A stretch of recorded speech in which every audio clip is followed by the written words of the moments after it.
I want to thank everyone for joining us today at this important hearing entitled A 2022 Review of the Farm Bill Energy, Renewable Energy Opportunities in Rural America. So, after brief opening remarks, members will receive testimony from our witnesses today, and then the hearing will be open for questions. And I want to say right off the top, such a welcome to my dear friend, the Undersecretary for Rural Development, Ms. Social Torres Small. Welcome. A great friend and a great member, and you're doing a great job. After brief opening remarks, members will receive testimony from our witnesses, and then we'll be open for questions. So let me begin with my opening statement. I want to say again how important this hearing is, and all of the ones that we've had as we review our present 2018 Farm Bill, and as we prepare for the 2023. We have these hearings so we on this committee can hear from our participants so we can find out what's working and what's not working as we prepare our 2023 Farm Bill. And today's hearing will cover the various Farm Bill provisions that cover energy production and energy efficiency, and I'm looking forward to the discussion on how renewable energy production can provide new revenue streams for our agriculture producers and our rural economies, and also how energy efficiencies can help lower input costs. So important. And I want to start by highlighting a troubling trend to me and some of the members on our committee that I want to mention to you. Following the creation of the energy title in the 2002 Farm Bill, each Farm Bill after that has cut mandatory spending available for the title. Only 20% of the funding for energy title programs were mandatory in our most recent Farm Bill. And let me just clear maybe for some of the folks at home that may not know the difference here, mandatory money in the Farm Bill is money you can count on. Money that is guaranteed to go into the program. And discretionary money is what it says. It's discretionary. You may get it and you may not. And so that is very important.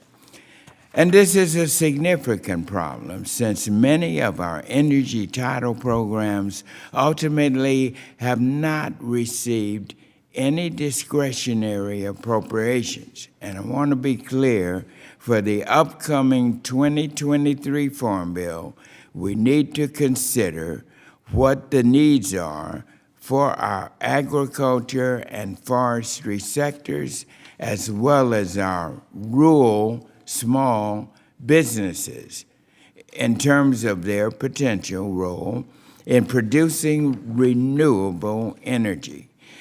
We also know that there is a tremendous interest from rural areas in undertaking energy efficiency efforts to help their bottom lines, and that's what we want to do. Our farmers like these programs, and they deserve greater certainty, and we have time here, time and again, we've heard that the positive developments that have come from work on renewable energy production and how much value is added to rural communities from these advancements. We also need to review the needs for upgrading and investing in long outdated infrastructure in our rural communities. Our rural communities need our help, and we are determined to get help that is needed for our rural communities.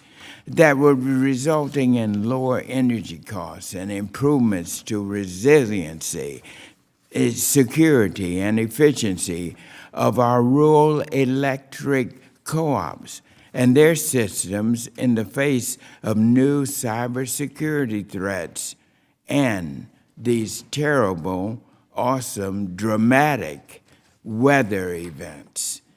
I'm looking forward to hearing from our panel of distinguished witnesses today about all these opportunities and more. So fasten your seatbelts. We're in for a great hearing. And with that, Ranking Member, I turn it over to you. Well, thank you, Chairman, and I want to echo you in your welcoming our witnesses to today's hearings. I look forward to hearing your thoughts and your perspectives as we look at the energy title. This was a title that I was proud to serve in the subcommittee that had the responsibility for that when I first came on this committee. This is a title that really never had a baseline, but had incredible importance. I'm always excited to talk about energy. Pennsylvania's 15th Congressional District is really the original energy district, and I know I don't see any of my friends from Texas in here, so they'll take exception to that later, but it really is. We're steeped in a diverse history of energy production. Pennsylvania 15 coal fueled the Industrial Revolution, provided the arsenal of democracy to be able to win World War I and World War II. We're home to the nation's first ever commercial oil well, the Commonwealth's only ethanol plant, and the oldest continuing operating oil refinery in the United States. More recently, America has become the world's largest producer and exporter of natural gas, while at the same time reducing U.S. emissions. The Appalachian Basin alone, which includes the Marcellus and Utica Shale, represents the third largest producing region in the world, behind Russia and the rest of the United States. And we're incredibly proud of our role in powering not only the Commonwealth's economy, but also the nation, our allies abroad, and the globe. And I want to start this hearing with a proposition. I think we should underpin our discussion today. Access to affordable energy is access to freedom, both political and economic. One need look no further than the nations of Europe who are shackled to Russian energy and Putin's pipelines. Without sufficient energy resources of their own, they have lost the freedom to dictate their own foreign policy. Despite our common democratic values, they are forced to pour money into Russia to protect their citizens from the devastating costs of losing access to affordable, reliable energy. This is what an all-the-above energy plan is about. It's about making sure everyone in America who needs energy has access to reliable energy when they need it. Rural communities are no different. Rural electrification in the 1930s, 1940s brought new jobs, new technology, and new opportunities to millions of people. And today, as we continue to build and improve our nation's electric grid, expand access to energy, and deploy smart, renewable resources on farms and in communities, the USDA energy programs continue to bring new opportunities and economic growth to rural America. But the expansion of new sources of renewable energy, ethanol, solar, wind, biogas, and more, cannot be done at the cost of every traditional source of power. We simply do not have the capacity to replace the energy from fossil fuels overnight. When expanding our production of renewable energy, we must ensure sufficient energy resources exist and remain to power the baseload needs of our nation and our economy. But we don't need to look to Europe to see the damage insufficient energy resources can do. We've seen it firsthand right here in our own country. At best, limited access to energy resources means increased energy prices, increased prices force those with too little to sacrifice their other needs, so they can devote an ever larger share of their income to procuring the electricity and the fuel that powers modern life. At worst, limited access to energy resources means arbitrary and indiscriminate energy rationing, like the gas lines of the 1970s or the rolling blackouts of a California summer. These are arbitrary, man-made crises and the predictable outcome of policies grounded in wishful thinking and naivety. These are experiences we should carefully consider before we commit the United States to a policy of slow energy asphyxiation. Our farmers need access to diesel fuel, propane, fertilizer. These are all products of American-produced energy. Failure to provide sufficient, accessible, affordable, and reliable energy for the needs of our citizens will rob them of opportunities and options and the freedom to choose among them. Fortunately, that doesn't need to be our fate. We can promote renewable energy in smart and sensible ways so economic growth and emission reductions complement one another. In particular, many of the projects funded through USDA's energy programs, including the Electric Loan Program, REAP, RESP, are all tools to help communities and businesses diversify and expand their energy options, promote energy efficiency, and strengthen their energy resiliency. Now, I look forward to learning about the growing opportunities for renewable energy in rural America and how expanding our nation's energy portfolio can bring dividends to us all. And with that, thank you, Mr. Chairman, and I yield back. Thank you, Ranking Member. The Chair will request that other members submit their opening statements for the record so witnesses may begin their testimony and to ensure that we have enough time for all of our questions.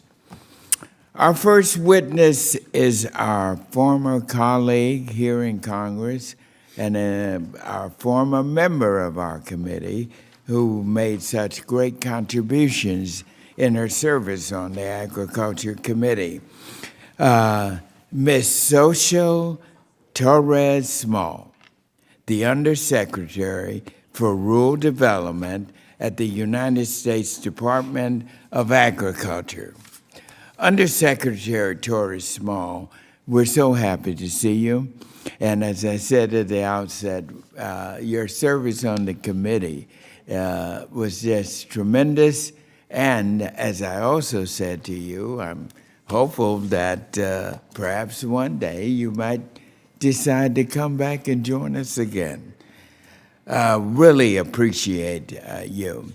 She is accompanied today by the administrator of USDA's Rural Business Cooperative Service, Dr. Karama Neal, and the acting administrator of the USDA's Rural Utility Service, Mr. Chris McLean. Welcome to the both of you as well. So now, Undersecretary Torres Small, we want you to begin when you are ready.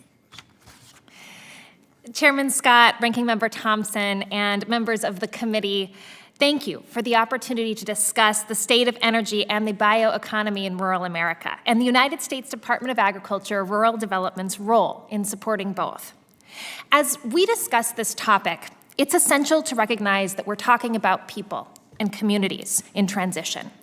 It's not lost on me that I'm speaking to you today as a New Mexican whose public education was funded by the energy production that continues to fuel our state.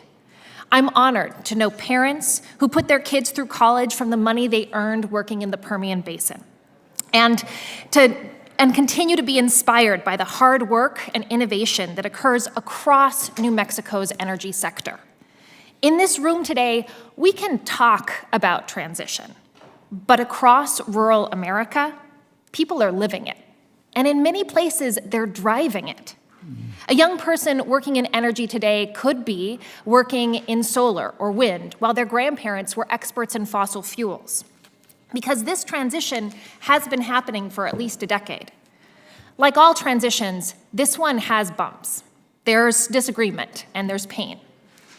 There's also consensus and innovation and increased efficiency and job creation. And I want to talk about all of these things.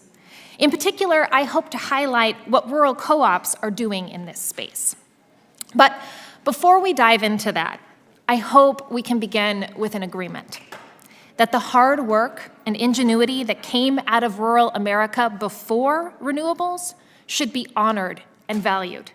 It powered this country for over a century, contributed significantly to American prosperity as a whole, and continues to be an important part of America's energy portfolio today. I'm grateful for that contribution, and I know all of you are as well. At Rural Development, our goals for energy are straightforward: reliable, affordable, and clean. When communities lean into clean energy, as so many are already doing and have been doing for years, the resulting economic prosperity is clear. It's powerful. Jobs are created, consumers save on their energy bills, and new markets are formed. I'm emphasizing rural electric co-ops today not only because they're a great partner, but because I think they're ahead of most of us in the way they think about clean energy. For example, we recently awarded a $6 million loan to Roanoke Electric Cooperative in North Carolina. Roanoke is going to use this loan to help their members pay for energy efficiency improvements, from insulation to electric water heaters, as well as electric charging systems. This builds on the work of a program that the co-op started as a pilot in 2015. So far, about 650 co-op members have received retrofits and are enjoying an annual savings of $600 per year. In other words, co-ops got this energy efficiency ball rolling 7 years ago, and now USDA is helping to keep it moving and helping these co-op members to continue and increase their savings. We're also hoping to help pass these lessons on to other communities. Now, that example was in the millions of dollars, but innovation in energy use is often best showcased by its smallest projects. I'm thinking of Three Porch Farm in Comer, Georgia, a sustainably grown flower and fruit farm owned by Steve and Mandy O'Shea. Steve and Mandy's business is known for its presence at farmers markets in Atlanta, Marietta, and Athens. They're also known for their flower arrangements in weddings and other events. They keep their flower arrangements cool in a solar-powered design studio, and the farm runs its vehicles on recycled vegetable oil. These energy choices are a key part of Steve and Mandy's vision and philosophy for their business. When I think about Steve and Mandy, I'm again grateful for the innovation, hard work, and leadership of the people in rural communities when it comes to energy. I look forward to working with all of you to incentivize more innovation and support the rural people who power our country, who create good jobs in their communities, and who increase the security and resiliency of our energy economy. Thank you, and I look forward to your questions. Thank you, Undersecretary Tori Small, for your very, very nice testimony. At this time, members will be recognized for questions in order of seniority, alternating between majority and minority members. Each of you will be recognized for 5 minutes each in order to allow us to get to all the questions, as many as possible. And again, please keep your microphones muted until you are recognized in order to maximize or minimize background noise. And I want to start off by recognizing myself for 5 minutes. Undersecretary Tori Small, in the submitted testimony of Mr. Sherrier, who we will also hear from in the next panel, recent backlogs in the RUS loan approval process were noted due to declines in staffing at RUS and effects of the COVID-19 pandemic that led to a drop-off in volume of projects needing loan approval review. Can you discuss the status of those backlogs and any progress that has been made, and how has this backlog affected electric cooperatives' abilities to secure financing necessary for these local rural projects? Thank you, Chairman, for that question. And it's crucial that we identify really what our greatest resource at rural development is, and that's its people. And I've been working hard to make sure that they have the support that they need to get the job done. And in the midst of COVID-19, there were a lot of challenges to make that happen, whether it was the coordination that has to happen during environmental reviews and reaching out to other areas during that time and other agencies, and as well as Native American sovereign governments. Also, as we do some of the additional work when it comes to responding quickly to energy needs. To speak more about some of the work that's been done internally to make sure that we're targeting our staffing resources more specifically, I'll defer to Administrator McLean. Well, thank you very much. At the Rural Utilities Service, during the COVID period, there were delays in part due to emergency procedures adopted in the environmental review process. But in June of last year, I repealed those emergency procedures. We have also been dealing with a rebuilding of our staff. Amidst the pandemic and immediately before, we had a number of senior employees retire and other employees take other jobs. And the budgetary constrictions limited our hiring ability during that time.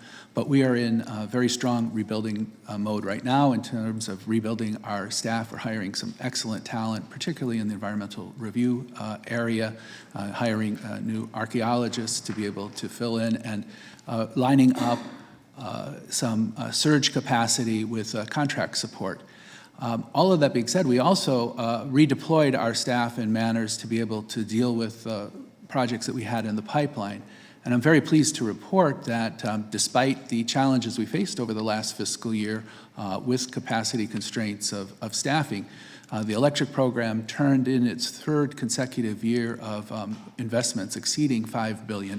So it was a very, very strong year for the electric program.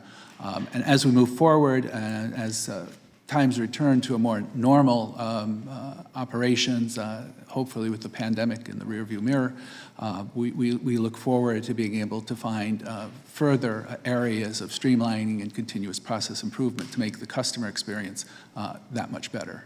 And now tell me about your ability to secure the necessary financial help that you need, and also how we here in Congress can be helpful to you in securing this financial help. Chairman Scott, thank you so much for that question. And as you know, the President's budget was recently released, where they identified opportunities for increased staffing investments. We certainly know that resources are limited, but are grateful for your support for rural development and are eager to continue that dialogue. Thank you very much. And with that, I will now yield to you, Ranking Member, for your question. Well, thank you, Chairman. And Undersecretary, thanks again for you and your team being here. Much appreciated. Always good to see you.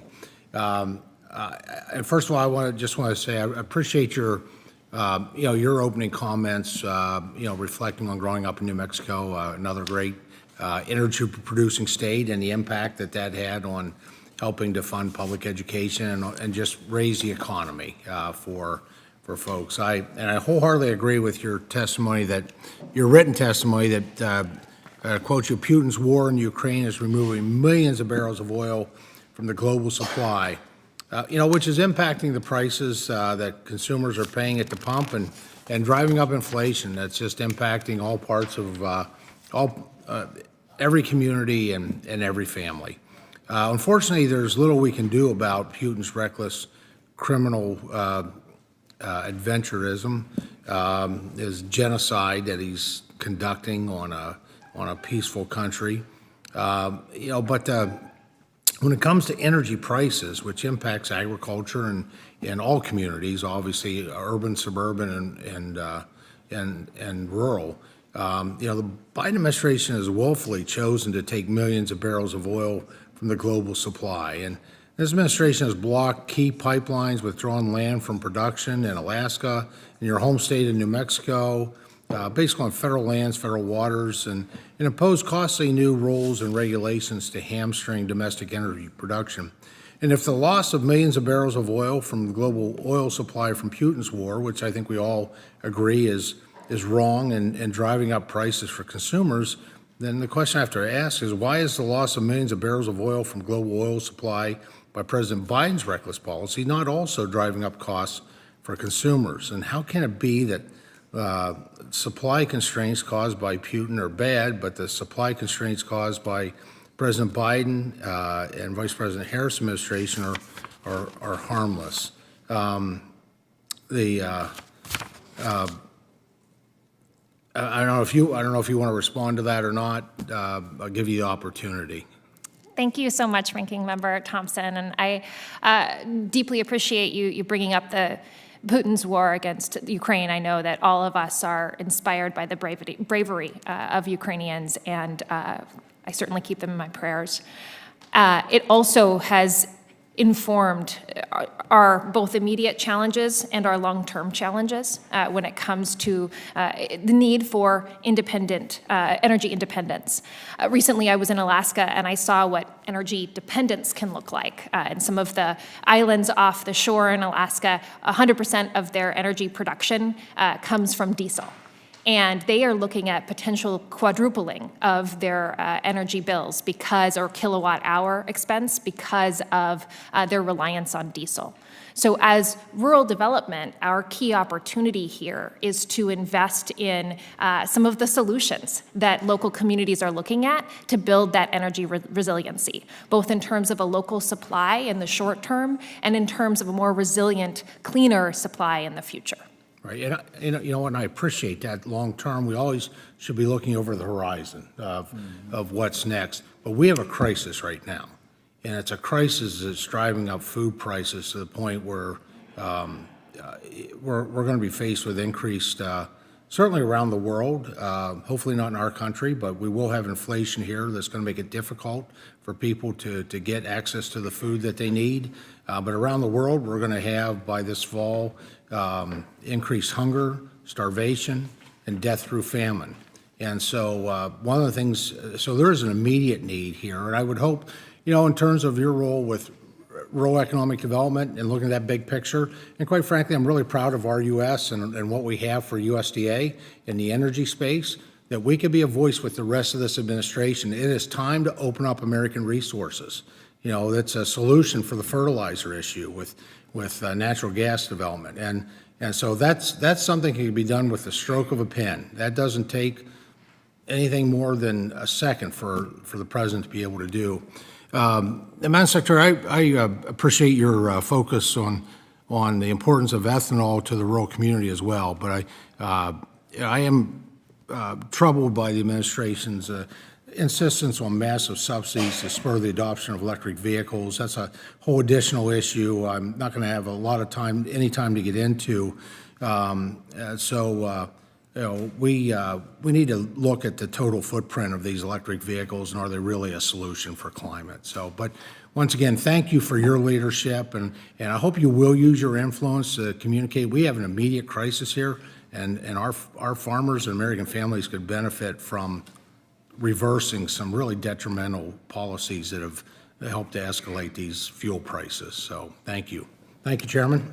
Well, and thank you, Ranking Member. Your points are right on target. The gentlewoman from North Carolina, Ms. Adams, who is also the Vice Chair of the Committee on Agriculture, is now recognized for 5 minutes. Thank you, Mr. Chairman, and thank you for hosting today's hearing. And to our witnesses, thank you very much for being here, Ranking Member Thompson. Thank you as well. You all bring a wealth of knowledge to an issue critical to curbing climate change and maintaining our energy independence. The pandemic has shown us that our rural communities desperately need investments in broadband infrastructure and small utility authorities. The Farm Bill has much to offer rural America. Although I represent an overwhelmingly urban and suburban district, I acknowledge the essential role the members of this committee must play. As the chair of the bipartisan HBCU caucus last week, we celebrated the conclusion of a 5th successful HBCU STEAM Days of Action, where over the course of 5 days, hundreds of private sectors, nonprofit, and university participants engaged with a bipartisan, bicameral group of legislators who advocate for HBCUs. And as you may know, all of our 1890 land grant institutions are based in rural America, priming these HBCUs as the best potential partners for the department. So can you discuss the department's plans for 1890 institutions on climate resiliency and climate smart initiatives?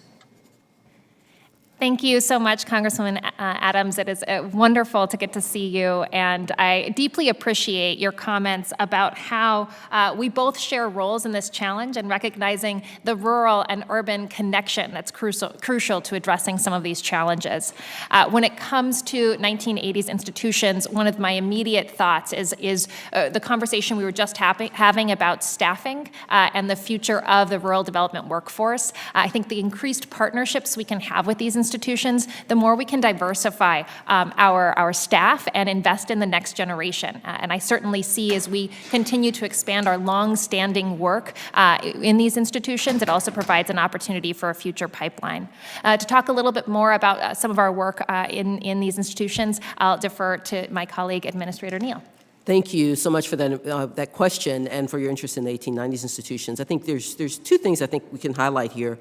One, we heard Undersecretary Torres Small talk about staffing. We've been pleased to host 1890s fellows within our ranks and to make sure that they get the training and that they can contribute to the work that we're doing throughout rural America and through RBCS and rural development more broadly. So we've been excited about that and look forward to opportunities to extend that, our engagement in the 1890s Fellows programs. In addition, we work throughout the department to look for opportunities for cooperative agreements. We've seen that particularly in the food sector and some of the work we've done there with some of our colleagues across the department. And we look for additional opportunities to partner with HBCUs because of the talent and the opportunities that they can provide in the work that we're doing. Thank you. Great. Well, thank you. So, Madam Undersecretary, what can the agency do to leverage dollars available in the JA for rural America to ensure that 1890s can play a role in the sector? Because, you know, the Infrastructure Investment and Jobs Act allocated close to $2 billion for schools and institutions in rural areas. Thank you so much. Go right ahead. Thank you for that question, and I'm excited to follow up with your team as well to make sure that the specifics of some of the work that can be done with HBCUs, we can follow up, because so often it's about looking at specific HBCUs and where their strengths are and how we can best align those efforts. I see HBCUs as a clear opportunity for capacity in rural communities, so making sure that there's an institution that's focused on the work that's happening in their area and how we can better connect them. So I think there's a great potential when we look at the bipartisan infrastructure law to continue to invest in those partnerships. Okay, well, great, and thank you so much for that. I've got just a few seconds. So, any options for small and medium-sized farmers to help produce renewable energy in their operations? Oh, that's such an exciting question, and I think it's a crucial part of how rural development shows up in this space. Having those relationships with rural communities to invest in rural Energy for America program investments, for example, is a key place where we can support rural producers and their work to make their operations more energy efficient. Great. Well, thank you, Mr. Chairman. I'm going to yield back. Thank you. And now the gentleman from Georgia, Mr. Austin Scott, is now recognized for 5 minutes. Thank you, Mr. Chairman and Madam Undersecretary. I appreciate your time. Sorry I'm not there in person. Like many, I'm juggling multiple hearings this morning. I want to go back to what the ranking member said about part of your testimony in blaming the increases in prices in the U.S. on Putin's war in the Ukraine. And I want to make this clear. The price of fertilizer, the price of diesel, the input prices for agriculture had gone up well in excess of 50% before Putin ever invaded Ukraine. And it's a little, in fact, I would tell you it's very disingenuous for President Biden and then the Biden-Harris administration to continue to use the war in the Ukraine as an excuse for why the input costs are so high when he took more oil off of the markets with his policies than has come off because of the Russian sanctions. And so I want to just make that clear. I mean, the input cost for the farmer had gone up well in excess of 50% before Russia invaded the Ukraine, and that is because of the bad policies of the Biden-Harris administration. With that said, Madam Undersecretary, You mentioned that these new sources of energy are reliable, they're affordable, but the fact of the matter is, every morning in America, farmers wake up and they're going to fire up a couple of hundred horsepower, a diesel tractor in most cases to farm.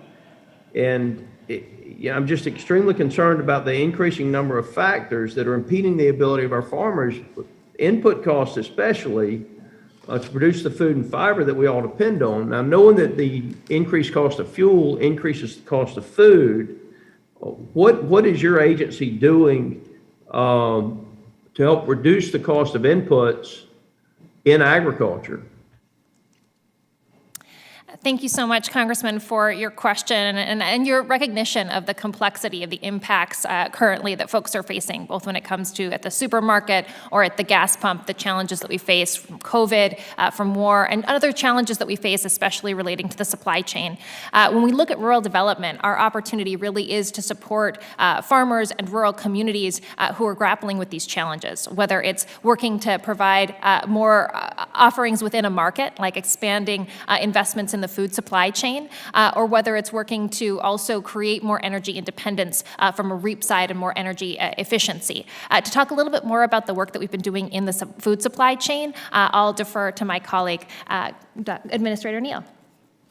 Thanks for the opportunity to speak about that. I think, one of the things that's really important is to recognize, we are, as the United States, are a net exporter of food, and so we're in a good position to feed ourselves. We recognize there have been price increases and there have been some challenges there. So we are supportive of and helping implement the administration's action plan around creating a fairer, more resilient, more competitive meat and poultry supply chain.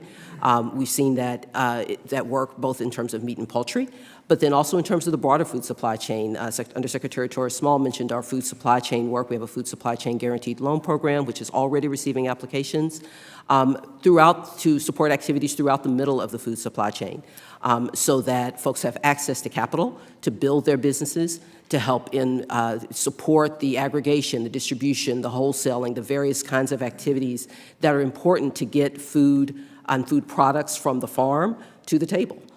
So that people can eat and have the food that they need at an affordable rate. And so those are just a couple of the kinds of things that are doing. There's a significant amount of work that's happening throughout the department. Rural Development, RBCS, has some of those activities, but not all of them, and we're excited to work in partnership with our colleagues throughout the department to make sure that those programs are effective, are doing the kinds of things that we want them to do, and making a difference both for the producers who are growing those foods, growing those food products, and also for the consumers who are all of us who need those food products. Well, I think there's a very serious disconnect between what the Biden and Harris administration believes is good policy and what's happening at the grocery store. I don't see how anybody who shops for groceries could believe in any way, shape, form, or fashion that what Biden and Harris have done through their administration is helping the American consumer with regard to their grocery bill. So I look forward to the continued discussion, but I'm someone who's worn out with the Biden-Harris administration using the war in Ukraine as an excuse for inflation inside the United States. Thank you, Mr. Scott. And now the gentlewoman from Virginia, Ms. Spanberger, who is also the chair of the Subcommittee on Conservation and Forestry, is now recognized for 5 minutes.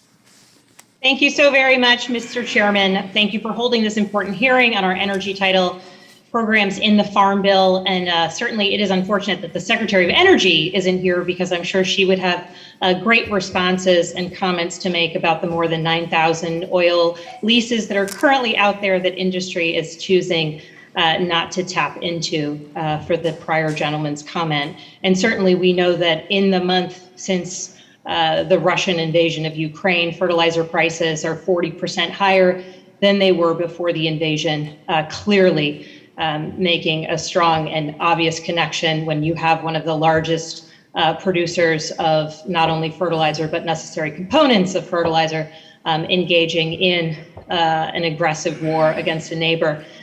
Certainly that's made major disruptions to the supply chains, not to mention truck driver shortages and other challenges. But what we are here today to talk about are not all of these other contributing issues. We are here to talk about the real importance of programs that allow us for security, affordability, and production of energy at home. Certainly in the context of global instability and supply chain bottlenecks, we can see that there are positive programs that can be so vital to rural America, to our farmers and producers. And that's why, while I have advocated for measures that provide immediate relief to the price at the pump, such as multiple releases of crude oil from the Strategic Petroleum Reserve, these USDA programs that we're here to talk about are what can provide long-term solutions to increase energy independence, reduce pollution, and increase efficiency, all while saving money for our rural communities. So Secretary Torres Small, I would like to begin with you because in your testimony, you talked about the Rural Energy for America program, the REAP program. I have been a strong supporter of the REAP program, and I was very proud when provisions from my REAP Improvement Act were included in legislation that recently passed out, last year passed out of the House. But this bipartisan legislation would not only, the REAP Improvement Act, would not only dramatically increase annual funding for the program to $250 million, but also would take steps to improve accessibility for rural communities and create additional flexibility for applicants. For example, the bill would expand eligibility for farmer co-ops, reduce burdensome cost shares for farmers and agribusinesses, and create a fund for underutilized technologies, including biodigesters or biofuel-related infrastructure. So when we're talking about REAP, Undersecretary, it's consistently oversubscribed and underfunded, leading many producers and agribusinesses to be pretty frustrated with the backlogs in the program. This is despite an impressive record. In the last 6 years, REAP has leveraged more than $300 million in public investments to stimulate more than 10 times that amount in private investments, right? So 300 million public investment, 10 times that amount private investment, delivering more than $4 billion in energy efficiency and renewable energy projects for rural America. So I know I don't have to convince you of the value of this program, but I was hoping that you might be able to expand for the committee on how we might be able to improve this program in the 2023 Farm Bill. What sort of resources would be needed to meet the actual current demand for REAP assistance? And what would you have us know as we head towards the Farm Bill? Thank you so much, Congresswoman Spanberger, for your investment in rural communities. You truly, with your focus on REAP, have the farmers back. And I'm grateful to continue this dialogue about how we can better support those farmers as they implement energy efficiency opportunities in the way rural folks know best, whether that's updating a grain dryer that hasn't been updated since the 1980s to make it more efficient, or whether that's investing in making biodiesel more energy efficient in their production. So there's great opportunities here, and I really appreciate your focus on ways to make it more accessible, streamlining the application process, for example, and ways to include other partners. You're absolutely right that it's oversubscribed. When we look at grants, it was about $40.5 million in grants that were allocated, and then another $30 million in the wings waiting to be funded, which we didn't have the money for. So to speak a little bit more about this program, I'll defer to Administrator Neal. Yeah, I'm always happy to talk about our REAP program, and it provides both grants and guaranteed loans for a variety of purposes, for renewable energy systems, for energy efficiency projects, for just a variety of those kinds of things. And so, we look forward to sort of figuring out how to make this program more modernized as we think about our staffing, making sure that there is support for the kinds of environmental reviews and other kinds of support that are required for the effective administration of this program. And of course, as we heard, we had a record year. Not only are our grant funds expended, we also had a record year for our guaranteed loan programs previously. And so we know that there is significant interest in this program. We welcome your interest and continued support of the work. Thank you. Thank you, And Mr. now the gentleman from Arkansas, Mr. Crawford, is recognized for 5 minutes. Thank you, Mr. Chairman. I want to associate myself with the comments of Mr. Austin Scott and our ranking member as well, just to reiterate this problem with issues like fertilizer and so on. I was getting calls about this time last year. So this problem with inputs and supply chain issues didn't just materialize as a result Vladimir Putin. But that said, Madam Secretary, I'm wondering if you can talk about what your plans are. I know that rural America can play a pretty important role in developing renewable energy, but I wonder if you can explain how rural Americans are supposed to deal with how they might power, for example, a 300 horsepower tractor in the production of food and fiber to feed and clothe our population, as well as being important in the global marketplace. Thank you, Congressman Crawford, and I certainly recognize the importance that we have to work together on these challenges, knowing that there's no one simple silver bullet that fixes everything, but rather that we've got to invest in the places where we're seeing innovation happen on the local scale. And that's where rural development really shines. We're not in the regulation space, but we're in the investment space, in the incentivizing space. So when a farmer or a rural community has an idea about how to expand their energy independence, we're there to support, whether it's through the Rural Energy for America program or whether it's through investments when it comes to our utilities and utility scale investments. So there's a lot of work that has to be done in this space, and rural development is really pleased to be there to support the local vision for their community and how to best diversify the energy economy. Well, I appreciate your comments, but you really didn't answer my question. I'm wondering, what does a farmer do today when we're seeing policy develop that is so focused on renewable energies?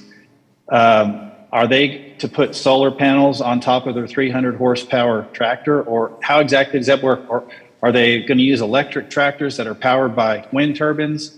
We have large scale ag operations across the country that, our people rely on for food and fiber.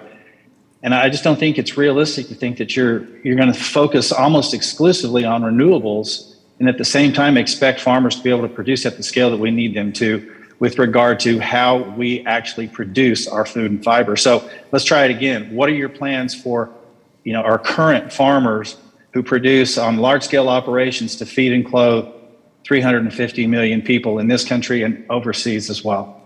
Congressman Crawford, I deeply appreciate your focus on farmers and how to best support them, and also recognize, I think it was Ranking Member Thompson who said, although we need to invest in renewable energy, that transition will not happen overnight. I, in my opening comments, talked about New Mexico and the recognizing the diverse energy industry that's there, and the work that happens right now when it comes to tractors or beyond that rely on a diversity of fuels. But as we look to the future, there's a key opportunity here to support biodiesel, to support opportunities to make that production or that use of energy more efficient. And that's the way rural development can help incentivize those investments and to make them accessible to people across rural America.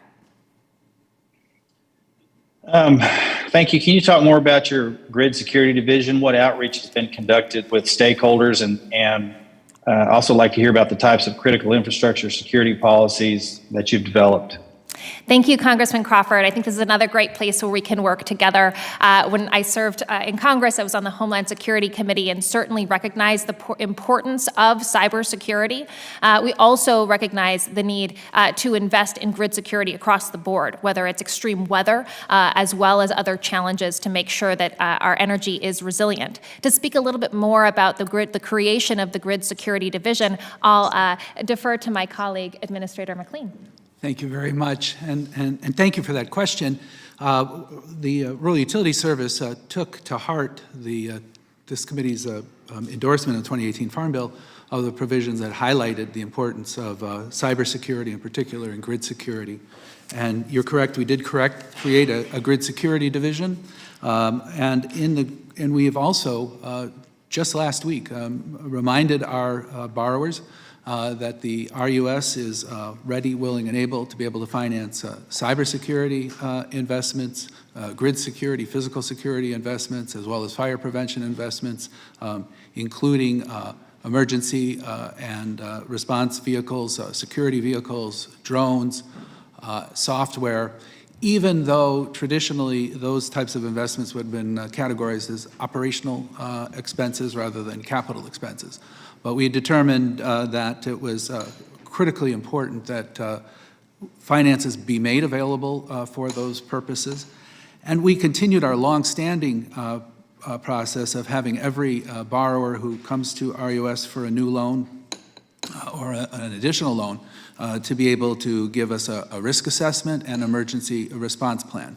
So we take cybersecurity very seriously. We're working closely with our colleagues in the Department of Energy and trying to make funds available to rural electric service providers to be able to strengthen and harden the grid. Thank you. And now the gentlewoman from Connecticut, Ms. Hayes, who is also the chair of the Subcommittee on Nutrition, Oversight, and Department Operations, is now recognized for 5 minutes. Thank you, Mr. Chair, and thank you to Undersecretary Torres Small for being here today. Thrilled to have you back in the Congress. Last year, USDA announced that it would be investing $464 million into projects to build and improve renewable energy infrastructure and to help rural communities, agricultural producers, and businesses lower energy costs. $115,000 went to Connecticut through the Rural Energy for America program, including 4 projects in my district worth over $43,000. These funds were awarded for solar power installation and technology improvements that will result in every cost saving of over $15,000 each year. This program is critical to small farms and agricultural businesses in my district. Their profit margins are exceedingly tight and only getting tighter with inflation and input costs. While the producers and operators in my district are ahead of the curve in climate smart and energy smart policies, the REAP program helps them to get the funding they need to install energy efficient technology. While small and mid-sized farms in my district are doing much better on these energy smart practices, historically, mid-sized and small farmers are hesitant to undertake conservation practices because of the negative economic impact they can have on their operations. Can you tell us today, how is REAP able to deal with this? And is there a need to adjust Title II programs to allow smaller producers some upfront assistance on these types of projects? Congresswoman Hayes, thank you so much for that question and for really looking out for farmers and their ability to both make investments in renewable energy work immediately for their bottom line and invest into the future. That's certainly our goal at rural development. And one of the keys to that is making sure that REAP is accessible, both in terms of the application process and trying to find ways to simplify that process, but also recognizing the large backlog of applications that are certainly out there. I think you're absolutely right that we can find ways to make the application process easier, and part of that is the technical assistance. Rural development is unique in a lot of ways, but one of it is its presence on the ground. We have 47 state offices, over 450 offices throughout the United States, and so being able to provide that technical assistance is one component of that. To speak more on this, I'll defer to Administrator Neal. Yeah, thank you so much for the opportunity to talk about this. I mean, one thing that's important is obviously with REAP, we have both guaranteed loans and small and grant programs as well.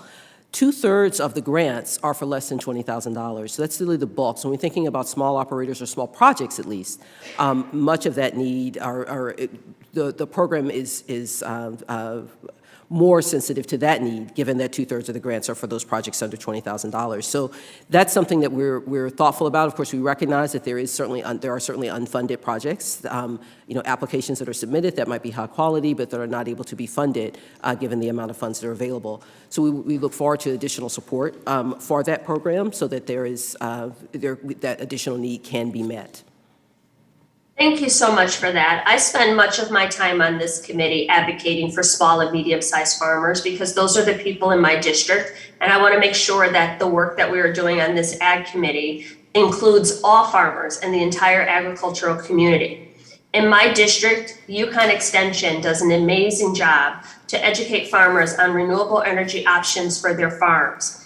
What role can the Extension services play in educating farmers on the benefits of energy efficiency options in their operations? And what are some of those options for small and medium-sized farmers? Congresswoman Hayes, that's such a great question. One of my favorite visits so far was in Florida, where I got to meet with the Extension Service and talk about how our programs could support the people, the farmers that they were talking to every single day, making sure that we are working throughout USDA to be able to better assist and be there for farmers in the spaces they need most. We're certainly interested in continuing to work to get out information through Extension Services and also get feedback through Extension Services in order to find ways to make our programs more accessible. Thank you, Undersecretary Torres Small. And I have to tell you, you have to get to Connecticut to visit our extension programs. They are just, it's amazing to see the investment that they have in young people and building up the next generation of our agricultural producers. Mr. Chair, that's all I have. I yield back. Thank you. And now the gentleman from California, Mr. LaMalfa, is recognized for 5 minutes. Thank you, Mr. Chairman. Appreciate it. Undersecretary Torres Small, good to see you again. Thanks for being here. Of course, the topic of renewable energy and the ag sector is extremely important, and a lot of facets we need to continue to look at here. So I think I'd like to first lead off by when we leave out on the overall grid, the overall renewable portfolio, we have to recognize that hydroelectric power, like it's so abundant in many parts of our country, has to be recognized as truly renewable. And if it rains, it renews. And if we're looking for the concern being carbon dioxide, we also have to recall that nuclear power is a carbon-free source of generating electricity. So, but shifting gears here to more things a little more centric towards the Farm Bill and agriculture in general. As you know, my area, my district, and a lot of the western states have a massive amount of biomass available for forested areas as well as ag waste, from orchard prunings and other waste products that are a byproduct of agricultural operations. So putting biomass at the top of the heap here would be very important as a usage of producing electricity and other forms of power that can be, other forms of energy that can be derived from them as well. So looking at the landscape since the 2018 Farm Bill, where the extension was made on the Community Wood Energy and Wood Innovation Program, which provides financial assistance for the installation of wood energy systems. How are we doing as far as new facilities coming in place or being in plans that will be coming online soon as a result of this Farm Bill energy title back from 2018? Are we seeing much happening on that in order to use some of this wood product that, again, we're so overabundant in the western states in my district to put that waste product to work for us instead of being the next million-acre fire in our forests? Congressman LaMalfa, it's always wonderful to see you, and I really appreciate your thoughtful question about the different types of renewable energy and how we can diversify that portfolio. When it comes to woody biomass, there is a program within the Forest Service, which isn't within Rural Development's direct purview, but we'll be happy to connect you on some of the opportunities there related to the Forest Service and their woody biomass program. In addition, the BNI Guaranteed Loan Program may be accessible in terms of a guaranteed loan for some of those investments, as well as REAP, if the program qualifies. To speak a little bit more about the way Business and Industry Guaranteed Loan Program works, as well as REAP, I'll defer to my colleague, Administrator Neal. Thank you. Really appreciate that question. I think one of the things that we do is try to look for the ways in which we can make the dollars go farther, and guaranteed loans are a way of doing that. And so the Business and Industry Guaranteed Loan Program provides up to 80% guarantees on loans of up to $25 million typically, and can be used for a variety of rural small business purposes, including things like what you might be suggesting there. In addition, the REAP program supports a variety of technologies. The solar work is predominant, But that does not mean these other projects are not competitive. They certainly are. And so we welcome those applications as well through both the REAP grant program and the REAP guaranteed loan program. So I think there are a number of opportunities there to be thoughtful about this work, to help advance the kinds of technology there. The other piece I would mention too is the what's typically often called the 9003 program, the Biorefinery, Renewable Chemical, and Bio-Based Product Marketing Assistance Program. That's my Let me reclaim my time. I'm sorry, but it's the existence of the programs is positive, is good, but how will they be implemented into actually getting facilities built, or at least on the way being built to utilize these materials and turn them into energy? How far are we doing? How well are we doing since the 2018 Farm Bill has extended that initial program in other areas? Thank you so much, Congressman LaMalfa. And I think that this is a good fit for the 9003 program in terms of the large-scale investments that may be necessary. So I'll defer to Dr. Neal on that. Yeah, I would appreciate, we certainly would welcome the opportunity to share more and to research and get back to you about any particular projects that are specific in terms of woody biomass that have been used in the 9003. I don't have that data on me right now. I guess my bottom line, when you get back to me, is what is actually being built, or what's far along in the planning stage that we can count on them coming online. That's what I'm looking at. So thank you. I'll yield back. Thank you. And now the gentlewoman from Ohio, Ms. Brown, is now recognized for 5 minutes. Thank you, Chairman Scott and Ranking Member Thompson, for holding this hearing today. Undersecretary Torres Small, it's great to see you again so soon after your visit to Cleveland last month. And thank you to your colleagues, Dr. Neal and Mr. McLean, for being here as well. It is no longer a luxury to have access to fast and reliable broadband internet service. It is a necessity. From virtual classrooms to telehealth doctor visits, being able to utilize high-speed internet is needed by everyone, regardless of where they choose to live. In 2018, in the 2018 Farm Bill, there was a specific set-aside in the Smart Utility Authority for construction of broadband infrastructure for underserved non-rural areas like much of Northeast Ohio. As we look to the next Farm Bill, how widespread has the Smart Utility Authority been utilized, and what changes might be needed going forward? Congresswoman Brown, thank you so much for your focus on broadband, and certainly within the context of energy, there's a clear nexus there in terms of opportunities for utilities to utilize that broadband as well to make sure their energy is most efficiently used, as well as to provide it across the country through rural, for example, rural electric co-ops. To speak more specifically about the program, I'll defer to my colleague, Administrator McLean. Well, thank you very much, and thank you for that question about Smart Utility Authority. It is one of the great innovations of the 2018 Farm Bill, and I'm delighted to report that in the RUS Electric program, we have utilized that authority about 10 times since its creation to be able to devote up to 10% of a project cost for retail provision of broadband. And we're seeing electric service providers leveraging their smart grid investments and to use the Smart Utility Authority to kick it up a notch and increase that investment to be able to provide the retail provision of broadband. This is in addition to the wonderful support that Congress has given RUS in the Reconnect program and our broadband and telecommunications loan and grant programs. And we had just a tremendous response to our last funding round, which we're now evaluating. So we're grateful for Smart Utility Authority. It's been very useful, and we look forward to its further availability.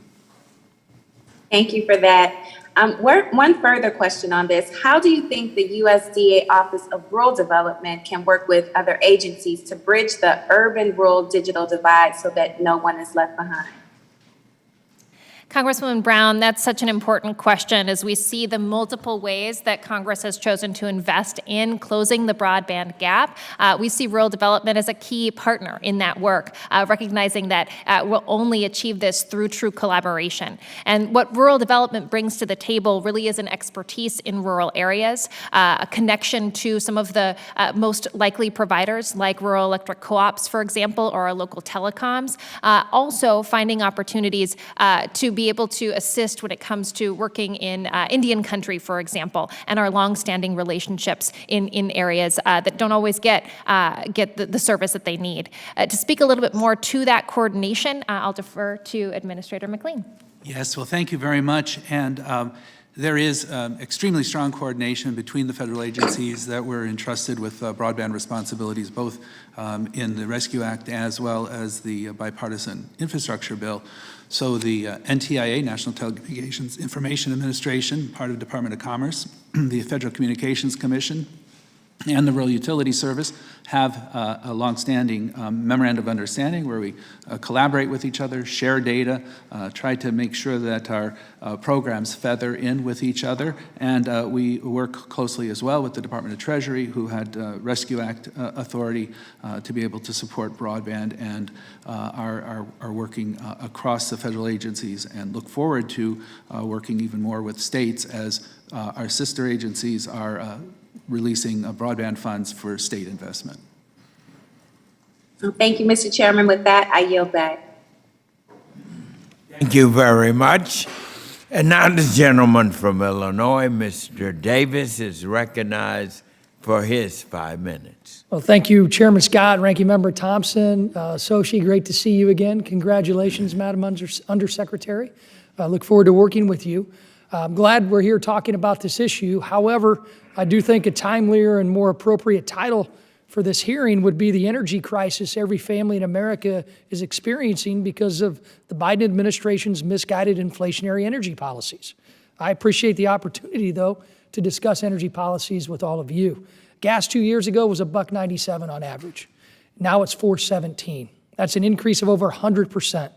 This is proof that our USDA energy programs are more important now than ever, but also proof that this administration, I don't believe, is utilizing them well enough.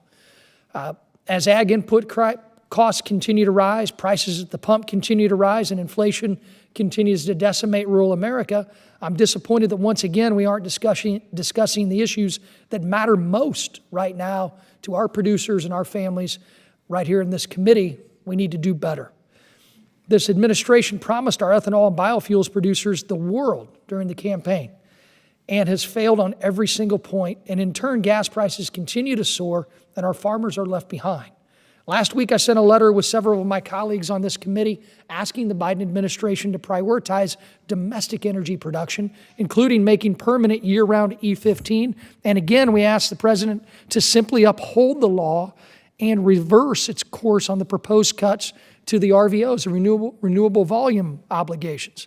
To make matters worse, funding from the CARES Act, which was enacted over 2 years ago, included funds to provide pandemic-related economic relief to ag producers of all types. In December of 2020, the omnibus extended explicit authority to the department to provide this relief to biofuels producers.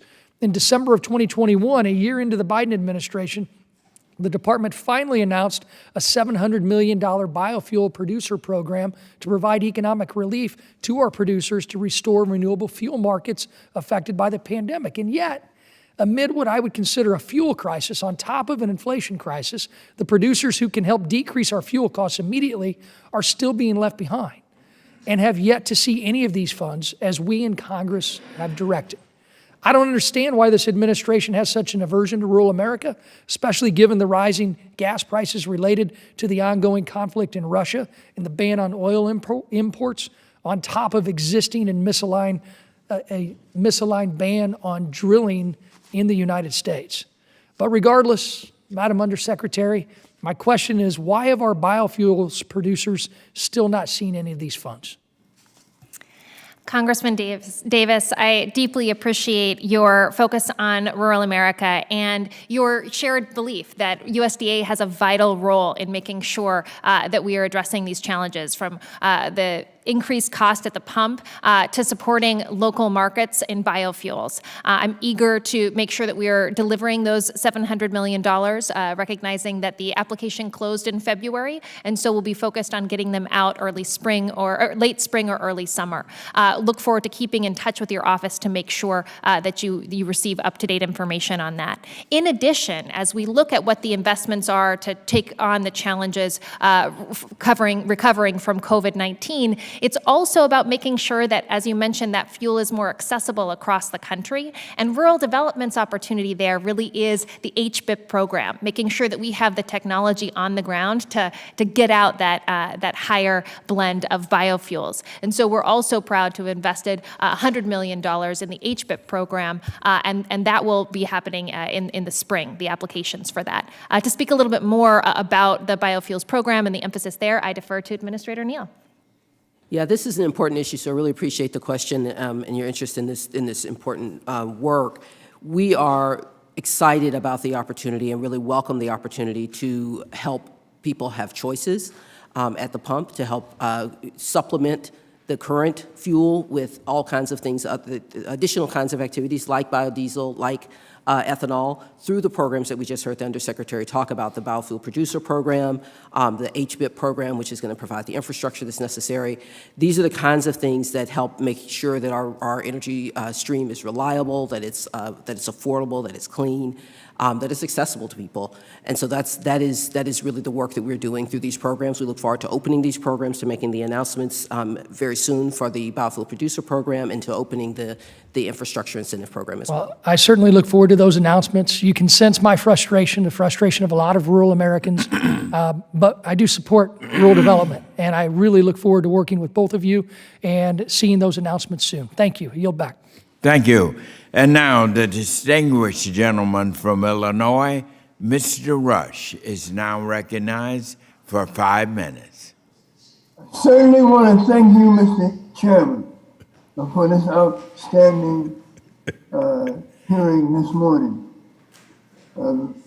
Madam Undersecretary, it's such a delight to have you back in the Congress before this committee, and you have really made us all very proud of you in terms of your work for the Biden administration and for the American people. As chair of the Energy Subcommittee of the Energy and Commerce Committee, I am particularly concerned about the impact of energy costs on our nation's farmers, and specifically the energy costs as it relates to minority farmers and consumers. And I believe that they have been too often overlooked. In your testimony, you mentioned that energy efficiency in rural communities can explicitly be an equity issue in addition to a climate issue. Explain what you mean by that. Congressman Rush, would you mind just restating that last part of your question? I just want to make sure I answer it correctly. I said, can you talk about how energy costs disproportionately burden certain rural communities more than others, and how investment in energy efficiency will help to reduce those inequities? Thank you so much, Congressman Rush, and it is such an honor and joy to get to see you on this committee. I really appreciate your question about how the cost of energy can disproportionately impact rural communities, and how investment in renewable energy can also greater impact the work that's done across rural America. So when you're looking at travel to rural areas, if you're driving hours to get somewhere, or if you're trying to for example, construct homes, and so having to lug large amounts of equipment to rural areas, the impact of energy can be incredibly high. And so it can impact rural areas in a way that's even greater than perhaps the impact in urban areas. Likewise, when we can create and support local markets that are supporting diverse energy sources, it gives us an opportunity to impact rural areas in a similar way. Did I answer your question? Yes, thank you. Let me ask you and also Dr. Neal this question. First of all, I'm so delighted that one of the missions of the USDA's Rural Business Cooperative Service is to improve the effectiveness of programs serving cooperatives. Can you discuss these programs, whether the programs are only open to rural communities, and what best practices have you developed to reduce barriers to cooperatives under your jurisdiction? And additionally, is there a severe need for more cooperative arrangements in rural and minority farming communities? Thank you so much, Congressman Rush. I will defer to Administrator Neal to speak to the work that's done specifically to cooperatives and how rural development is working to invest in that. Thank you. We're really proud of our heritage of supporting cooperatives for I think over 100 years at this point. And so we continue that and excited to continue to have the Rural Cooperative Development Grant Program, the Socially Disadvantaged Groups Grant Program, that specifically support cooperatives in addition to the technical assistance that we provide through our Cooperative Services branch. I think it's important to note that many of our programs are also open to cooperatives, very intentionally open to cooperatives. We designed, as an example, we mentioned earlier today, the Food Supply Chain Guaranteed Loan Program that was specifically designed to include and be inclusive of cooperatives in that program. And so we want to make sure that cooperatives have access to all the kinds of programs, although there certainly are some specific activities that are specific to cooperatives. I would like to say, if I may, just one other thing too. You know, the Rural Energy for America program was the pilot program at USDA for the Environmental Justice 40 project, and so I think that's one of the ways when we think about our REAP program is now serving as a model throughout USDA and to some extent throughout the federal family of how to measure those kinds of impacts, and we're pleased to sort of understand how that disproportionate impact of energy costs can be remedied through programs like REAP and other kinds of things that are out there. Thank you very much. And now we recognize the other distinguished gentleman from Georgia, Mr. Allen, for 5 minutes. Thank you, Mr. Chairman. And Undersecretary, I got to be honest with you because I feel the frustration and the pain and suffering of the American people. I don't know how this administration sleeps at night with what's going on in this country. You've had two of the top CEOs of both BlackRock and JP Morgan, and they have stated that this economy, that we are currently have unprecedented risk with dealing with the current economy. You know, I don't have a crystal ball, but I do come from the business world, and the dashboard looks very bleak in this country right now. And of course, that's probably one of the reasons that Putin took the risk he did, because we're very, very vulnerable. And it's sad. It's very sad for this country. And do you know that right now there's a diesel shortage in Europe, and the Ukrainians aren't even going to be able to plant because they can't get diesel fuel, and we can't even help them because we're going to have a shortage in this country. I mean, folks, we have to wake up and realize what's at stake here. I mean, our very survival as a nation could be at stake here. There are adversaries out there that want to take our way of life away from us. And you're helping them. I don't understand it. But let me just ask you this. Two years ago, we were energy independent. We were helping Europe with LNG. We weren't sending $75 million a day to Russia for oil to finance their war against the poor Ukrainians. Would you be in favor of releasing the energy economy in this country to avert the possible devastation of our economy? Would you be in favor of that? Or are you still going to hang with, well, the government's going to keep spending money to explore alternative energy, and in the meantime, you know, we have no country left? I mean, where are you on that? Congressman Allen, I recognize that you disagree with the administration in many places, but I hope that we can I don't disagree with the administration. I'm telling you what every corporate executive, every business in this country is talking about. This administration is going to destroy the country. I wake up every single morning thinking about how I can better serve rural America, and I think that's something that we share. And so when it comes to addressing the challenges that are immediate, making sure that we're supporting farmers, that we're supporting local rural economies in the ways they best know how, rural development is there to help incentivize that, to provide some of the financing that's crucial to do that work. And when it comes to taking on the long-term risks for our society, when it comes to taking on the long-term risks for our energy resiliency, rural development is also there to invest in the opportunities and the innovation that we see across rural America. So what are we going to do about energy? So we're investing both in the immediate needs when it comes to supporting biofuels, when it comes to supporting local markets for renewable energy. The also only in the thing that's long-term going to save risks. this country is to unleash our energy economy. It's the only thing that's going to save us. Are you for or against that? Now, sir, when it comes to rural development, I'm not for- talking about rural development. I'm talking about everywhere. Yeah, it's going to affect rural America for sure. But I need a yes or a no from someone who represents this administration. Are you going to let this country absolutely fall apart, destroy the country, when we have the opportunity to remove all the pain and suffering just by unleashing our energy economy like the previous administration did? Congressman, Yes or no?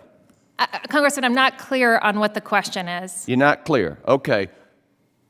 Say, for instance, if we don't unleash our energy economy, it's going to destroy our nation. That's the crystal ball I see. That's what these executives are saying. So would you be for unleashing, would you advise the president to unleash our energy economy, everything we've got, to fight Putin and the rest of the world and to survive as a nation? So, Congressman, from my standpoint in rural development, we are working to unleash every opportunity we have in energy resiliency, both to address the short-term and the long-term risks that we face. Okay, well. Thank you very much. Thank you, Mr. Allen, and I can assure you, I've spoken with the president on his priority for rural America, and I assure you they're moving very aggressively. And now, the gentleman from Arizona, Mr. O'Halloran, is now recognized for 5 minutes. Thank you, Mr. Chairman and Ranking Member, for organizing this important meeting today. I also want to thank the witnesses for their participation today, for helping this committee prepare for the upcoming Farm Bill. First of all, I'd like to get a couple of issues out of the way. Liquefied natural gas, we are the largest exporter in the world starting in the end of this year. There are only 2 other countries that are even close. We have 11 million acres right now of oil and gas leases available, and in the time that those leases have been available and out there, the industry itself, since 2014, has contributed or invested $650 billion in 2014. They're about down to investing between $300 and $250 billion a year now. They have to invest money on the leases that they have to produce the oil and gas that are necessary for us today. And corporations throughout this country are not. We are undergoing tremendous inflation right now. But it's because of a pandemic for 2 years. It's because of a war that's going on now. It's because the rest of the corporations in America are investing in America. And that's what we have to do, work together to invest in the future of America. And with that, I will go to the other part of my testimony. Under Secretary Torres Small, welcome.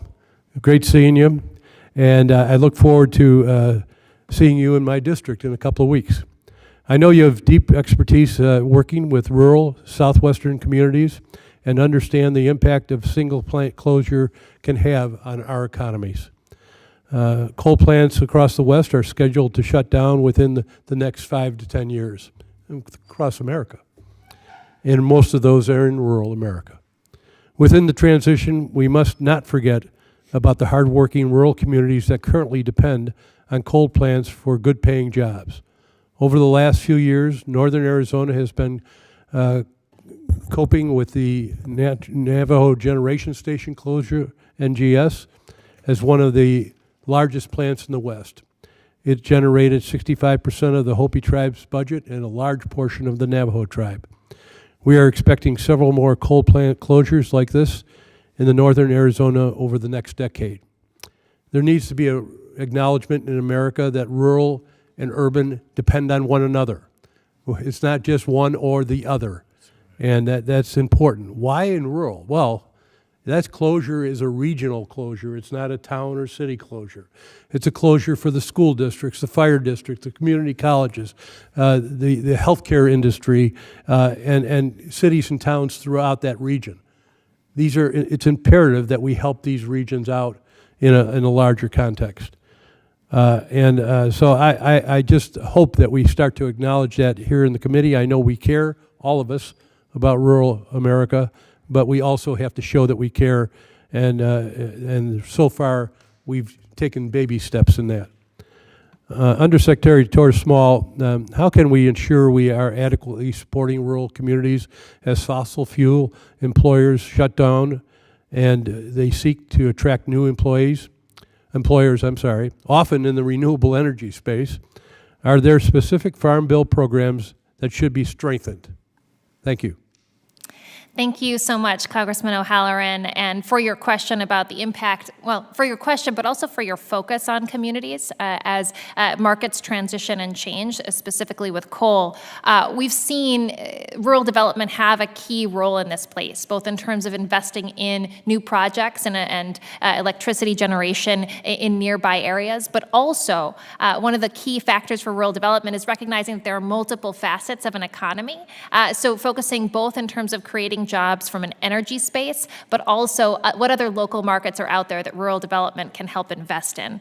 To speak to the energy piece and how we can work to make sure we're investing in renewable energies in rural communities that have had a history of energy production, I'll defer to Administrator McLean. Well, thank you very much, and thank you for mentioning the Navajo Tribal Utility. It is one of the longest serving relationships that the Rural Utility Service and our predecessor, Rural Electrification Administration, has had, and a relationship in water and telecommunications as well as energy. And one of the projects we were very pleased to approve was a very major investment in Navajo Tribal Utility last year, a $235 million loan. And Navajo Tribal Utility is also one of those 10 projects I referenced that utilize the Smart Utility Authority to be able to leverage their investments in electric smart grid investments to be able to extend broadband to the tribal utility. And they're also a good example of seizing the future because we've made also major investments in their solar operations, and they are looking for ways to export power to urban areas so that urban-rural mix and linkage is really evident there. And so we're grateful to this committee for Section 317 of the Rural Electrification Act, which allows us to invest in renewable energy projects that serve rural and non-rural customers, as well as hydro projects. So Navajo Tribal Utility is managing a very difficult adjustment, but it is doing so, I think, optimistically with a view towards the future. Chairman's eyes are on me. I'm going to have to yield. Thank you very much. Thank you. And now the gentleman from Nebraska, Mr. Bacon, is now recognized for 5 minutes. Thank you, Mr. Chairman. You know, during the presidential campaign, this president multiple times said he was going to be hostile to the fossil fuel industry of our country. He said he was going to cut fracking, he was going to reduce natural gas production, he was going to stop new leases on federal lands, and he did this on the first day. So I got to respond to some of the comments made here on this. You know, 2/3 of the gas prices have gone up before the Ukraine invasion. Now, we got to be candid, the Ukraine invasion exacerbated what's going on here, but 2/3 of this had already occurred. And I can tell you that the fossil fuel industry in our country knows they have a hostile administration, and they've responded accordingly because they can't trust that their investments can be protected. And I think that's much of the backdrop here. With that said, I want to recognize the Undersecretary. Thank you for being here. Congratulations on your position. And as you know, we have typically multiple hearings at once, so I've had to step in and out. So if I repeat any of this, I apologize, but it's good to see you. Thank you for your leadership. I would say the numbers, I think the second most popular position or issue right now in our district is American energy independence. I would say inflation is probably the number one issue, but they're related, obviously. When you talk to gas, most folks in our district want energy independence. They want an all of the above approach. They're not hostile to solar or wind, but they also know they need natural gas. They're looking for all of the above. They also want American innovation, to contribute to that. With that said, I've met with the biofuels industry today, whether it's the corn producers, the soybean producers, or many of the folks who are in it, and they said that the administration has not been keen on their industry in the biofuels or ethanol, that they feel like they're last place on this whole pecking order. What's your take on this? Because that's their impression. And I heard it straight from them. They feel like they have no voice in this administration, and they feel like they're last in the pecking order. How would you respond? Congressman Bacon, I know that Secretary Vilsack, as well as President Biden, are focused on the diverse portfolio that we need to be energy independent and resilient. And biofuels is a key part of that. And I hope that the biofuels industry feels like they have a strong voice in rural development, because we've been focusing a lot of energy to making sure, pun intended, to making sure that we are investing in that exact type of local market that really creates resiliency, both when it comes to energy, but also on the ground. When I was in Iowa, getting to see Elite Octane, for example, and the work that they were doing, their reliance on a REAP grant to make their production more effective and efficient, I was really impressed by the work that they were doing and the impact that was having on the community, where I spoke with young engineers who were able to stay in their hometown because of that local economy. To speak a little bit more about some of the programs that we have to support biofuels, I'll yield to Administrator Neal. Thank you. I appreciate the opportunity to speak more about this. Thank you. We have a real commitment to homegrown biofuels, in large part because they recognize they provide an opportunity to diversify our sources of fuel, but also because they help support producers in exactly the kinds of ways we just heard from the Undersecretary. So we see there are a number of opportunities there, and we want to be able to support those through our variety of programs, both for our producers, but also for the technology, and also for getting it to market as we think about the infrastructure necessary, for example, for higher blends to be available. If I may just do a follow-up, I appreciate the words you're saying. I talked to like 10 of these leaders from different, whether it's the producers, corn or soybeans, and that's not the feedback I'm getting, at least as of this morning. So I can't remember the date. I think it's June, where the E15 mandate goes away. What are we doing?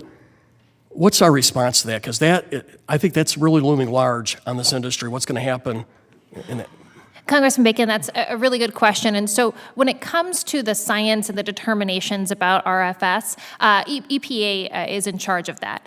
Rural development has a key opportunity to make sure that we're supporting the business side of biofuels. And so as we look to this spring, both where we look at the disbursement of that $700 million in terms of impact from COVID-19, and then also opening the applications for the $100 million for the HPIP program, I hope that we'll be able to work hard to be there on the business side for biofuels. I'll just close with my last few minutes, or last few seconds. About 40% of our corn goes to ethanol. So this is huge. So this is such an important part of the Midwest economy. So I appreciate your commitment to that, and thank you. I yield back, Mr. Chairman. Thank you. And now the gentleman from California, Mr. Garberhall, is now recognized for 5 minutes. Thank you, Mr. Chair, and thank you to my friend and former colleague, Undersecretary Torres Small, for your testimony, and to Dr. Neal and Mr. McLean for being here today. It is great to hear about USDA's commitment to fighting climate change and the steps already being taken. My district has already felt the devastating effects of climate change, from severe droughts to intense wildfires. Investing in renewable energies and transitioning away from fossil fuels is crucial in mitigating the effects of climate change. I represent the rural communities, and you are right that rural communities need a seat at the table. Undersecretary Torres Small, can you walk me through rural development's process in identifying rural communities with the potential to lean into clean energy transition? What kind of outreach does rural development do and how can Congress help ensure every rural community knows about these programs? Congressman Carvajal, it is so wonderful to see you, and I deeply appreciate your question about how we make sure that the programs within rural development, the opportunity within rural development, are truly reaching rural communities across the country. It is one of our special assets that we have 47 state offices and over 450 offices with people on the ground committed to that program delivery.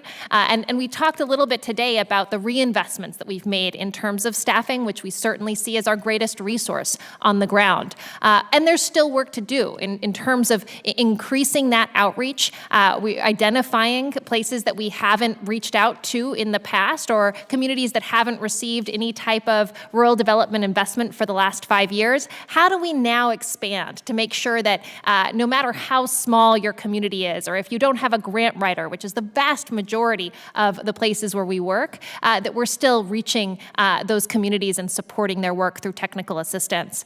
To speak about the outreach that's done on an energy side, I'd love to actually tap in Administrator McLean to talk about that. Great. Well, thank you very much. And we're very, very excited about the growth we've seen at the Rural Utility Service in renewable projects.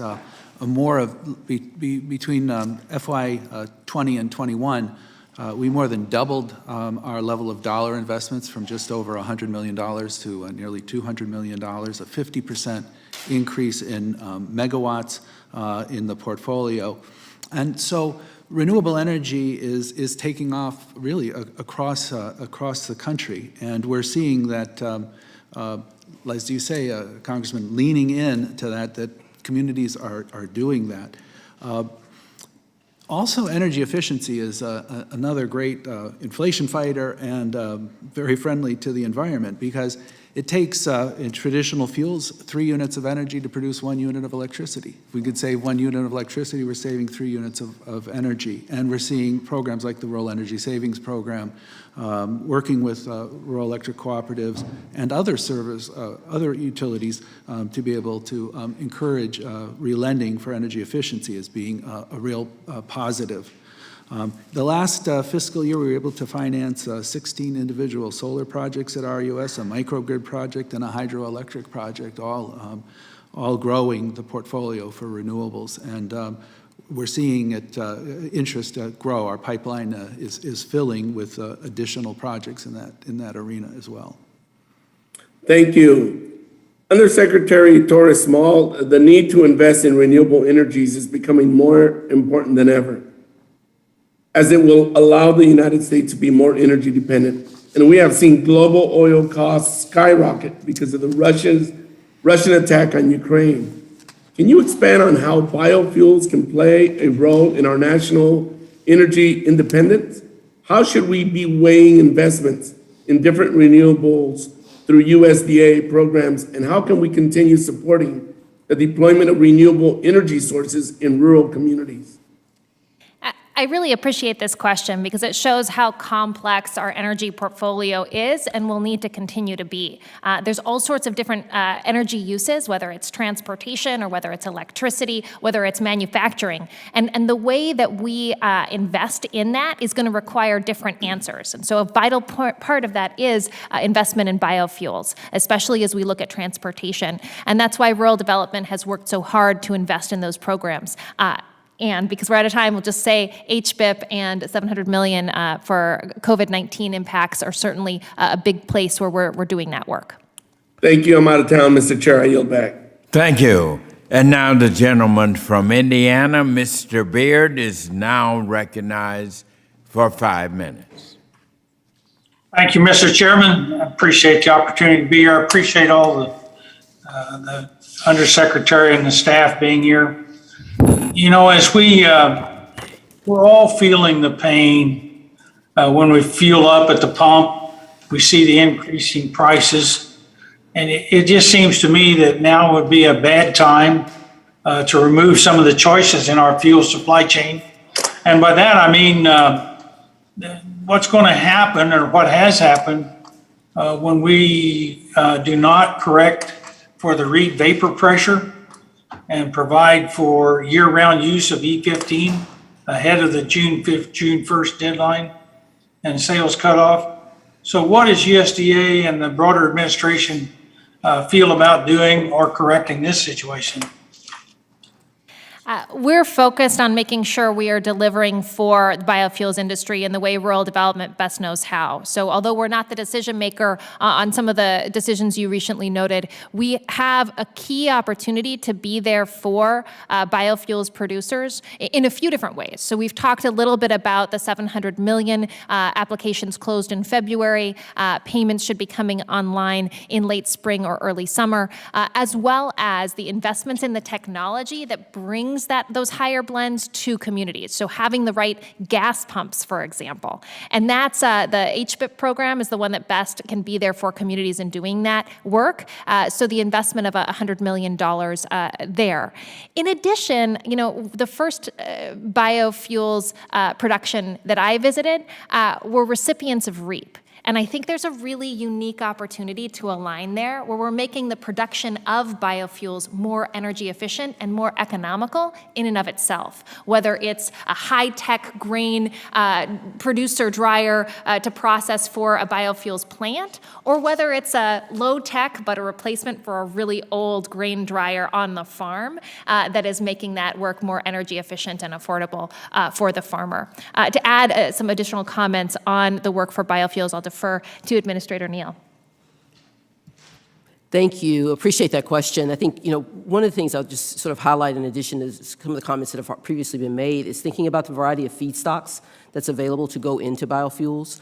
And I think what's one of the places where when we look at our work in REAP, when we look at our work in the 9003 program, we think about biorefineries, what are the variety of feedstocks that are available that producers, frankly, sometimes that may be even waste, that can be used to turn waste or other kinds of feedstocks into fuel, into energy for the kinds of needs that we have. And so I think as we in addition to thinking about, supporting businesses through difficult times like we're doing with the Biofuel Producer Program, supporting producers as they grow the kinds of feedstocks that we need intentionally for the development of biofuels. As we think about the support of various technologies through REAP or through the 9003 program, I think it's also important to consider how a variety of different feedstocks from a variety of sources can be commercialized into production of biofuels. And again, diversify the types of fuels that are out there and provide for more choices for people as they get where they need to go. Well, thank you for that. I really appreciate being able to look at different opportunities and make sure we bring all of those along at the same time. I do want to switch gears and look at another opportunity just to get a feel for how you and the administration feel about it. But I'm talking about methane digesters. They can really be used to turn a problem into an asset. And so I just want to know how the administration feels about using methane digesters attached to livestock industry. A lot of those are terribly expensive. And so is there anything that you feel we could put in the Farm Bill that would help move that process forward? Congressman Beard, thank you so much for that question. It's something we haven't had a chance to talk about today, but I think is a really exciting investment. Both the administration as well as, of course, Secretary Vilsack have expressed significant interest when it comes to methane digesters and recognizing that there's a large gamut, whether it's a smaller digester or some of the bigger scale ones that we're starting to see interest in now. There's key opportunities for them. And to speak a little bit more about that, I'll defer to Administrator Neal. Yeah, thank you. We are excited about the work that so many are doing with anaerobic digesters. Part of what we see is, this can be funded through our REAP program, but also through the 9003 program. So again, to accommodate the variety of sizes of different projects that are out there, I think that's important to have a variety of different choices of programs out there to support that work. One of the things that's also been interesting to track and to note is how the products from those digesters are being used. So in addition to seeing projects that might sell methane to produce electricity. We're also seeing things that are where they're selling gas directly to the pipeline. And then we're also beginning to see, particularly with some of our 9003 projects, places where there are digesters that are being used to make renewable chemicals. That's where we see a lot of opportunity in the renewable chemical sector. Thank you. Thank you so much. We're trying to get to everyone. Appreciate that. And now the gentlewoman from Washington, Ms. Schreier, is now recognized for 5 minutes. Thank you, Mr. Chairman. And hello, Undersecretary Torres Small. It's wonderful to see you again. And thank you again for taking the time to come out to Washington State in February to meet with my constituents and farmers. And I want to talk with you today about the Rural Energy for America, or REAP program. REAP is an incredibly important program for farmers and businesses in Washington State and my district. And for the most part, the program works well, but I would like to flag a few key issues and ask how we can make this program more effective. First, I know the program is significantly oversubscribed throughout the country. In fiscal year 2021, there was $1.1 million in grant requests from Washington, but only $752,000, or 65% of those, was allocated. Second, I've heard concerns about REAP providing only reimbursements and covering only 25% of project cost, and that's an outlier. This can be a real equity barrier for smaller producers who may not be able to put up 100% of the project cost up front or get a loan to be able to cover those upfront costs. And compared with similar programs, 25% of the cost share seems low. I know some of this may fall to Congress, but in order to serve more applicants and accelerate the adoption of renewable energy projects, I think we should look to increase this cost share rate and increase the total funding available in the REAP program. Finally, I'm concerned about farms and businesses in peri-urban and ex-urban areas. Case in point would be the farm that you and I visited together. Folks in Pierce County in my district are geographically not far from cities like Seattle and Tacoma, and thus may be excluded from participation. But the areas we live in, as you saw, practically speaking, are quite rural. And this will continue to be an issue as kind of urbanization encroaches on rural areas. So question, Undersecretary Torres Small, I just want to ask how we can make REAP easier for folks to use. And is there a way that we can incorporate these peri-urban and ex-urban farmers and businesses in the program? Thank you so much for your careful attention to farmers and their needs and how we can best serve them through REAP. It certainly is something we're eager to provide technical assistance on as you look at the Farm Bill, recognizing that REAP is one of the most popular programs, and so that oversubscription that you mentioned, certainly we see it on the ground when folks are interested in the program. Also, when it comes to the cost share piece, which really depends on the demographics of the application, and for that I'll defer to Administrator Neal. And then also the access piece, both when it comes to where something is located, but also in terms of how do we just make it easier with the application process, which is something we're focusing a lot of attention on. But so to speak more specifically to that, I'll defer to Administrator Neal.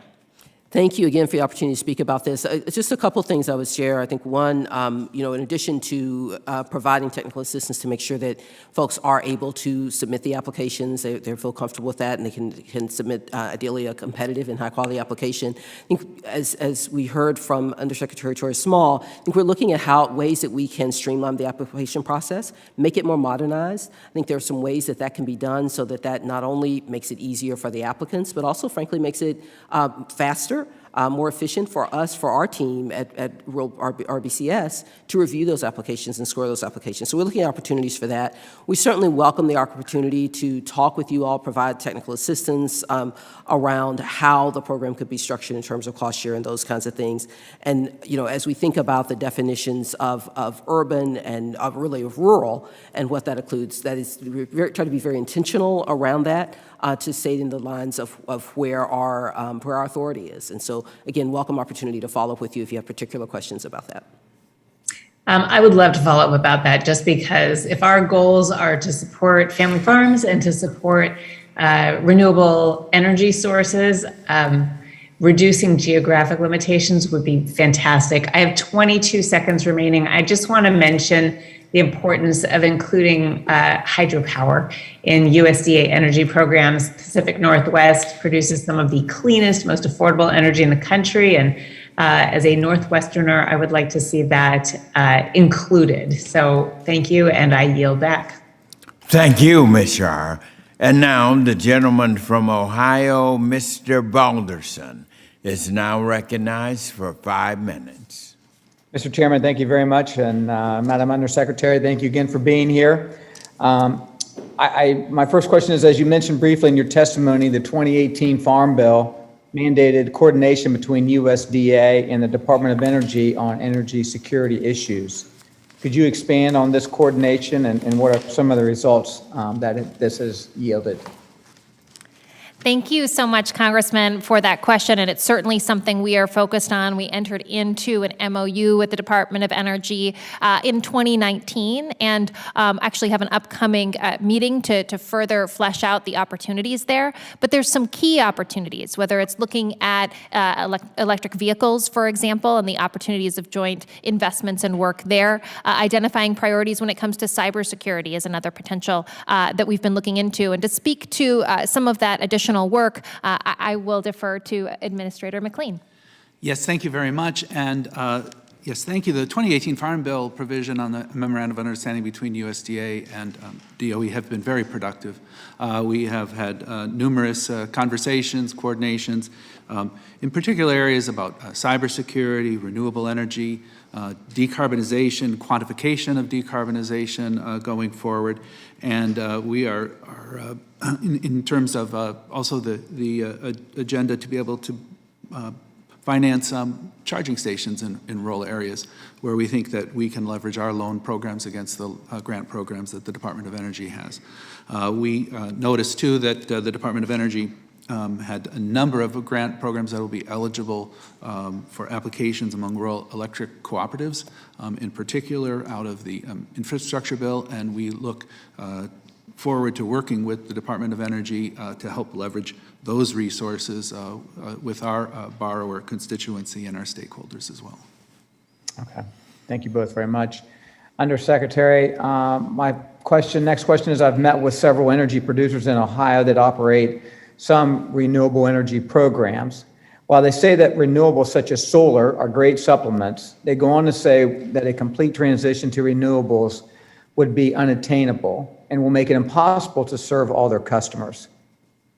I think everyone in this committee on both sides of the aisle knows that it is unrealistic to fully transition rural America to renewables as quickly as this administration would like to. Can you discuss the specific challenges that such a transition will have on rural America and America's farmers? Yeah, I think rural development has a unique perspective of this in a few ways. One, of course, working with farmers and recognizing the impacts of energy dependence in rural America, as well as some of the opportunities when it comes to energy diversification in rural America, but also when it comes to our longstanding work in electricity and working with rural electric co-ops and some of the efforts that they have made to diversify their energy portfolio. And so to speak a little bit more about that work and our unique perspective there, I'll defer to Administrator McLean. Thank you very much. And of course, the Rural Utility Services, predecessor Electrification Administration, is a longstanding relationship with cooperatives and rural service providers in the state of Ohio. And one of the more exciting things that are happening in the industry is in the area of beneficial electrification, where we're almost considering it as rural electrification 2.0. Where we are able to see the transformation of carbon-dependent machinery, transportation, industrial uses, switching over to electricity. And so the application of time and of technology, investment, and incentives, I think will be able to get us to that transition. But we're also seeing a lot of dedication from the good people who do provide that energy in the state of Ohio and elsewhere. Again, many of them are longtime customers of our agency.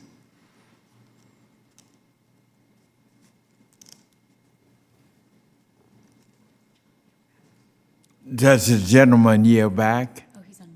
Oh, he's Yes, on Mr. Chairman, mute. I thank them, and I yield back my remaining time. Thank you. All right, thank you. And now the gentleman from California, Mr. Panetta, is now recognized for 5 minutes. Great. Thank you, Mr. Chairman. I appreciate this opportunity, and thank you for holding this important hearing.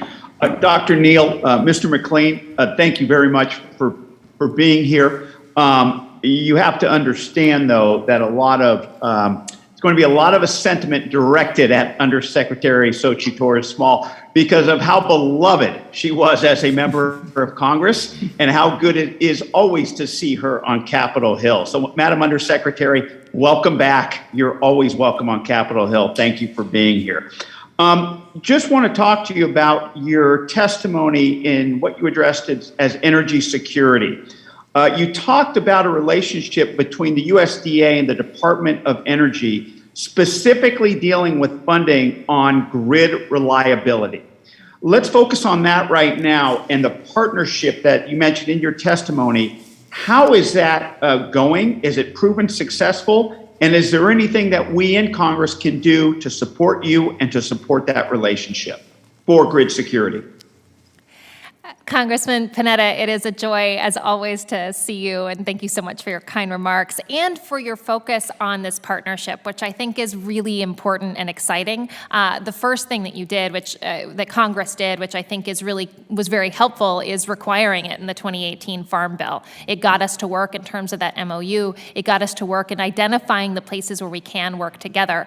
And the focus on reliability, certainly, from your experience in California, is crucial as we look to make sure that we have good ways to monitor electricity delivery, for example, under threats of extreme weather. Also, as we look at that reliability when it comes to cybersecurity, and that's why also our investments in the Grid Security Division has been crucial in rural development. To speak a little bit more about that MOU, I'll defer to Administrator McLean.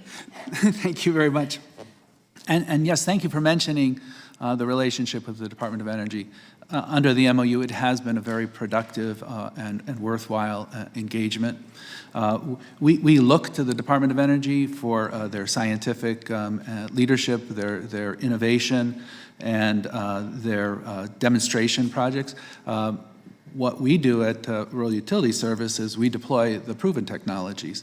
So those of you who know Washington, D.C., we share 12th Street. The Department of Agriculture and Department of Energy are next door neighbors, and we look at that MOU as to being the bridge across 12th Street to be able to take the innovation that the Department of Energy is working on, the technology advancements that they're working out and bringing into the marketplace, and bringing it across into implementation in rural America through the financing that we can provide at the Rural Utility Service. And with relationship to those grant programs that Department of Energy has, we would be delighted to be able to leverage our loan programs to be able to stretch them out to get further activities financed in rural areas. Okay, thank you. And let me move on to my next topic, if I could, Madam Undersecretary. Look, obviously in administrating rural development programs, especially in California and in my district, we struggle because the designation of rural based on population density.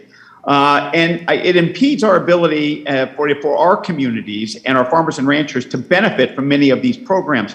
Madam Undersecretary, can you discuss the further need to revisit the definition of rural, if you can, and elaborate on how the current definition limits investment in rural economies?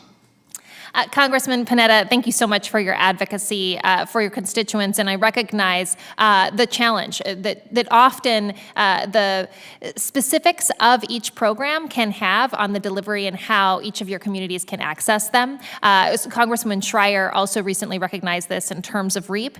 We stand poised to do what Congress tells us to do in this area and to provide all the technical assistance you might need as you address any challenges when it comes to accessibility to our programs. Great. Look forward to working with you on that and many other issues as we approach the 2023 Farm Bill as well. Thank you for being here. Mr. Chair, I yield back. Thank you. And now the gentleman from Kansas, Mr. Mann, is recognized for 5 minutes. Great. Thank you, Mr. Chairman. And Madam Undersecretary and our other panelists, thank you for joining us here this morning. I represent the Big First of Kansas, which is one of the largest ag producing districts in the country. Last year, we did over about $10 billion in ag products, something that those of us in the district are very, very proud of. In Kansas, we have around a dozen ethanol plants and biodiesel plants combined. The majority of those are in my district.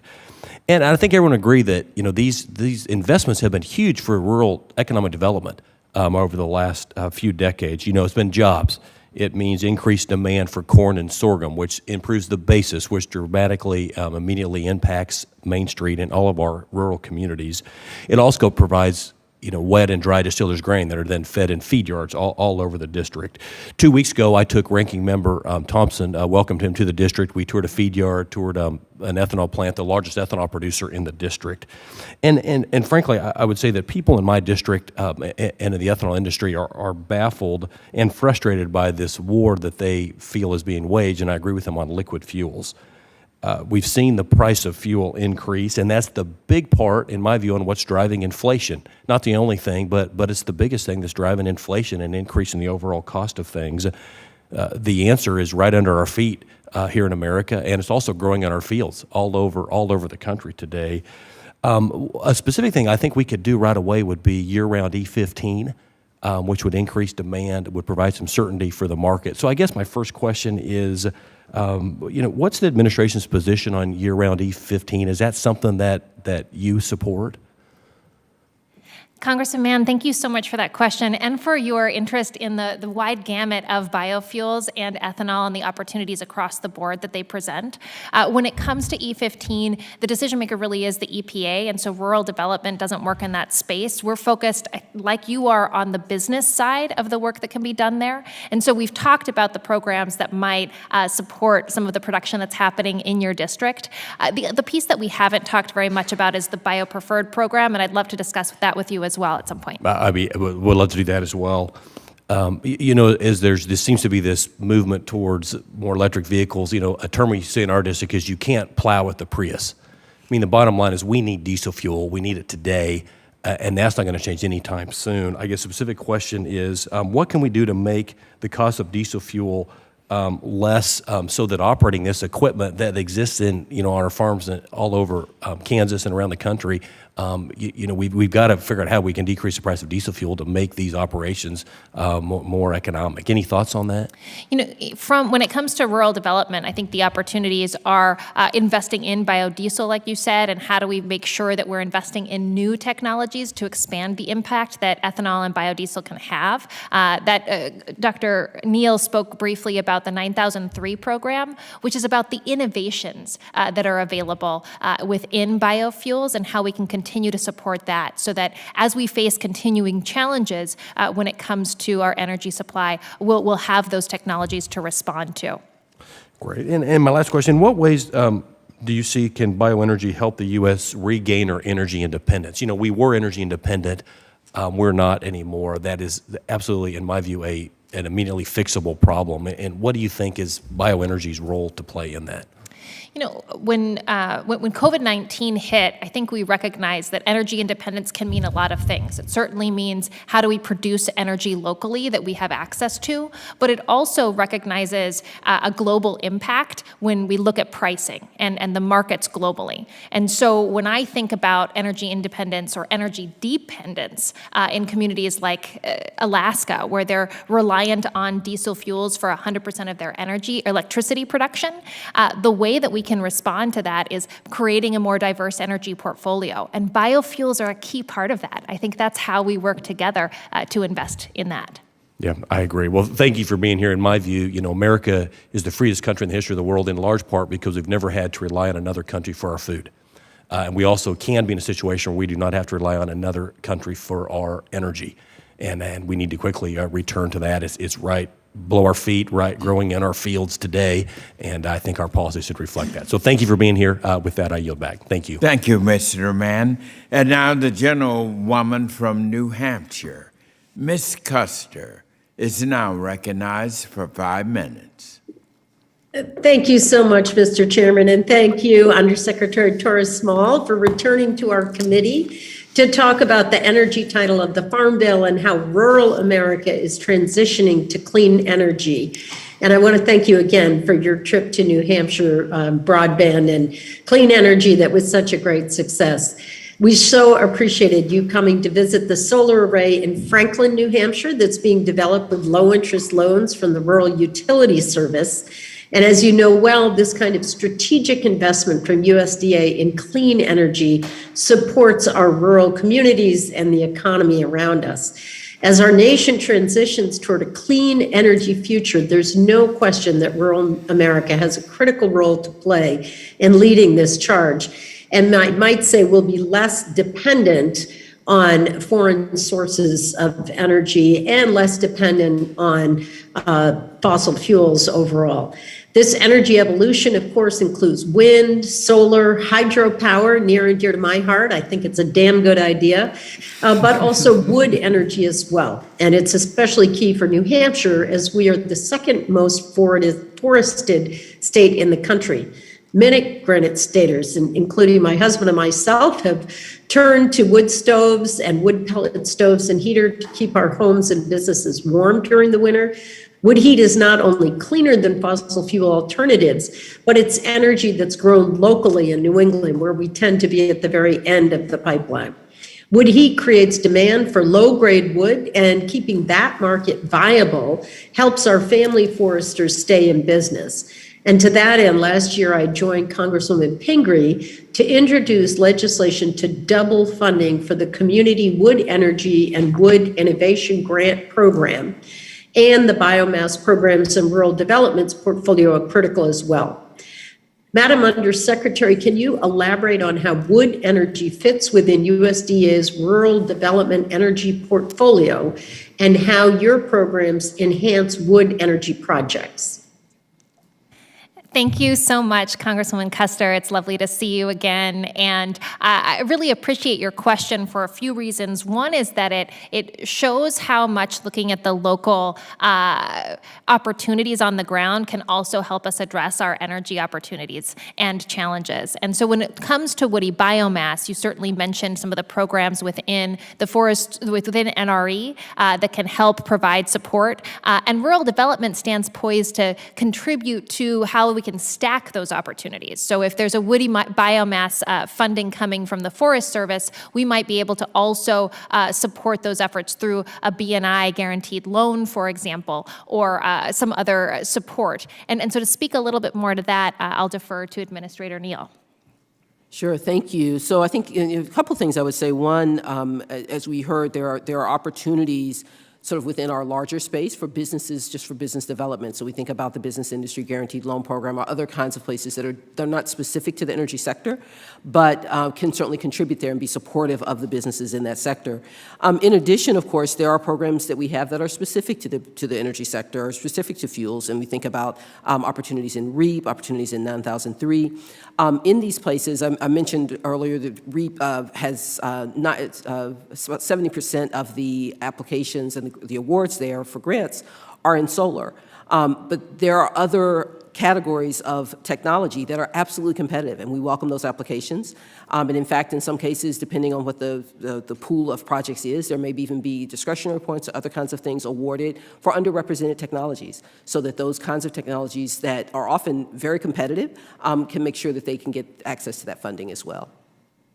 Great. I'm going to try to get one more quick one in.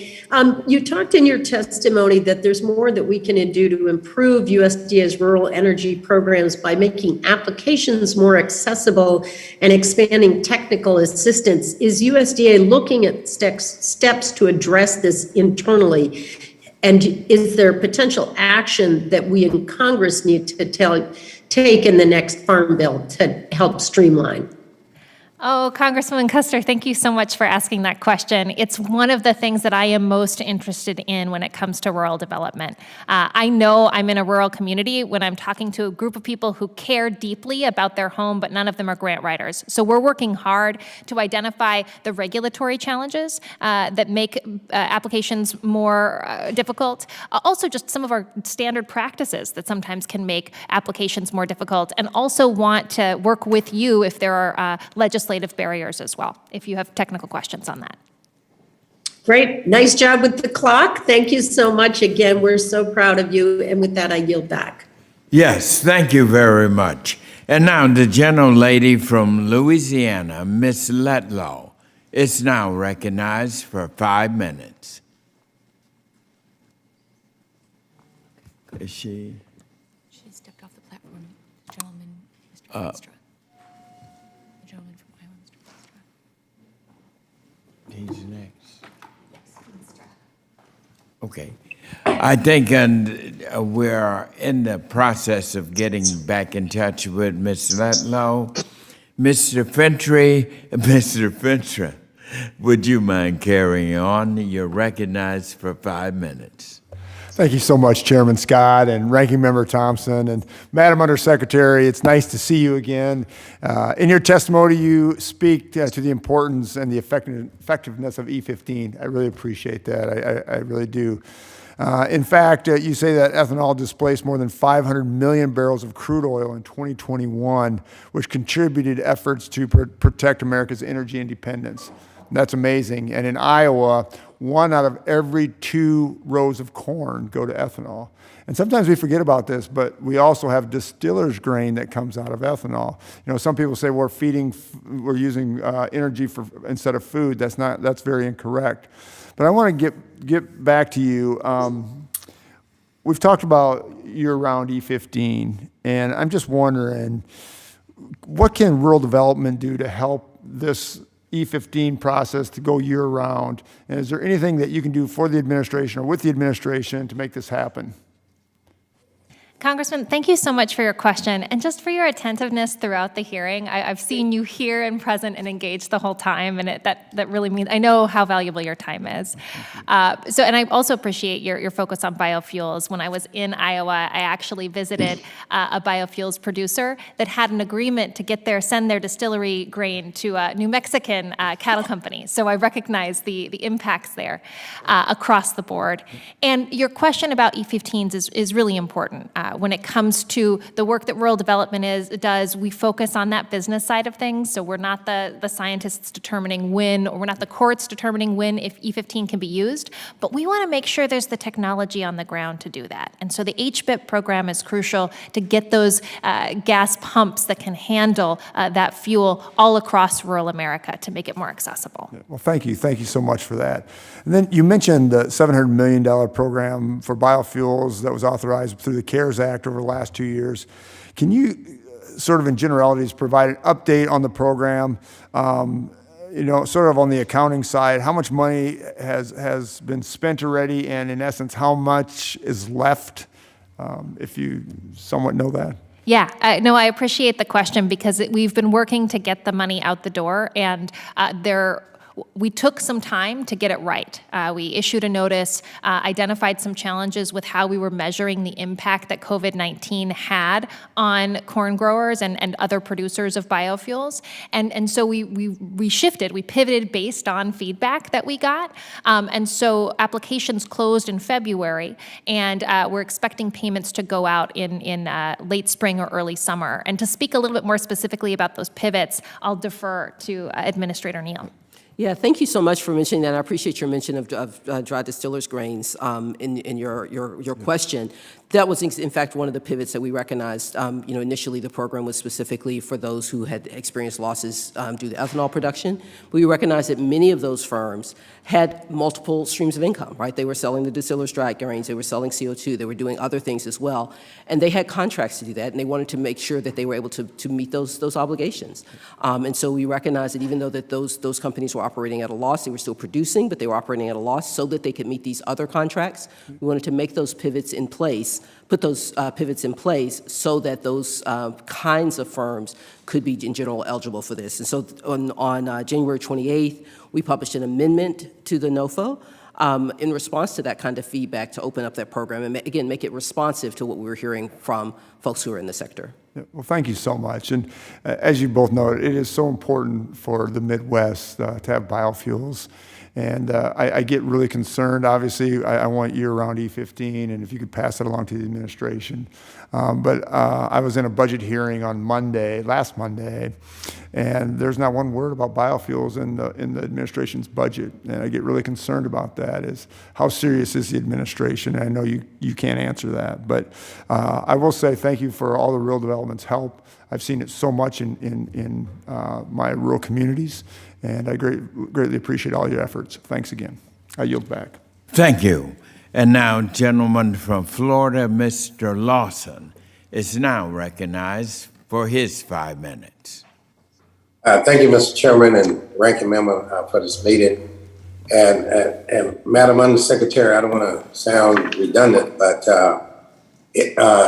and this was something you answered a little bit early on. Is that, and I'm saying it's been well documented that many of the USDA conservation programs have an application that is sometimes very technical, very time-consuming. Because of this, unequal number of large operators are benefiting from these programs, while small and socially disadvantaged farmers and producers struggle to apply. How is the Rural Energy and Economic and American Program able to deal with this? Should we allow smaller producers some upfront assistance to work on these projects? Congressman Lawson, that's such a helpful question. And what I really appreciate about it is that you recognize that accessibility of our programs really is about equity, making sure that no matter who you are in rural America, you have access to these programs. If you don't have a grant writer, you still have access to these programs. And also, Congress has done a really interesting job acknowledging that in recent funding as well. So if you look at the Reconnect programs, additional fund component for technical assistance and administrative fees, that's been helpful. It was also available in some of the ARPA programs, as well as in proposed legislation with BBB, recognizing that a key part of the programs are the people that help deliver it, and making sure that we're able and poised well to do that in a way that's accessible to everyone.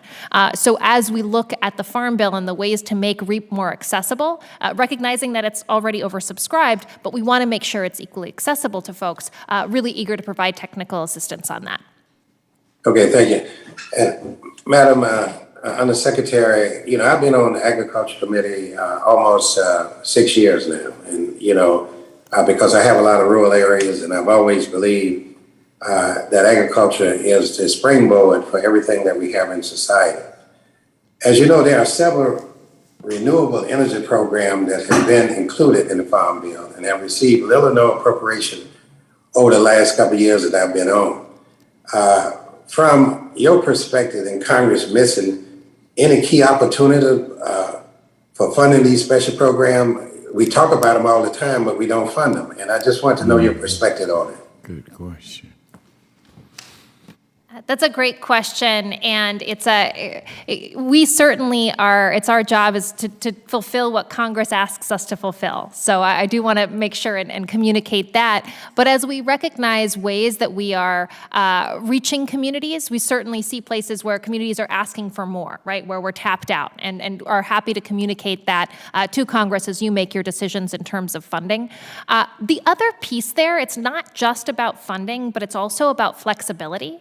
So how do we take a bigger program and make sure that it speaks to a lot of different potential local ideas so we can respond and support that? To speak a little bit more to that, I'll defer to Administrator Neal. Sure, I appreciate that question. It is an important topic, and I'll address that by thinking about one program in particular, the Rural Energy Pilot Program, which is a pilot program, as you said, that offers grants and financial assistance for rural communities as they develop their rural, to further develop renewable energy in their communities. One of the things I think that's really important about this program is it's driven by community partnerships, so it's really about what that community recognizes in terms of their assets and how they want to proceed in terms of their renewable energy future. And so that program is the letters of intent are actually coming up due on April 19th, and so we look forward to receiving those, and then there'll be a second round. And part of what we think is good about having that two-step process is that allows opportunity for feedback on that first letter of intent. You get to see sort of what is the thought, are there ways to strengthen this, how to make this align better with what the program priorities are, and so they're able to get that feedback back, and then if they choose, submit a full completed application by the July 18th deadline. So as an example of how these kinds of programs can operate, I think REP provides that, and we're again very pleased to see how that program, they've already had significant interest, and looking forward to seeing more of that. Okay, thank you. This is great information. Mr. Chairman, I yield back. Thank you. And now the gentleman from South Dakota, Mr. Johnson, is recognized for 5 minutes. Thank you, Mr. Chairman. I would just note, having watched the Undersecretary today, it's a reminder of why so many of us enjoyed working with her. Just a great passion for service, and our country is lucky to have your continued service, ma'am. I watched with interest Mr. Carvajal's discussions of energy security, and as we look forward toward the next Farm Bill, are there particular aspects that this committee should keep in mind that together we could do to try to further energy security for this country?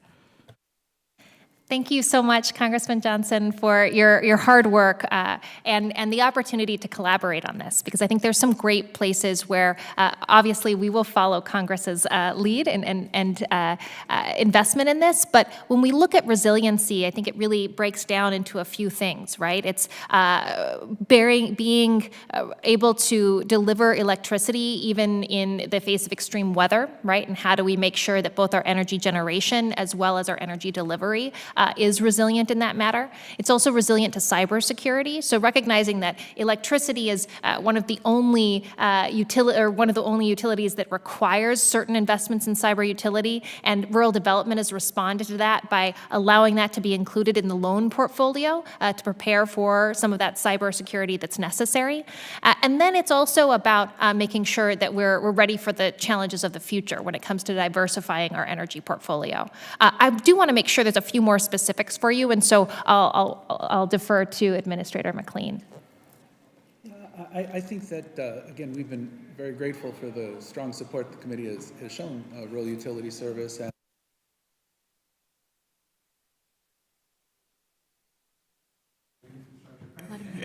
Excuse me, Mr. McLean, we're having a My little difficulty. Turn your Yes, mic on. My apologies. Thank you.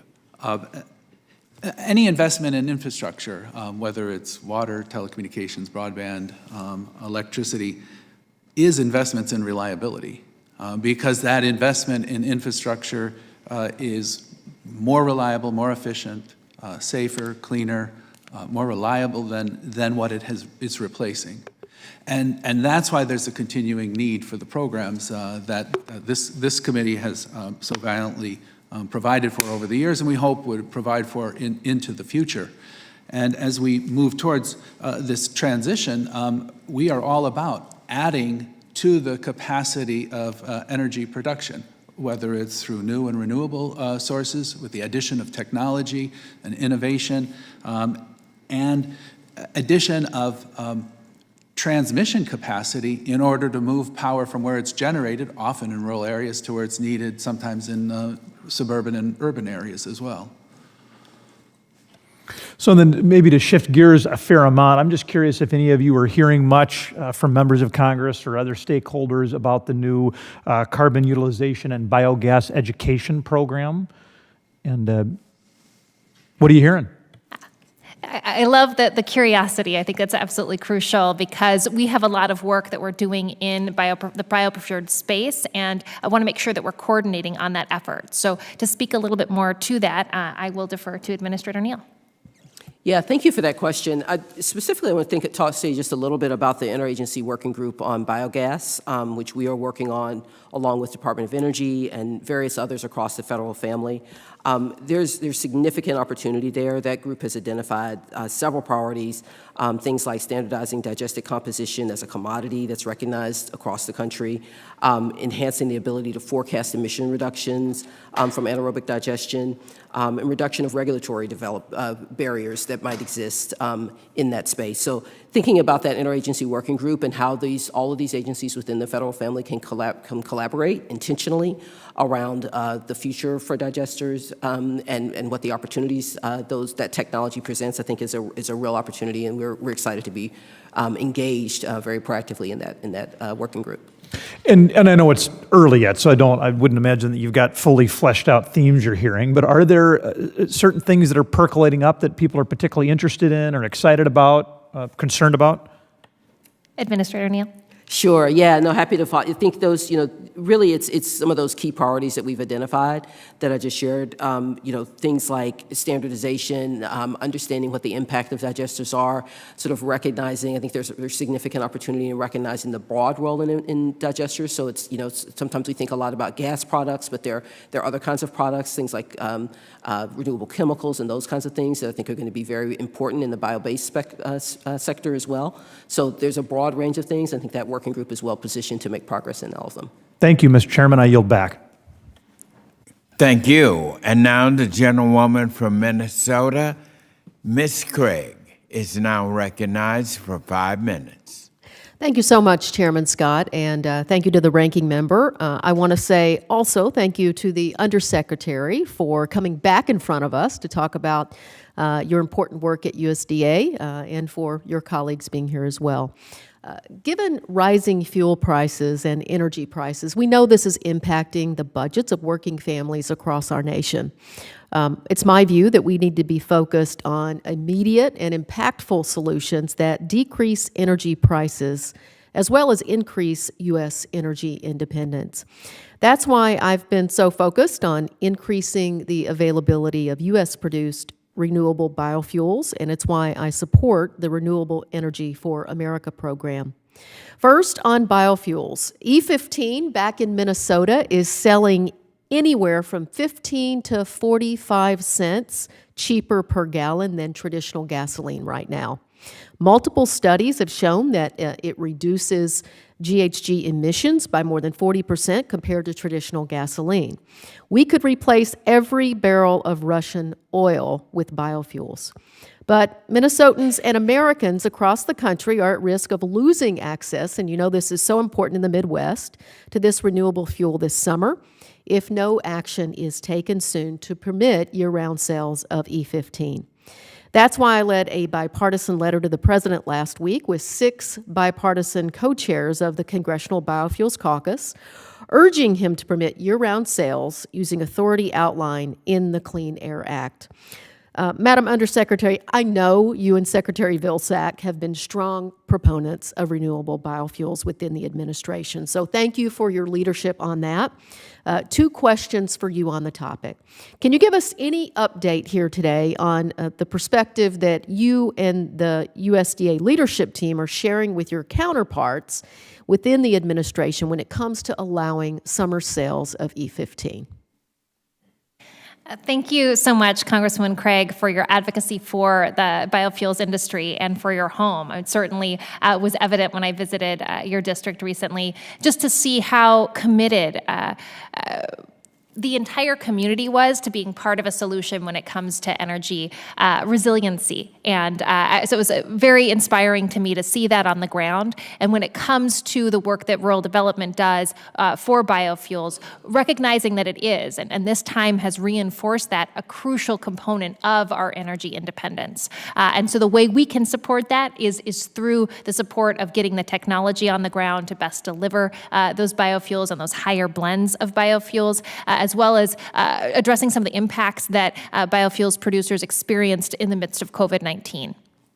Well, we certainly hope you'll pass it along within the full administration as well as the EPA that Minnesotans are about to see fuel costs go up if the administration doesn't act now, and we have an opportunity to act now. Along the infrastructure lines, can you give us a little bit of an update on the status of the $100 million infrastructure grant program that USDA announced in December of 21, and can you share an update on the $700 million for biofuels producers in particular? We've been working hard on this, and I really appreciate you bird-dogging it to make sure that it's delivered to the people who are working hard to fuel our country. So when it comes to the $100 million that we expect to see before the end of spring, getting the application process open, and when it comes to the $700 million, as you know, ago, the application closed at the end of February or within February. And so now we are working to get those payments out late spring or early summer. Great.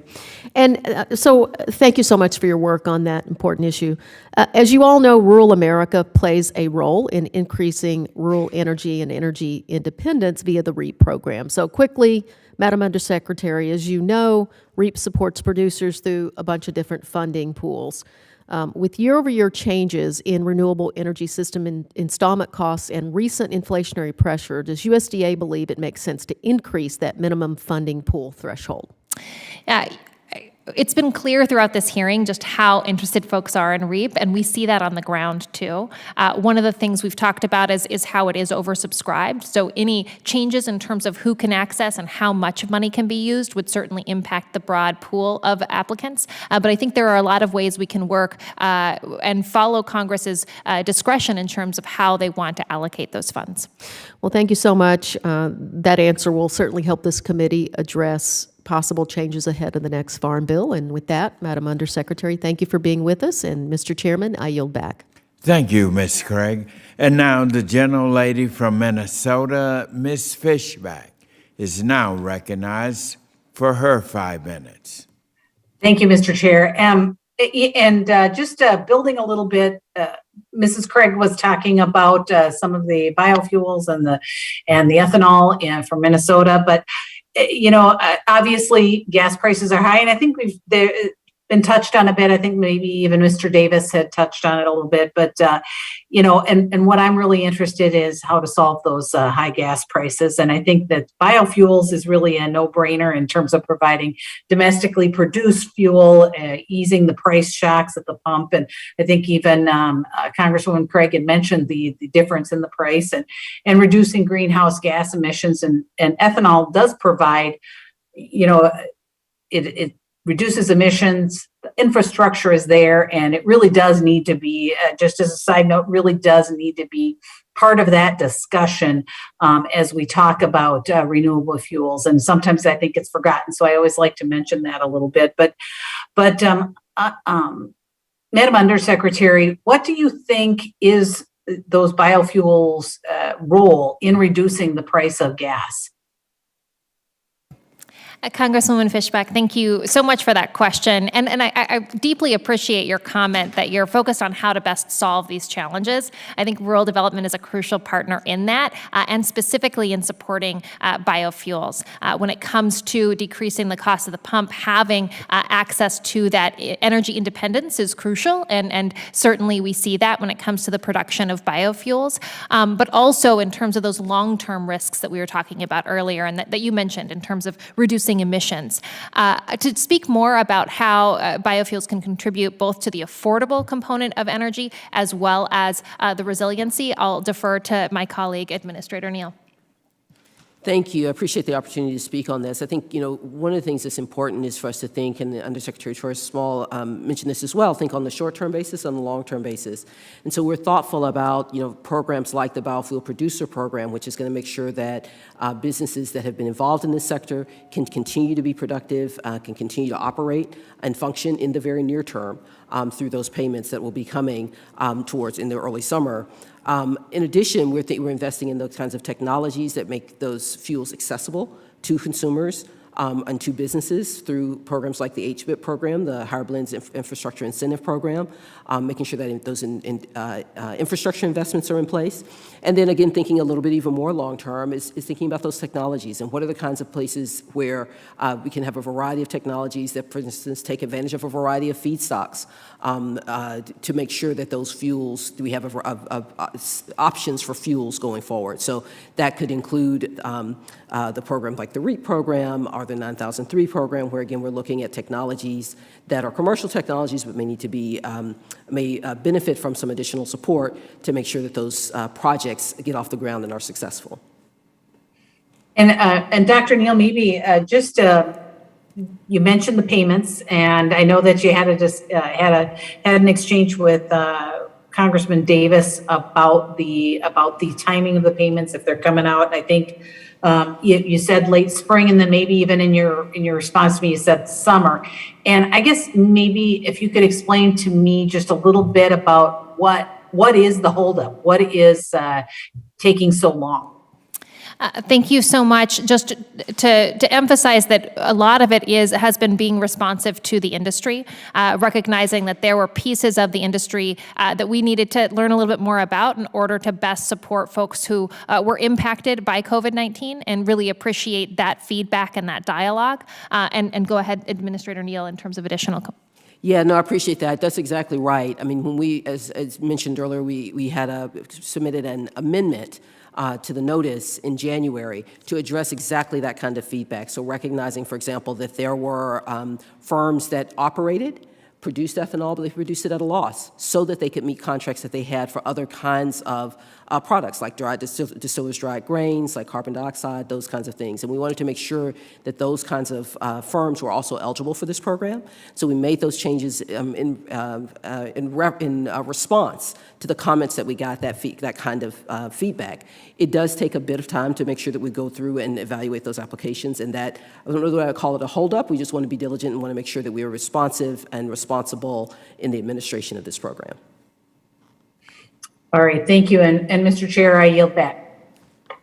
Thank you very much. And now the gentlelady from Illinois, Ms. Bustos, who is also the chair of the Subcommittee on General Farm Commodities and Risk Management. You're recognized for 5 minutes.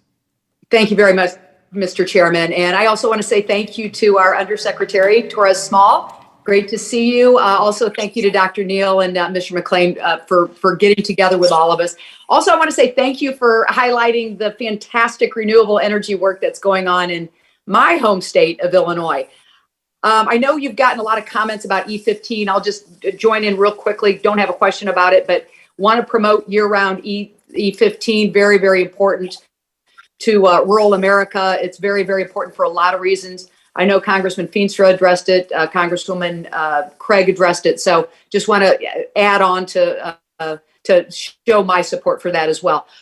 So let me get into a couple questions here. The president's budget request for 2023 that was just released last week included $300 million for rural electric co-ops, so they can transition from their infrastructure of fossil fuels to more renewables. And I'll start with our Undersecretary, and of course, if Mr. McLean has anything to add, please do. But can you speak to the economic impact that this transition could have on rural America? And also, what sorts of new opportunities would this sort of robust, sustained investment bring about?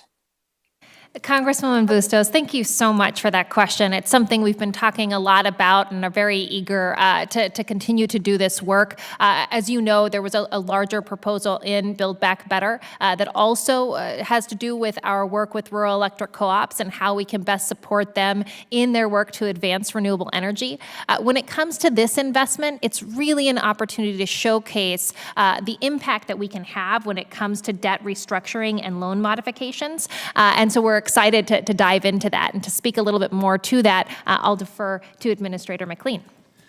Yes, thank you very much. And thank you as well. I want to highlight, we're very, very proud of the work we're doing in Illinois. Major renewable projects of Prairie State and Dresser, very big solar projects. And I think it's an exciting glimpse of what the future is and what the transition can lead to. But for rural electric cooperatives as consumer-owned businesses, there aren't shareholders or investors to be able to absorb the costs of transition. So the resources proposed in the president's budget and proposed in the reconciliation bill are going to be very valuable, and we're going to put them to work as best we can to be able to facilitate that transition, to be able to address those stranded investment costs that rural electric cooperatives uniquely face, precisely because it is the consumers that are the owners of those business units. Very good. So let me get back onto this popular topic that you're hearing from the Midwestern members of Congress here on biofuels. Undersecretary Torres Small, in recent years, the USDA has stood up and implemented the Higher Blends Infrastructure Incentive Program. If you could, can you give us a bit of an overview of how this program was used by applicants and how that compares to USDA's goals for the program?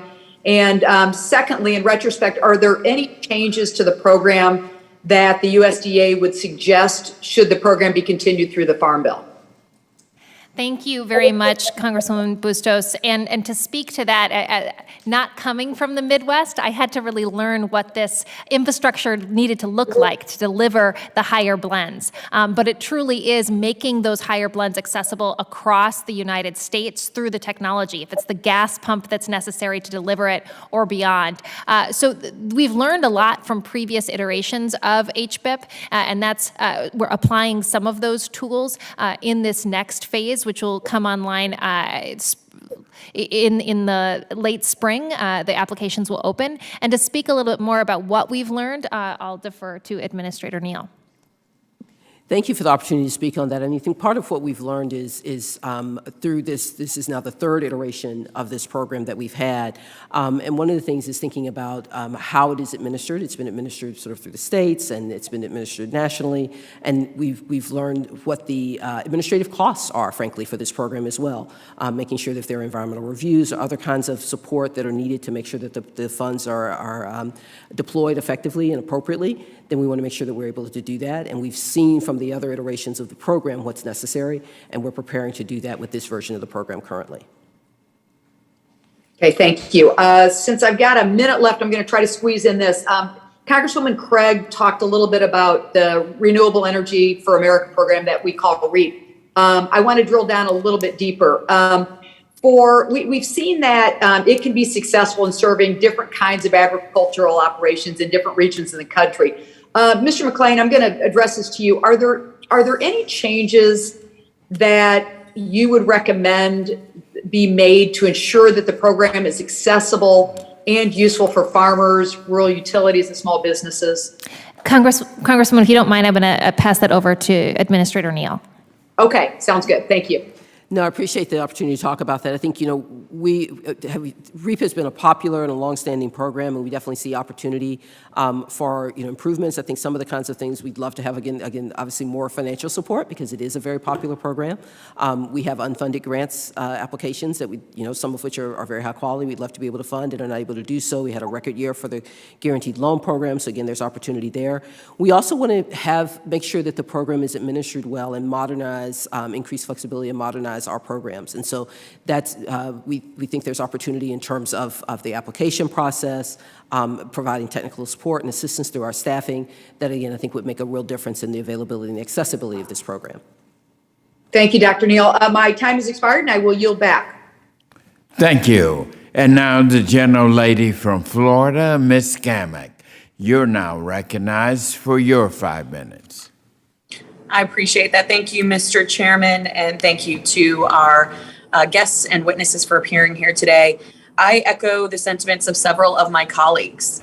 Quite frankly, this is a very frustrating exercise because the real issues that are impacting rural America today are not being addressed here in this hearing. And so I have to voice that on behalf of my constituency and my producers, who many are suspending their operations because the cost of fuel has skyrocketed and it's just no longer a viable option under these current circumstances when the price of diesel is over $5 a gallon. $5 a gallon. In fact, it was $5.19 yesterday in my district. When it is that, and we are now having a conversation of renewable energy opportunities in rural America, I think that screams how out of touch Washington, D.C. and this administration is when it comes to the needs and wishes of the constituents that we represent. But I digress. I'm gonna just jump right into a supply chain question, Madam Undersecretary. This isn't our first rodeo with the enormous potential that we're talking about as it relates to renewable energy. But the future that this administration seems intent on foistering on rural America, one that is really dependent on raw materials like copper, nickel, cobalt, lithium, all of which will require increases in production if this administration's version of low carbon future is to come to fruition. So at this time, the lion's share of lithium refining occurs in China, and a significant portion of the world's polysilicon, which is used to make the solar panels. This comes from the region which is under fire for gross human rights violations. Now, China is committing genocide, and this is something that is indisputable. There are numerous reports tying the companies extracting the polysilicon to power this administration's bright, beautiful future to slave labor. Madam Undersecretary, what is your plan to protect rural communities and businesses from being exposed to these risks and evils in what they deem a future energy supply chain? Now, more broadly, what is the administration's plan to increase extraction and refining of these raw materials domestically? Congresswoman, thank you for your question and for your focus on rural communities, because when it comes to rural development, the work that we do is not the regulation side in terms of mining or in terms of production, but more in terms of incentives, incentives for communities so they can identify what their opportunities are for energy resilience, what their opportunities are when it comes to affordable energy, as well as their opportunities when it comes to a clean energy future. And so rural development works hand in hand, whether it's with a rural electric co-op on the electricity side, or whether it's a farmer when it comes to REAP or a value-added producer grant, for example. We're focused on responding to those local insights and how we can best support them in those efforts. So to speak a little bit more about the energy, the electricity diversification, I will defer to Administrator McLean. Well, thank you.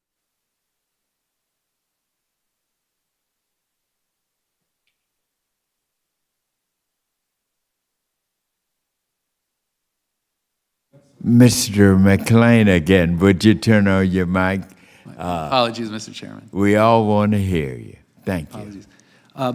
It's critical about building those very industries in the United States, and not only looking for sources of those critical materials, but finding ways to recover them from recyclable materials. And it is an across-government initiative, not highly focused at rural development, but we are aware of supply chain issues and are dealing with them as we roll out investments in rural electric infrastructure.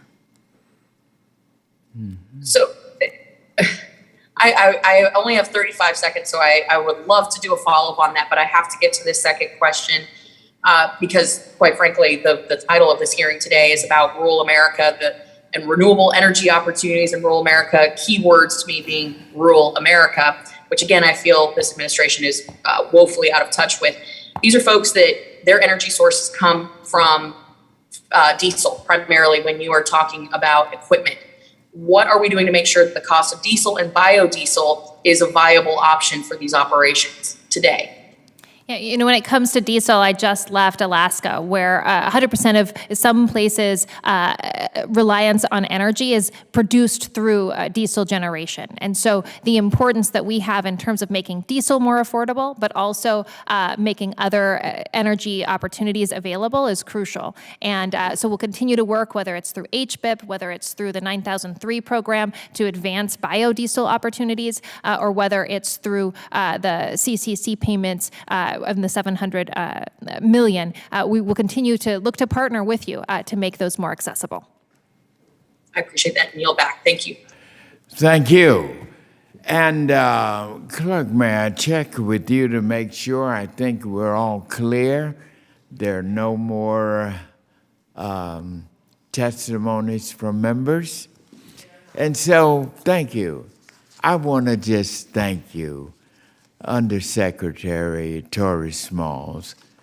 What an informative, articulate, knowledgeable, and very helpful testimony that each of you have given, and I want to thank you. I want to thank also your Administrator Neal. Excellent. Thank you for your testimony. And Administrator McLean, thank you for your testimony.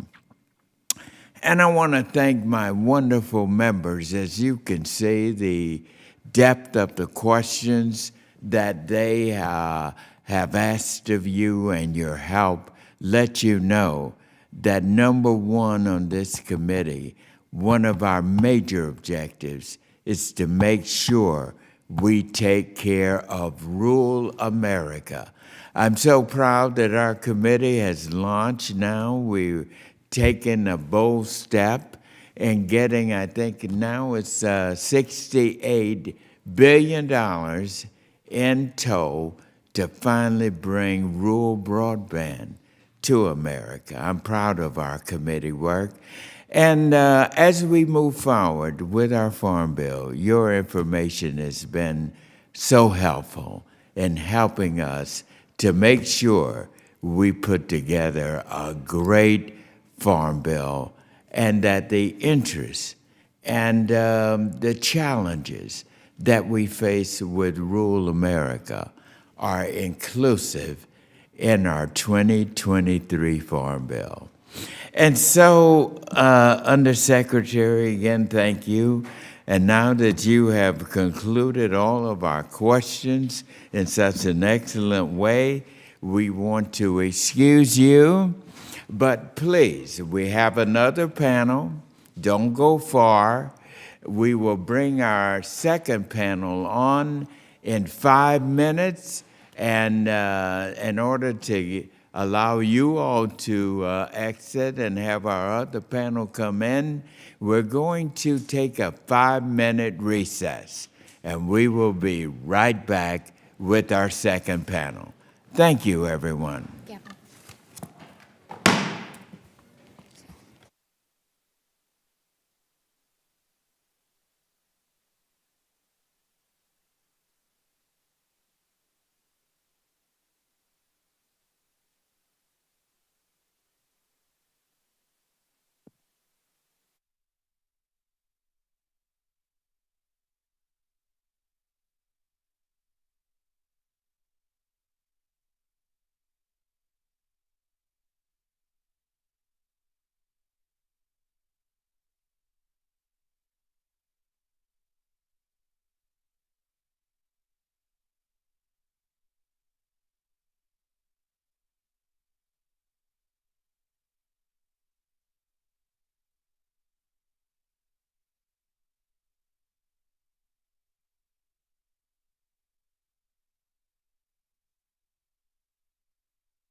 for a sound check.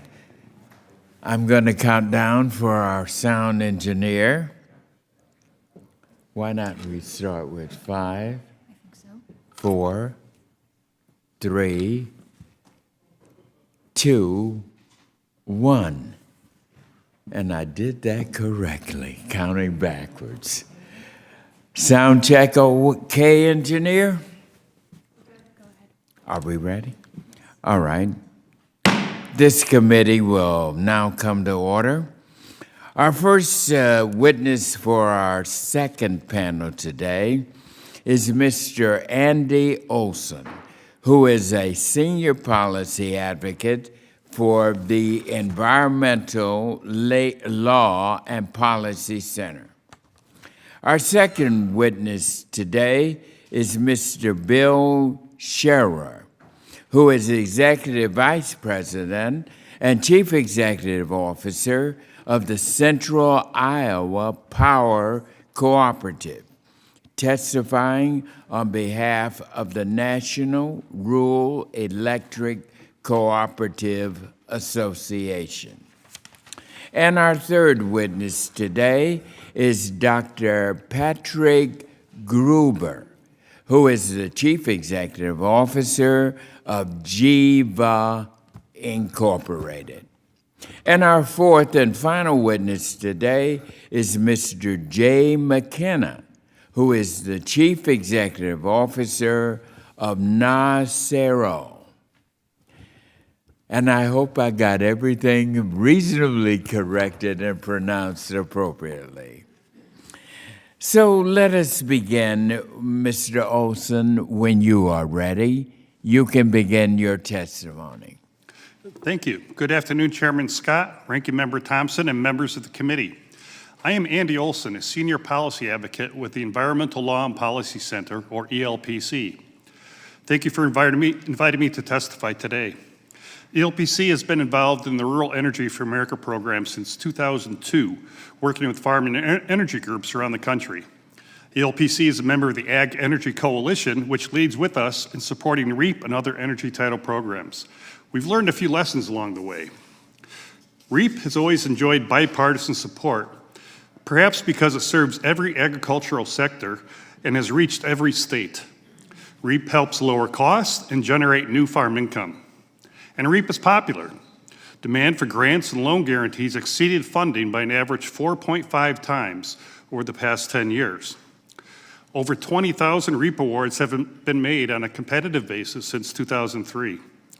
Since 2014, REAP leveraged over $7 billion in private investment. REAP benefits the nation with more clean energy, stronger rural economies, and a healthier environment. Farmers and ranchers and rural small businesses of all types use REAP to harvest the wind and the sun to power their operations. They use energy efficiency to cut energy costs and waste. Biomass energy is also included in REAP, as well as hydropower.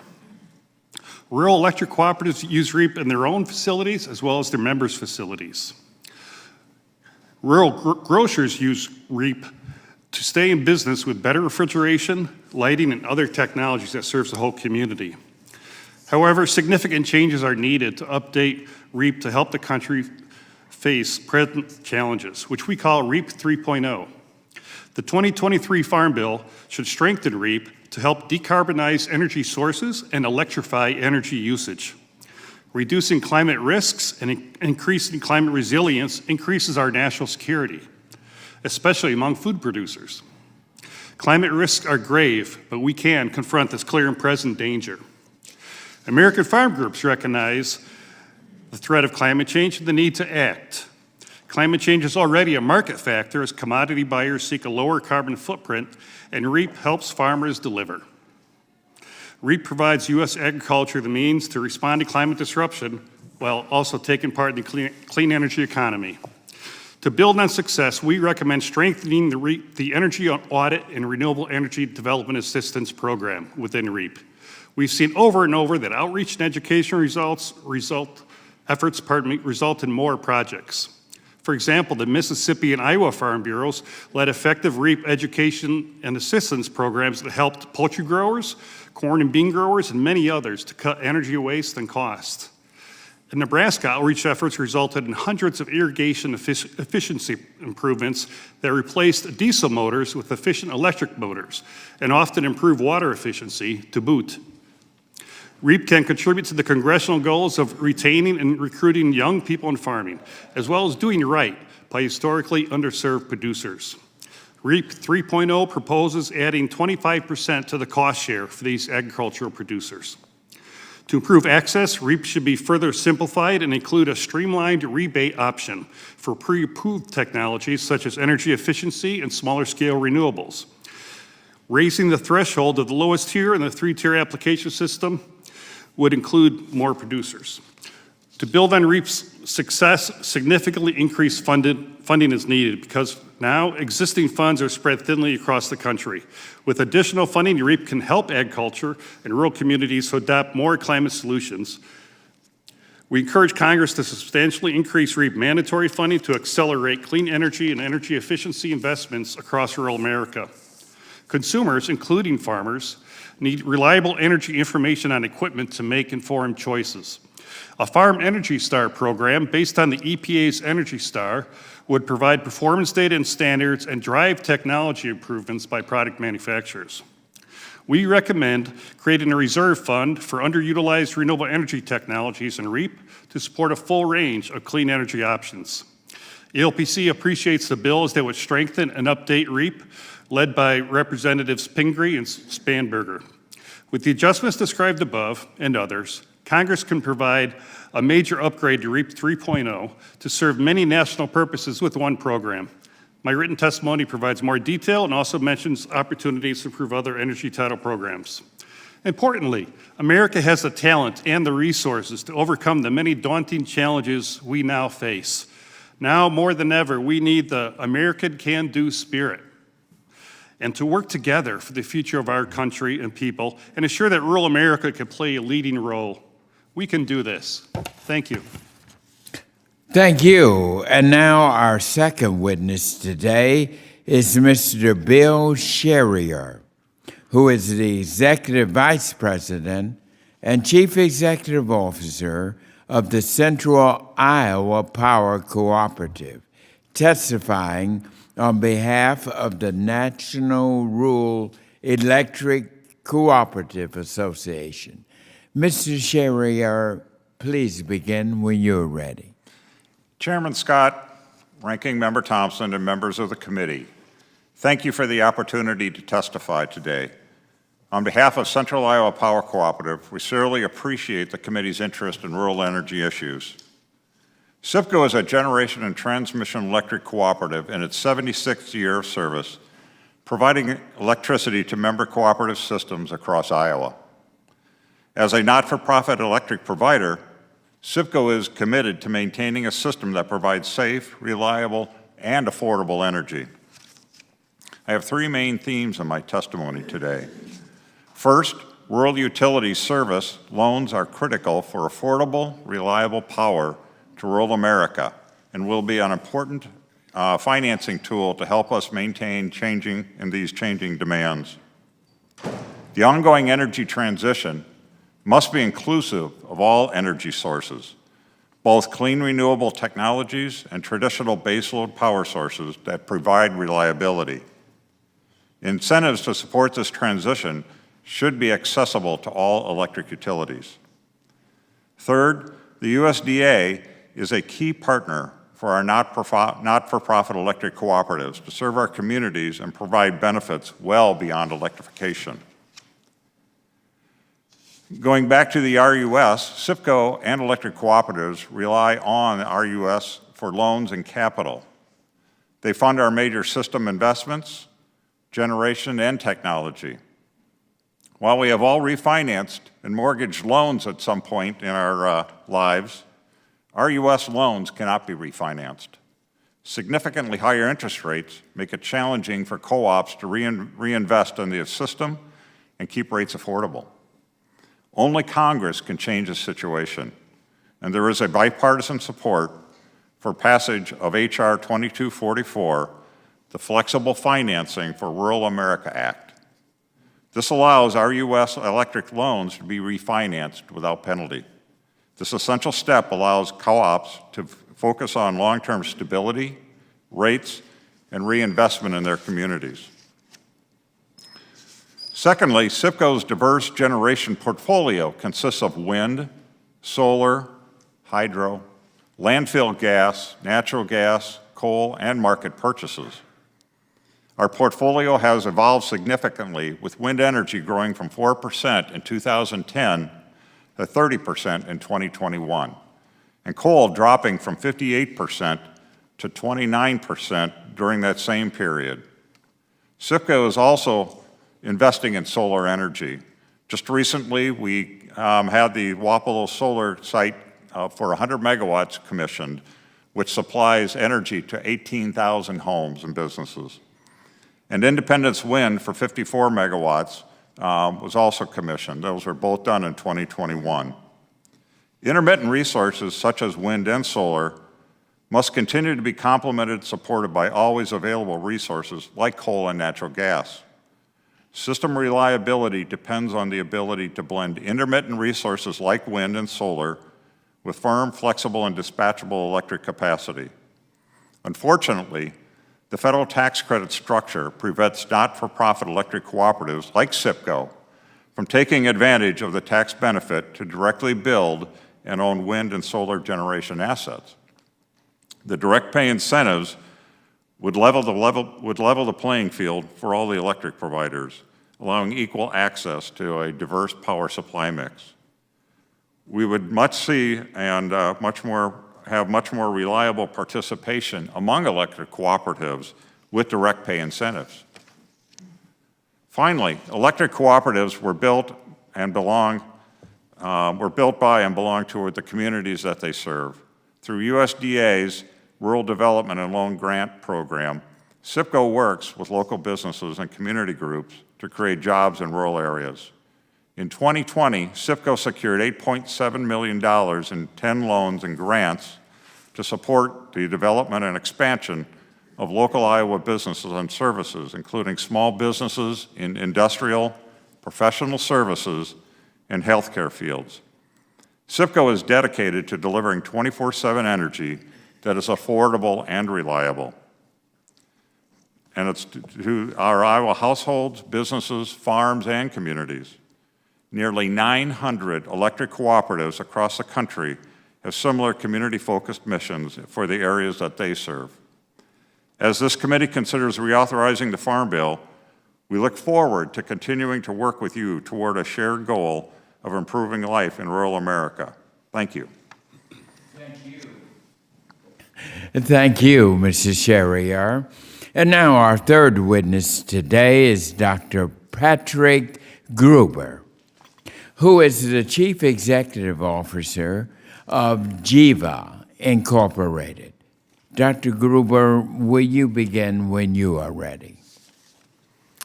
Thank you, Chairman Scott and Ranking Member Thompson and all the members of this committee for the opportunity to provide testimony about renewable energy. Jiva is in the midst of commercializing drop-in hydrocarbon fuels. It's the next generation jet fuel, gasoline, and diesel fuel. Net zero hydrocarbon drop-in fuels are what the marketplace is interested in, and so that's what we're all about. Now, in order to achieve net zero fuels and chemicals, you need to do two things. One is replace the carbon by which that fuel is made, and then replace the fossil-based energy that is used in the production process. Now, here's a concrete example. We're in the midst of designing our first world-scale net zero fuel plant up in Lake Preston, South Dakota. We call it Net Zero 1. It's expected to be operational in 2025. The total projected financed installed cost is expected to be about $900 million. It'll take in about 35 million bushels per year of climate-smart corn. This is the low-till, no-till corn. It'll produce about 430 million pounds of protein and feed products. It's a very large amount. 30 million pounds of oil, and 50 million gallons of net zero jet fuel, 10 million gallons of gasoline and diesel fuel will all be products from this plant. Now, we're doing something unusual up there. We want a net zero footprint. We don't want to use the grid electricity and natural gas if we can avoid it. Consequently, we're designing Net Zero 1 to be off the grid. We are planning on building a 60 megawatt wind farm and an on-site water treatment anaerobic digestion plant that produces enough biogas to offset the need for fossil-based natural gas. We'll also make green hydrogen. Lake Preston's future is going to be that it's a green energy hub. The lessons we're learning up at our net zero designs apply to other existing ethanol plants. If we can decarbonize their energy, we can add jet fuel and hydrocarbon production to those facilities as well. It's fundamentally about renewable energy and displacing fossil-based energy and natural gas.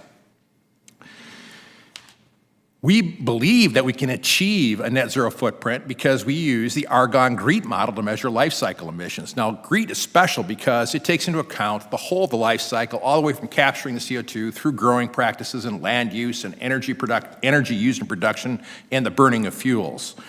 We can get to a net zero or even negative carbon footprint for these fuels, and that's measured at the tailpipe of a jet engine, which is amazing. We could drive the CI score down further if we use carbon capture and geological sequestration techniques, or get this, simply by using no-till corn. It would drive the footprint to be -30 across the whole of the life cycle, even after the fuel is burned, if we had used renewable energy in production along the way. Now, climate-smart agriculture, it makes a lot of sense. At GEVO, we intend to set up a business system that financially rewards farmers for using more sustainable ag practices. We think farmers should be paid for their corn and then be rewarded for the benefit they're providing all of us in capturing carbon or improving sustainability in their production processes. We had a press release about that today, working with Farmers Edge, talking about how to use that data. It's available. We're going to figure out a way to monetize it and pay farmers for doing a good job. Because we get paid by lowering carbon scores, improving the carbon emissions, eliminating fossil-based carbon, and there's lots of carbon accounting models used around the world. We need to use the best. That's the Argonne GREET model. It's the gold standard. It's the foundation for others. It has the most current scientific data. It's the most complete model. There's a model in Europe called EURED 2. It's the standard model. It follows the GREET model closely. So does Canada's model. The California model uses GREET, but they simplified the agricultural inputs with averages for crops. Now, the RFS model follows GREET, well, kind of the way California does, but it hasn't been updated in roughly 15 years or so. There's a new model on the horizon called CORSIA. It's partially developed international model, but it's an outlier. It doesn't allow for sequestration, nor does it take into account better land management practices or better agricultural practices.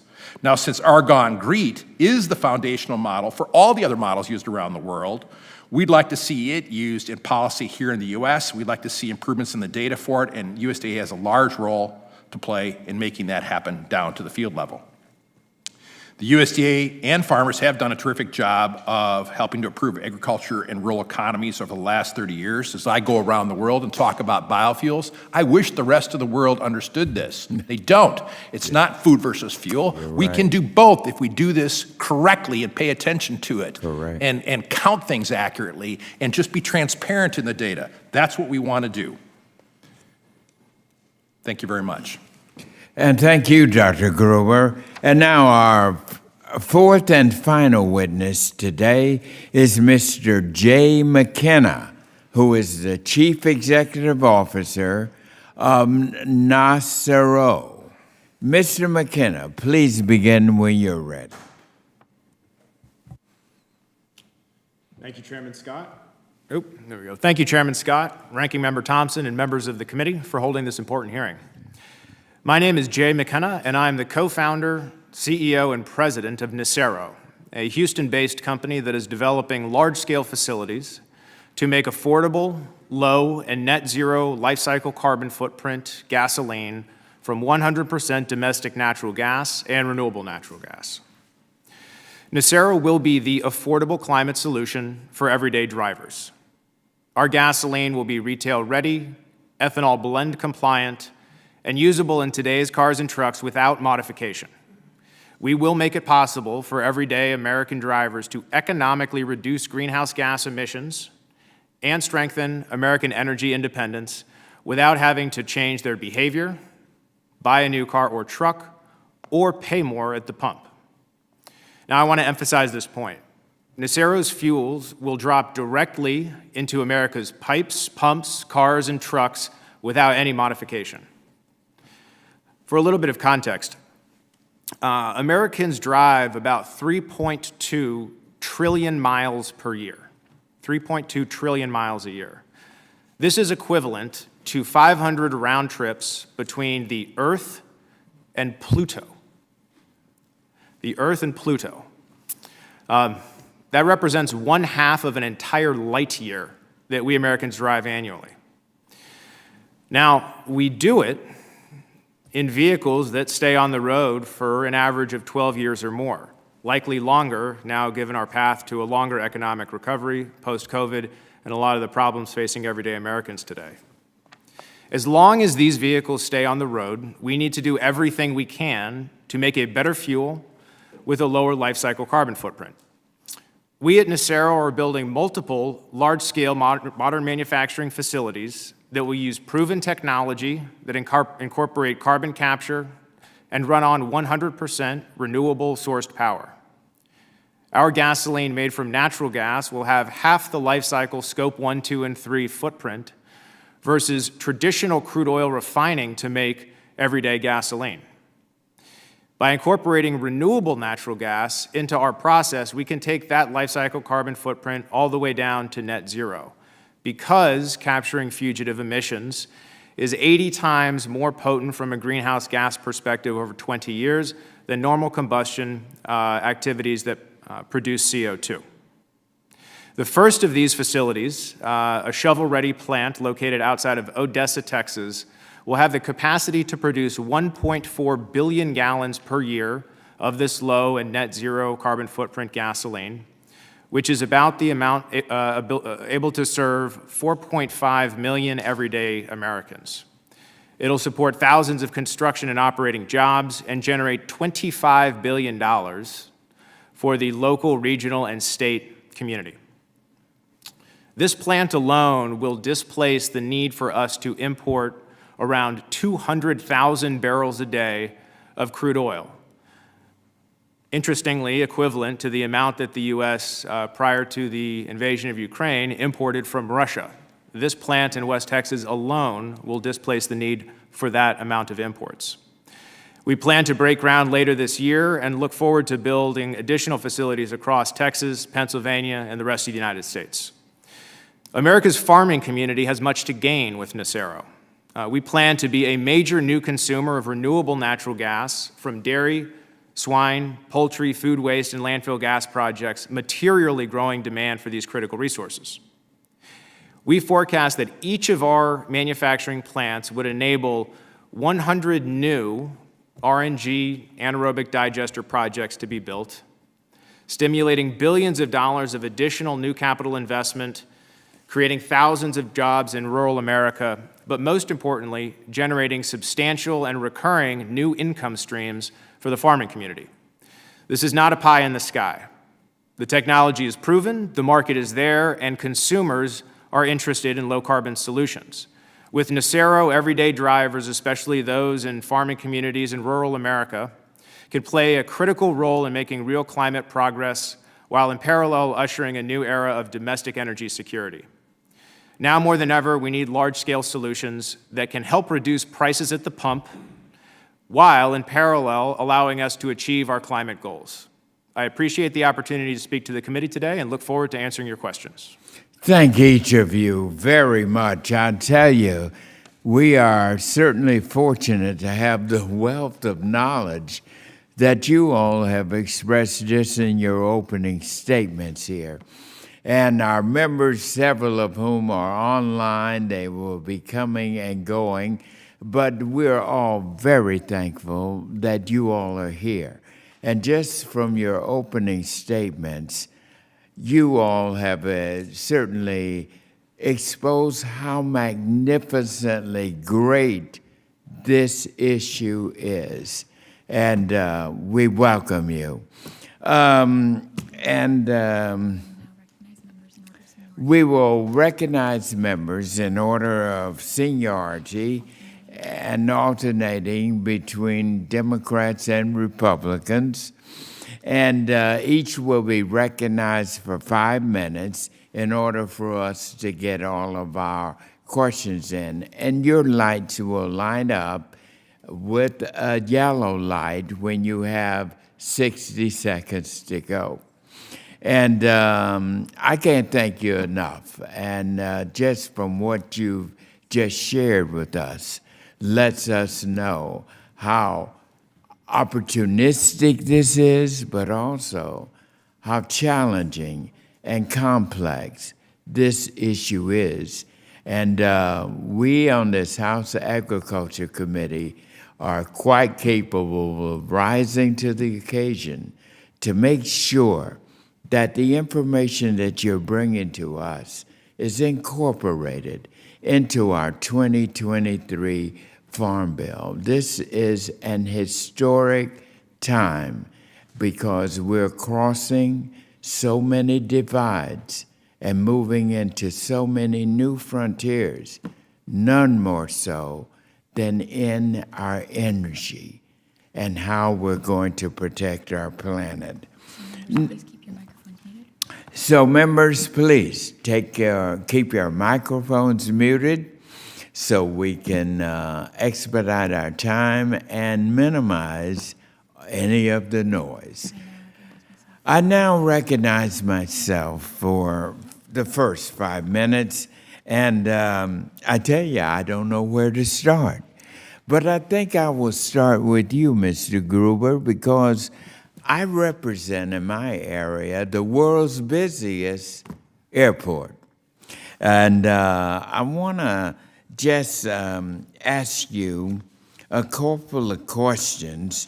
And in terms of the investment in sustainable aviation fuel manufacturing that your company now, Gevo, is developing. Can you tell me about that? And the nation wants to know, and certainly my airport, which is the world's busiest, would like to just hear from you to discuss the novelty of this project and what factors have been a primary consideration in developing the plans for this project and what has to happen to make sure that this project is in operation as planned by 2025. I think that's your deadline. So can you share with us this extraordinary opportunity, please? Thank you for the question. You know, we love Delta Airlines. Yeah, I do too. I do too. And they are one of the leading companies. They actually walk the talk. And I'm really proud to work with them. We have an offtake contract for them for 75 million gallons per year of sustainable aviation fuel. It's a take-or-pay kind of contract. That means that they are helping us with financing indirectly and that they're promising to buy the product if we make it. That allows us to go get commercial financing. And then we have to turn up with the equity, which I think we already have on our balance sheet. So that is a great case. And I think that others in that alliance will also sign up. We have many other deals with other airlines as well. We love the forward thinking of that airline, and aviation fuel is one of these things that I think everybody understands that when you're doing it with jet fuel, it's got to work in it's drop-in, works with every engine, every plane, no mistakes, it's super certified, and all the rest. The way that we make these fuels and what we think about is that we want it to be scalable. How do you make something large soon? We like carbohydrates as a feedstock. Now, carbohydrates obviously can be, they're the part, when we grow stuff, it's the part that adds to calories. It's not nutrition. So corn is nice because you can separate the protein from the carbohydrates. The protein is all about nutrition, and oil, that goes to the food market. You take the things that would make us fat, we use them instead to make jet fuel. There's other technologies that the USDA has funded and worked on which allow additional feedstocks, carbohydrate-based feedstocks in the future. The technique is to take the carbohydrates, make an alcohol out of them, take the alcohol and turn it into jet fuel. That means that every ethanol plant, in theory, could go ahead and make jet fuel if we added on that unit of operations.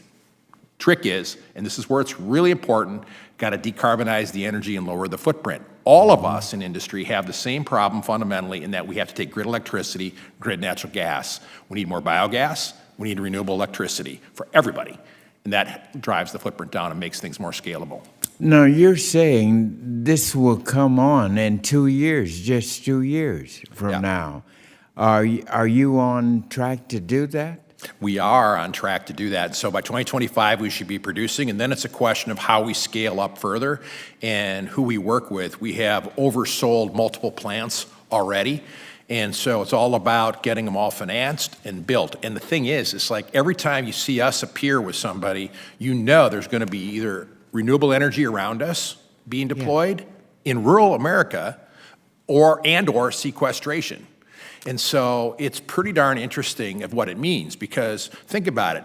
We're putting up a big wind farm, big biogas plants. We have an RNG facility we built, and we're going to make green hydrogen. And this is the mayor of Lake Preston said to me, Pat, would you guys consider putting up EV stations? Because then people can drive those Teslas up here, and we could have a hotel business. He's right. Wow. We can do things like that. Well, it's phenomenal. Mr. Sherrier, you may have heard Undersecretary, I don't know if you were here, when Undersecretary Terry Small commented on electric vehicles. And our House Agriculture Committee had a hearing on that recently, where we heard from energy providers and car dealers, convenience stores, and renewable fuel providers, among others, to get their take on the EV infrastructure needs in rural America.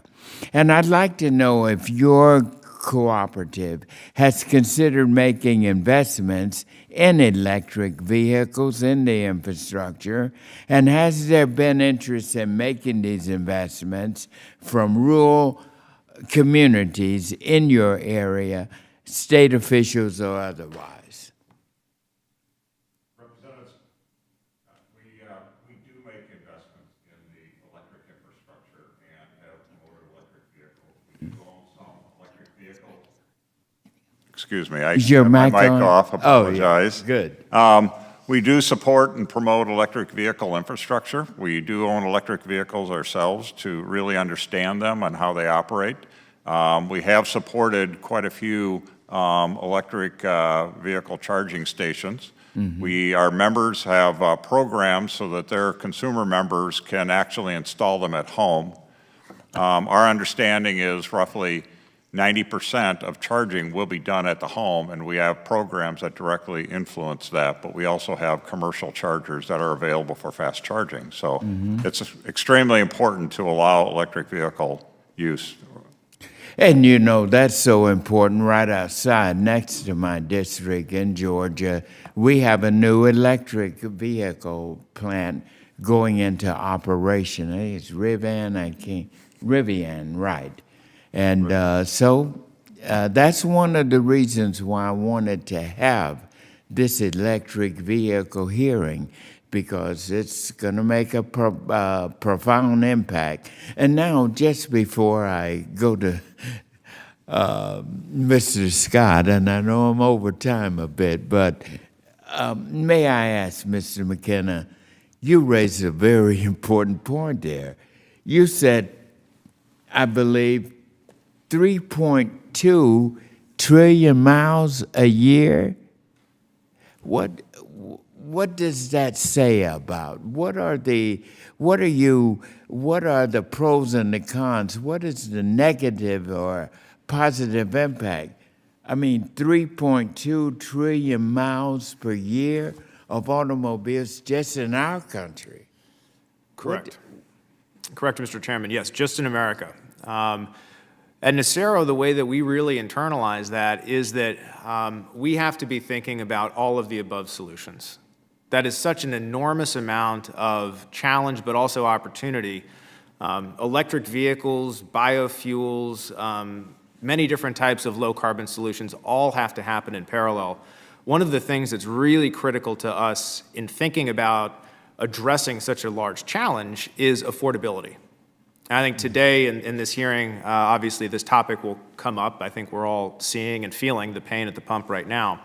But affordability is critical to making a large-scale impact. And so in order to tackle the $3.2 trillion and decarbonize that entire sector, industry, lifestyle, it really has to be all of the above solutions. Wow, this is very profound.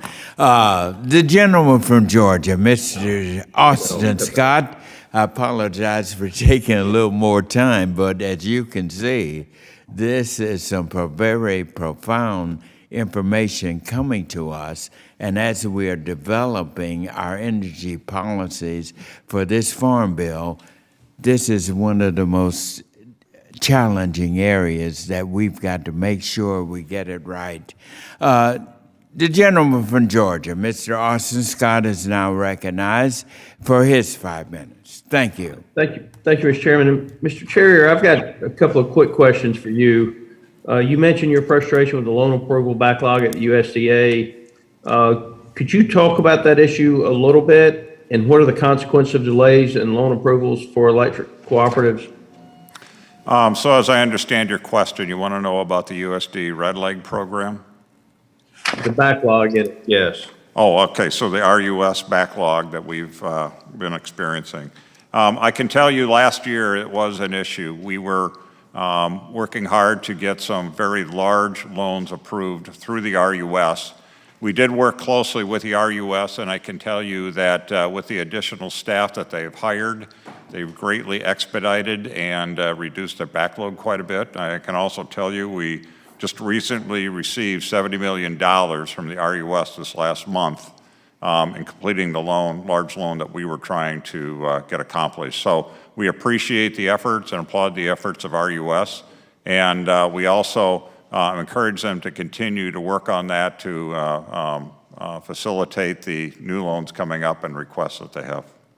Okay, one of the other things that you mentioned on the loans is the ability to refinance legacy higher interest rate loans without penalty, and the flexibility to do this. What are the reasons that they are giving you for not allowing you to refinance, and any additional thoughts on that? I guess I have not heard an abundance of reasons why that's not allowed, but I can tell you that investor-owned utilities in the corporate world have the ability to consistently do that. Public power utilities with their public debt have the ability to consistently refinance and have been able to reduce their costs of service as a result. We appreciate the ability to work with the RUS, but that has been a barrier, but it also requires an act of Congress to get that changed.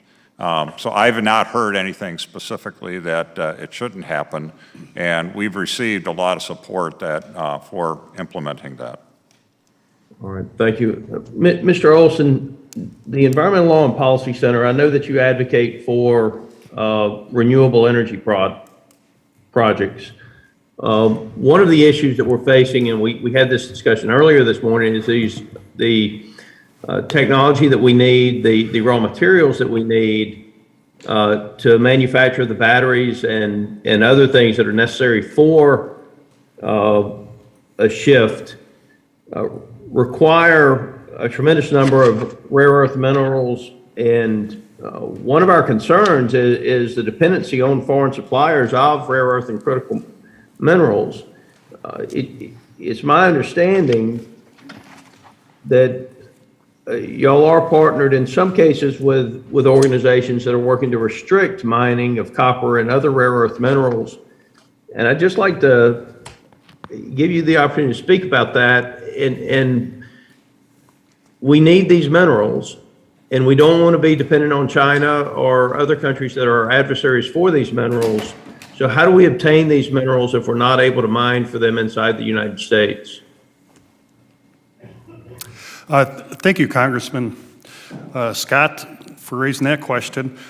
First, I want to clarify that, to my awareness, I'm trying to think, ELPC, Environmental Law and Policy Center, has not opposed mining projects in my memory. I've been there about 19 years now.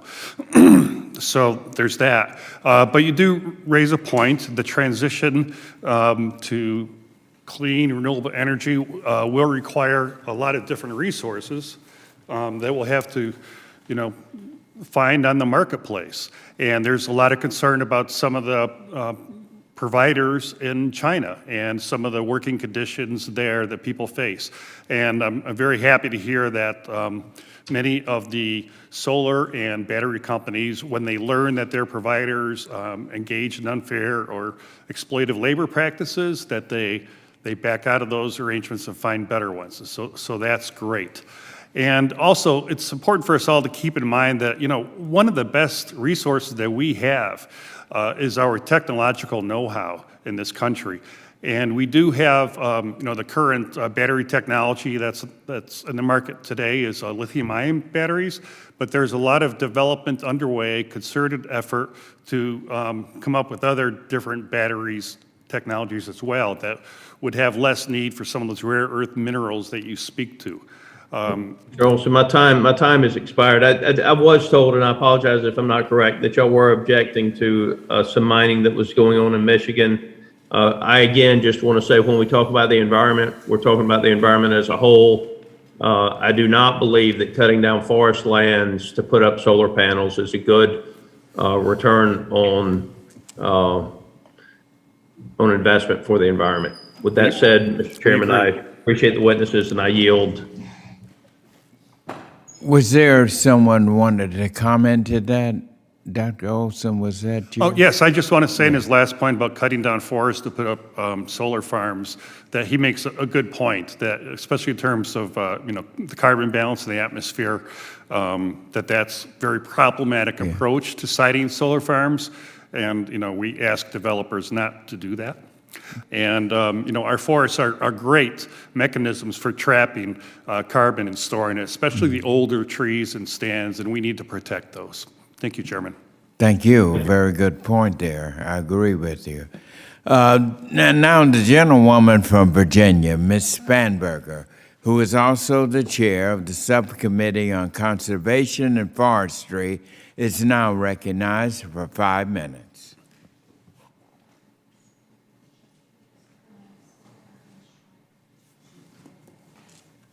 Is something wrong with her mic? She just flipped off the platform, so go to Ms. Schreier. All right. Technical adjustment for Ms. Spanberger. We'll get back to her. Let us go then to the gentlewoman from Washington, Ms. Schreier, recognized for 5 minutes. Thank you, Mr. Chairman, and thank you to our witnesses as well. Earlier this morning, I asked and talked a little bit about the Rural Energy for America program, the REAP program, and I'd like to continue the discussion around improving access to that program. As this committee has started to review the 2018 Farm Bill with an eye toward improvements that can be made next year, one of the topics that I have heard about is the complexity of applications and the need to improve access to USDA programs by streamlining these processes and these applications. And I hear that from farmers. I also hear that from conservation districts who often are charged with helping with these applications. Mr. Olson, regarding the fundamental importance of involving agriculture and rural communities in addressing the climate crisis, I co-chair the SEEK Climate and Agriculture Task Force, along with my friend and colleague, Representative Shelley Pingree. I am also a co-sponsor of Representative Pingree's Agriculture Resilience Act, which creates opportunities to directly enable agriculture to reduce greenhouse gas emissions and sequester and prepare for increasingly challenging weather conditions. And one of the provisions in that bill is focused on improving and expanding the REAP program through streamlining and increased funding. It specifically authorizes and directs USDA to develop pre-approval techniques for technologies and products that have already been demonstrated to work and then could be pre-approved. And I'm curious what you think about this pre-approval or pre-approved products list and streamlined application idea. Thank you, Representative Schreier. Those are great points, and thank you for your work on the Agricultural Resilience Act and the SEEK committee that you mentioned. You make great points that we need to continue to streamline the REAP program. The USDA has made progress in this over the years, but there's more progress yet to do. You know, they need to strike a balance between the sound stewardship of public funds as well as you know, making the program simple to access for farmers and rural small businesses. And by having a pre-approved list of technologies, as you described, that allows simplification in a lot of ways. So what we have seen in the States for some of the clean energy programs is that they have a rebate program for certain technologies that they've already vetted and that, you know, they qualify and they're sound technologies. And then they're able to do a rebate form that dramatically reduces the complexity of the program. We think that there's a role for that in REAP, and that would be a really good way to go.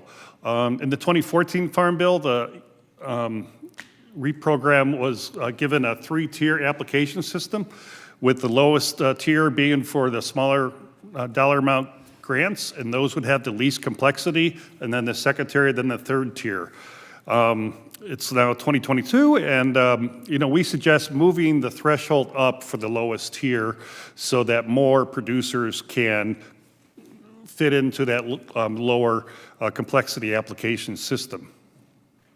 I think that's a great idea, and it opens this up to more of the small family farms that we are looking to support and bring into these programs.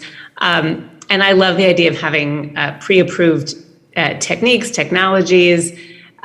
We have a program called Sustainable Farms and Fields in Washington State that essentially compensates farmers for practices that are known to sequester carbon. And this seems like the same kind of thing where you reward or support or approve the technology and could streamline the process. So thank you for your attention to this. I appreciate your input, and I yield back.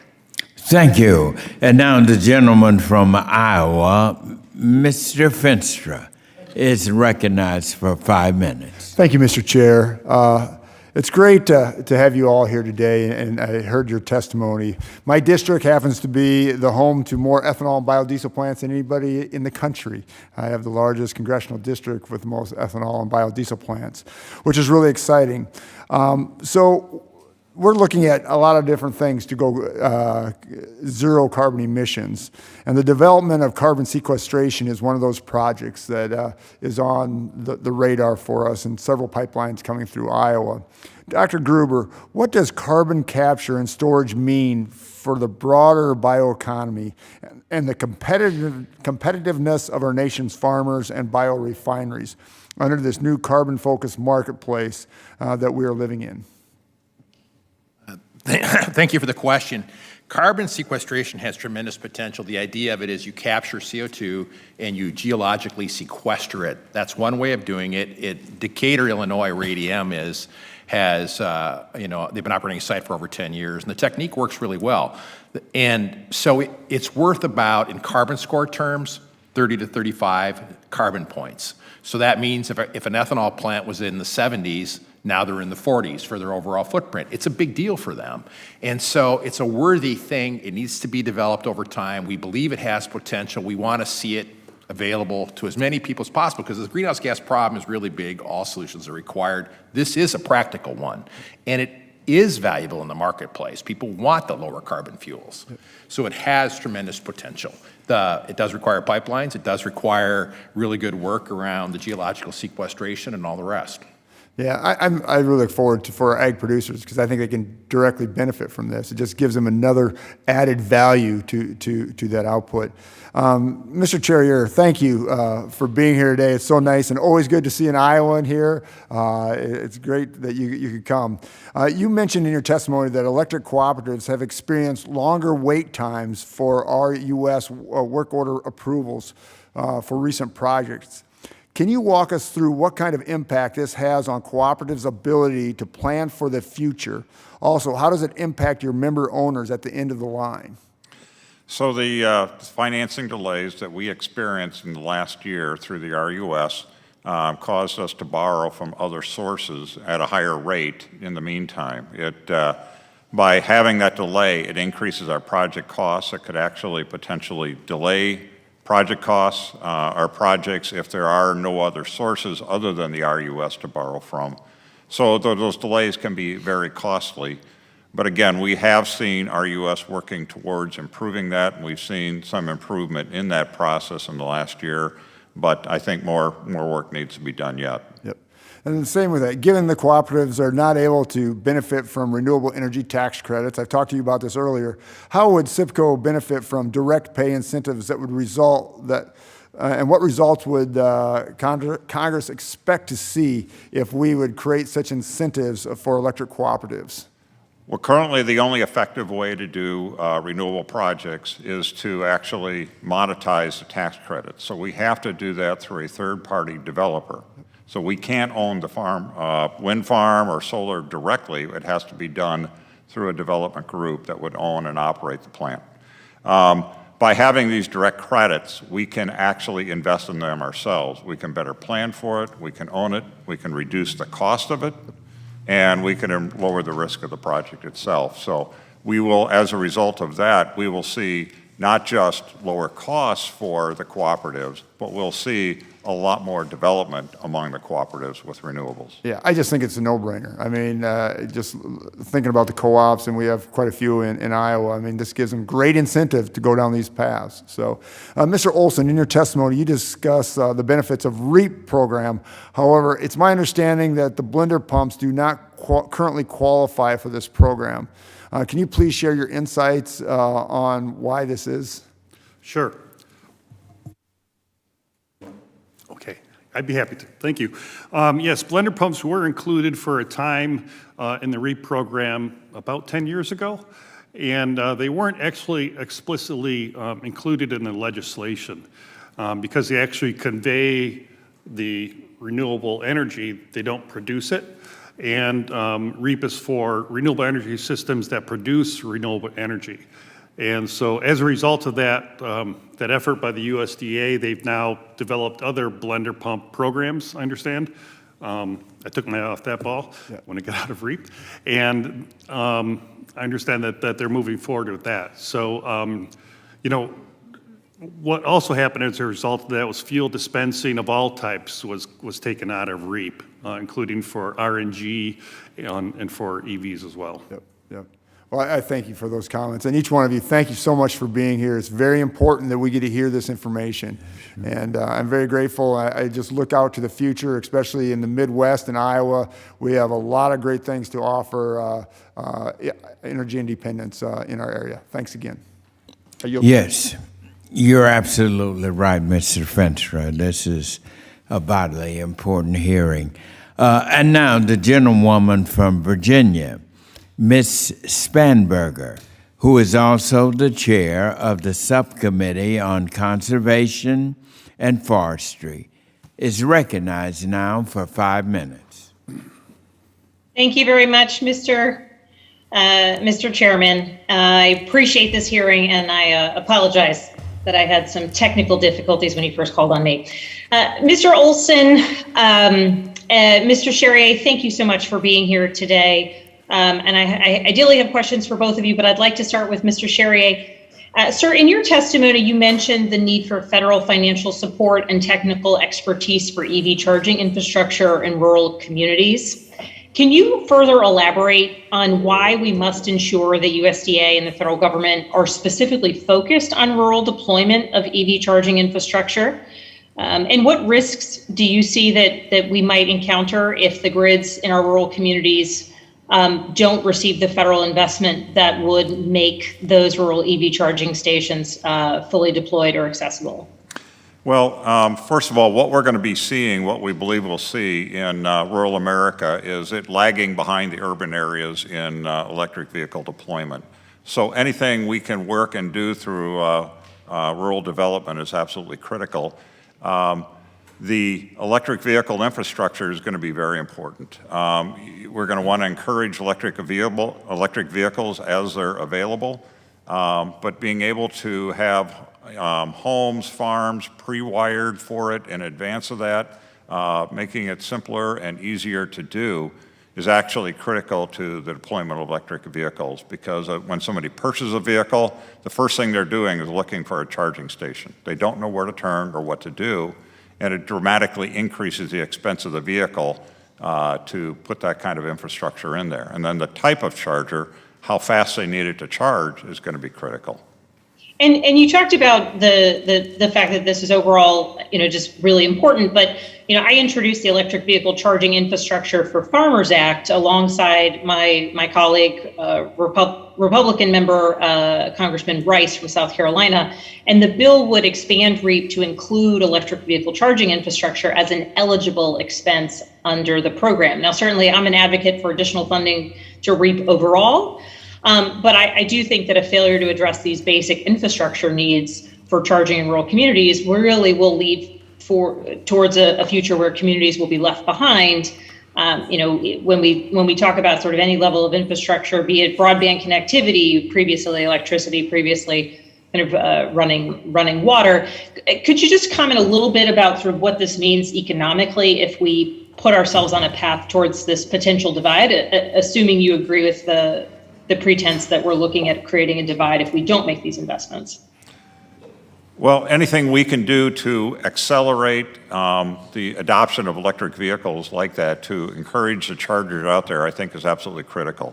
The charger programs have worked effectively. We've been rebating on those programs for quite a few years now and have some uptake, but not a lot of uptake yet.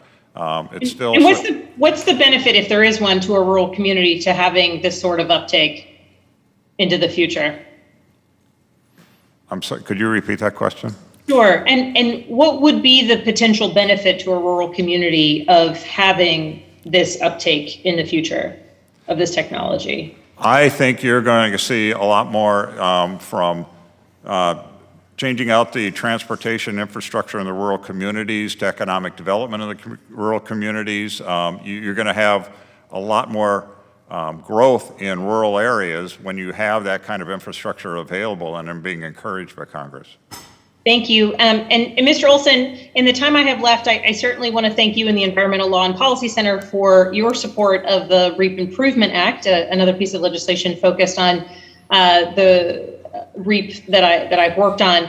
As you noted, REAP is a program focused on making our rural communities more energy independent, resilient, efficient, all while reducing the cost to consumers. And you called for dramatically increasing the size of REAP's budget moving forward and reducing some of the cost shares for applicants. Could you just elaborate on how expanding funding for REAP would benefit rural communities and farmers? Yes, thank you very much, Representative Svanberger. The answer to your question is multifaceted. REAP currently, as administered by the USDA, they do an allocation every year of the funds, and they make sure every state has an allocation of funding. And that's a very fair approach, and it kind of grew out of the history of some states grabbing the lion's share of the program in the past.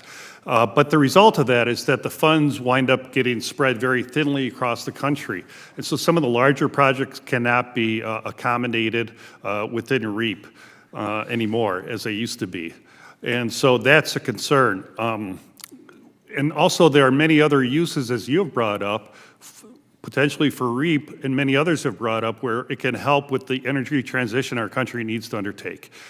And REAP, as it serves every state, and it can serve every agricultural sector, it's got tremendous potential right now to help agriculture and rural America to be at the table in this clean energy transmission and to have a role in the clean energy economy. But it's like that line from The Right Stuff, no bucks, no Buck Rogers. And what goes into the program goes out in terms of education and outreach and also funding. And we need that funding, we need that commitment of very significant funding to help the country deal with the challenges we face. Thank you, Mr. Chairman. Thank you for the extra time. I yield back. Thank you, Mr. Svanberger. And now the gentleman from California, Mr. LaMalfa, is recognized for 5 minutes. Thank you, Mr. Chairman.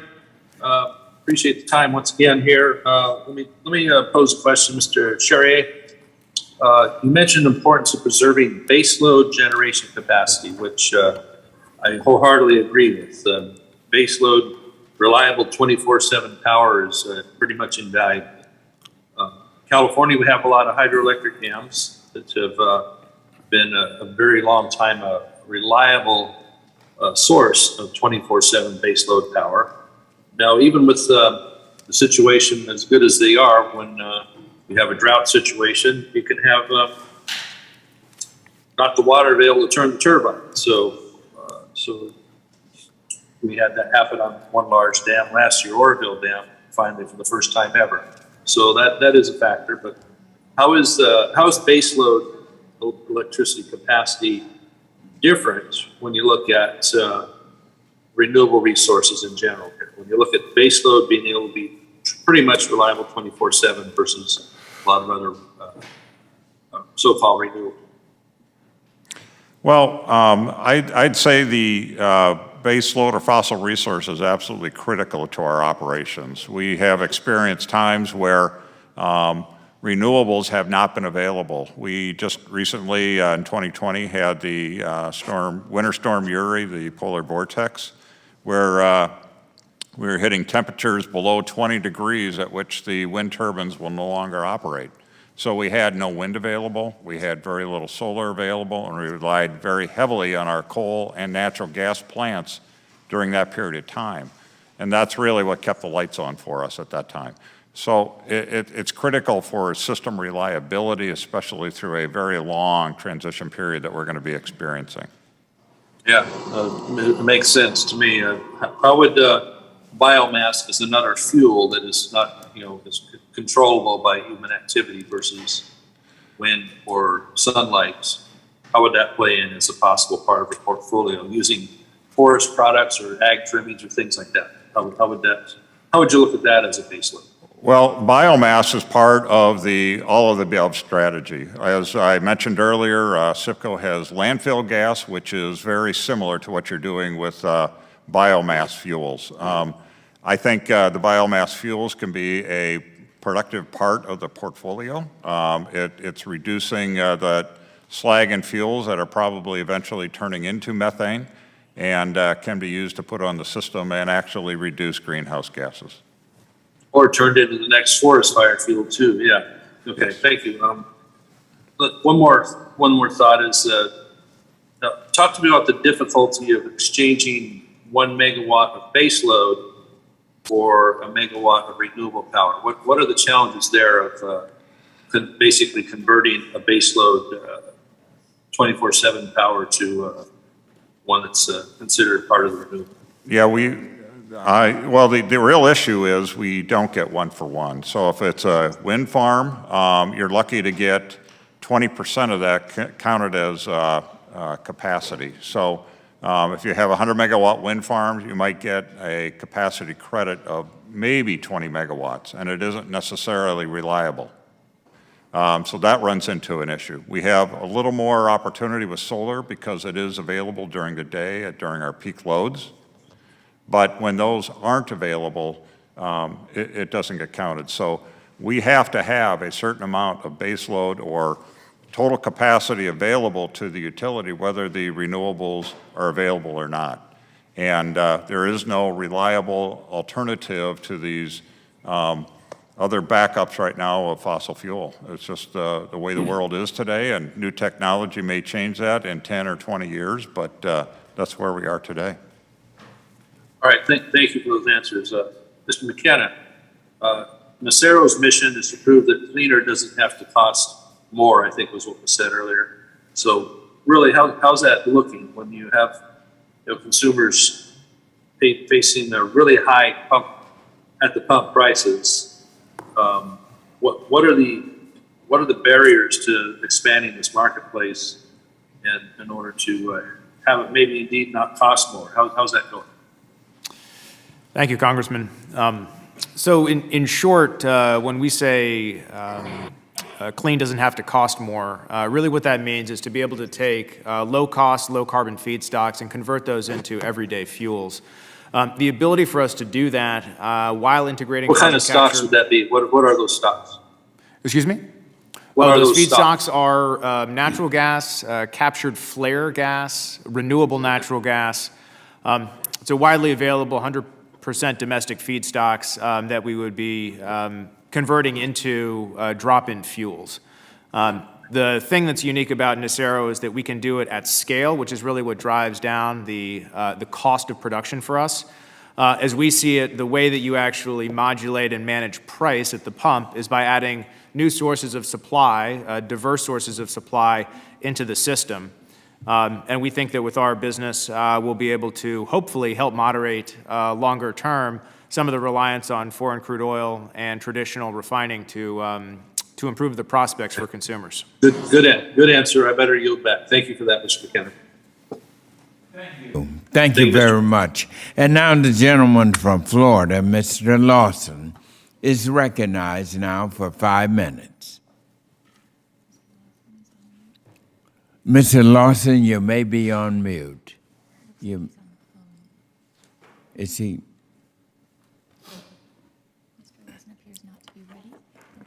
Let's go. We'll come back to Mr. Lawson. The gentleman from Indiana, Mr. Baird, is recognized for 5 minutes.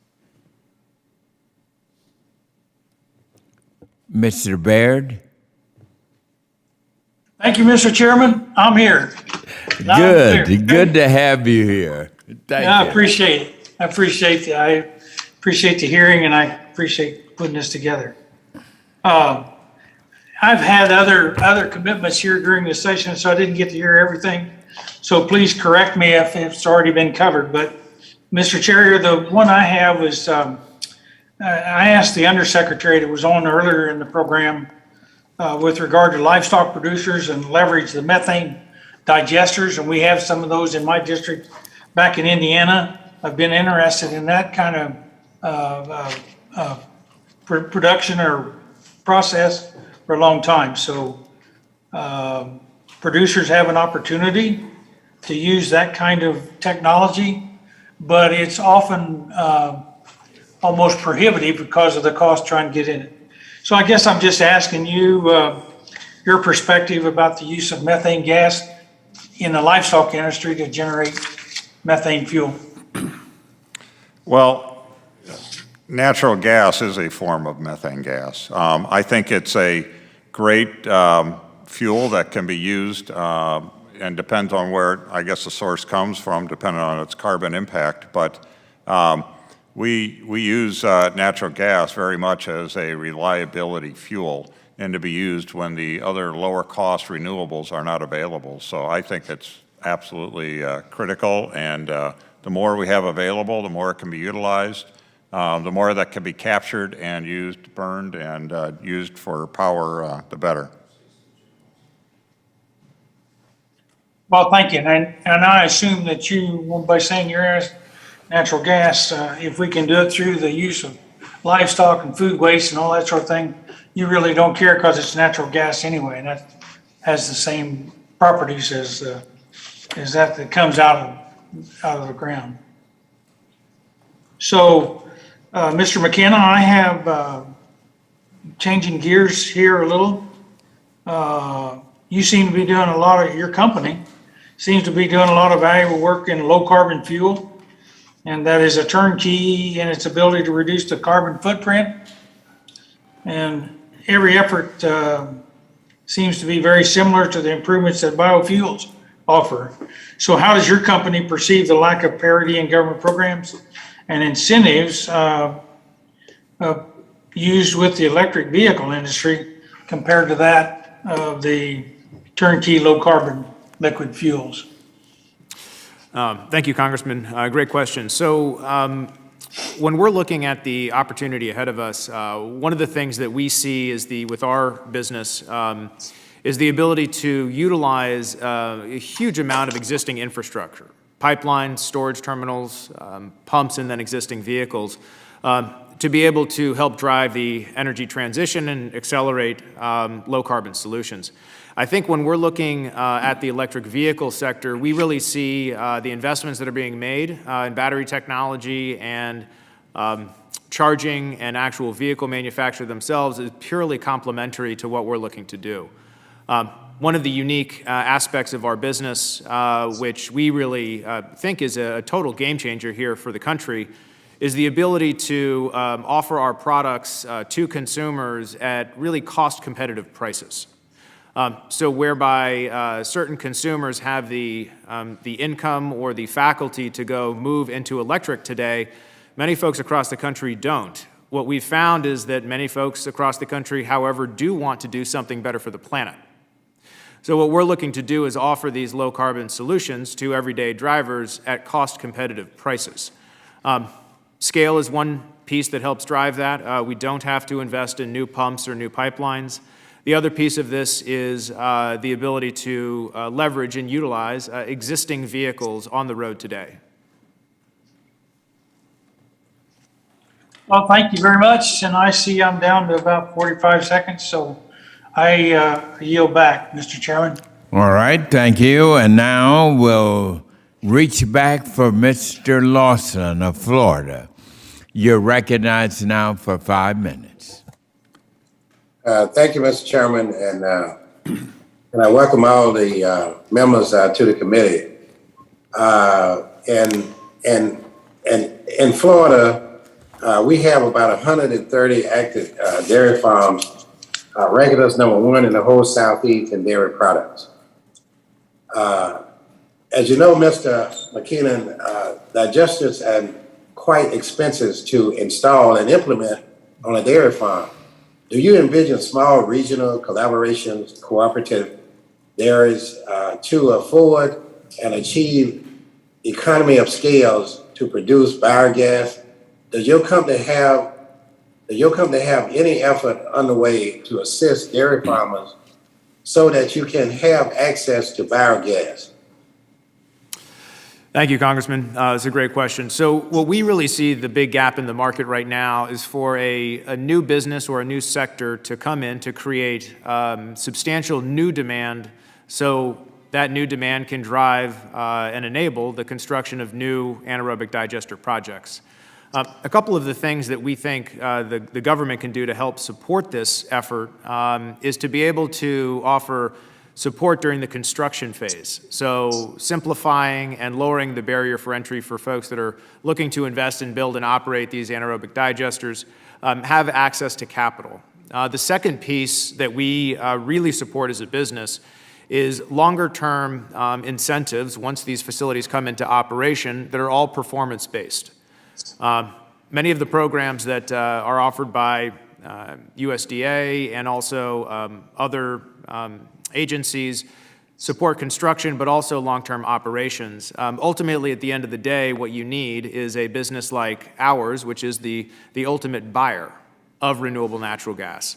So all three of those things really have to work in concert for growth, substantial growth to really happen.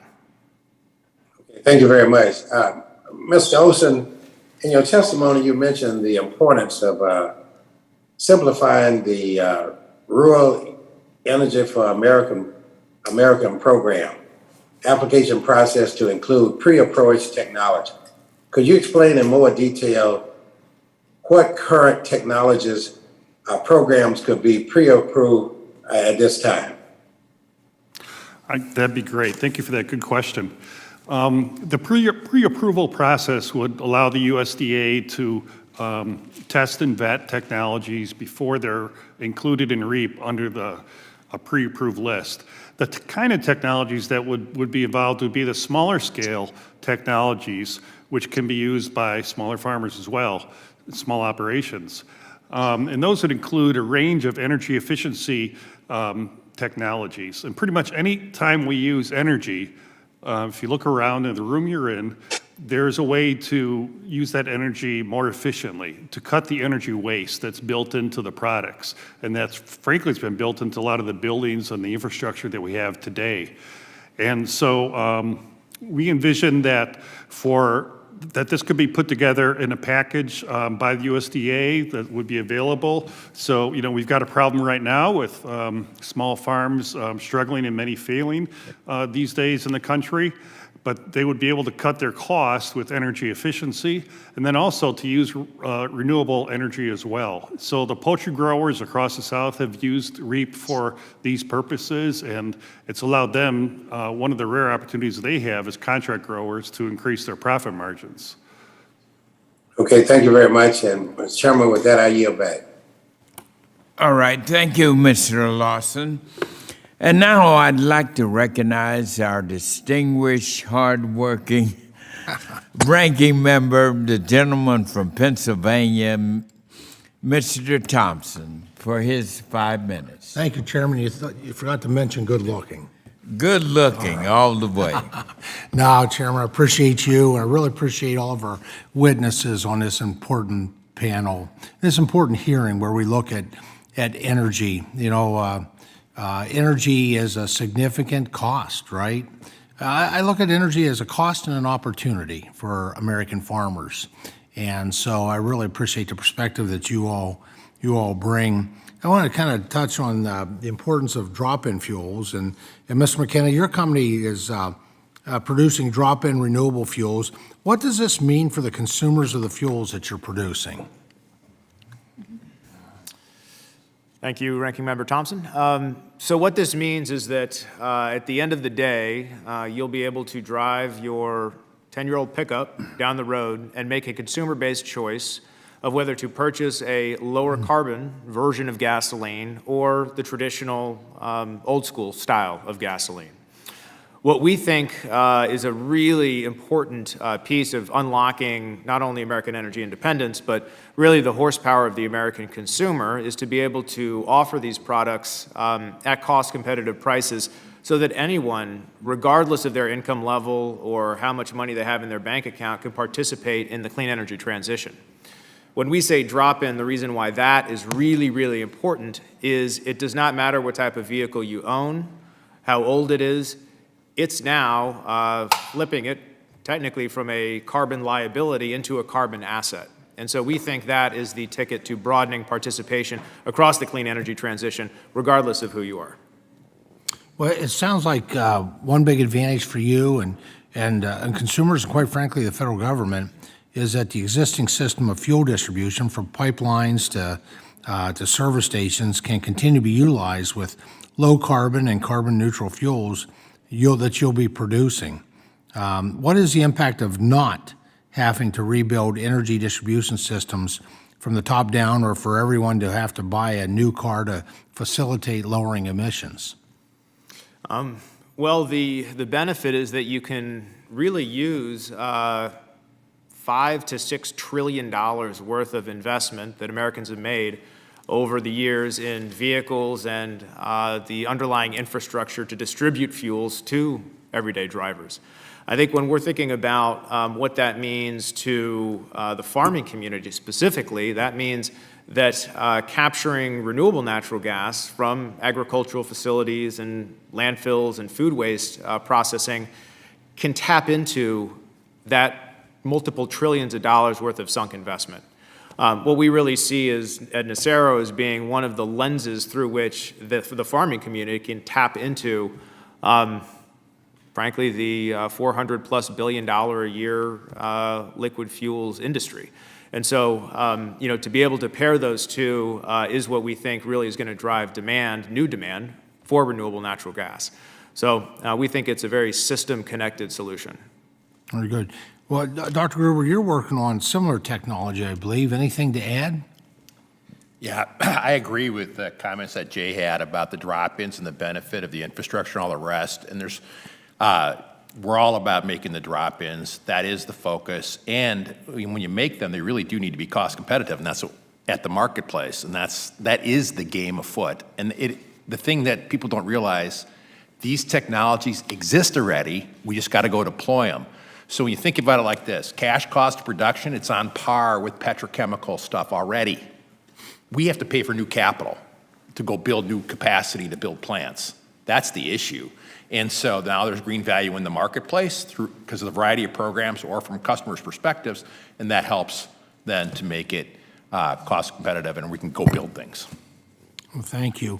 Mr. McKenna, part of your plan is to produce green gasoline relying on capturing methane from the anaerobic digesters. Can you talk, with a little bit of time left here, more about the impact that expanding the deployment and use of digesters will have in rural communities? And specifically, any thoughts on how do we do this, looking at, well, Pennsylvania, average dairy size herd must be maybe 85 cows now. I'm not sure where it is at today.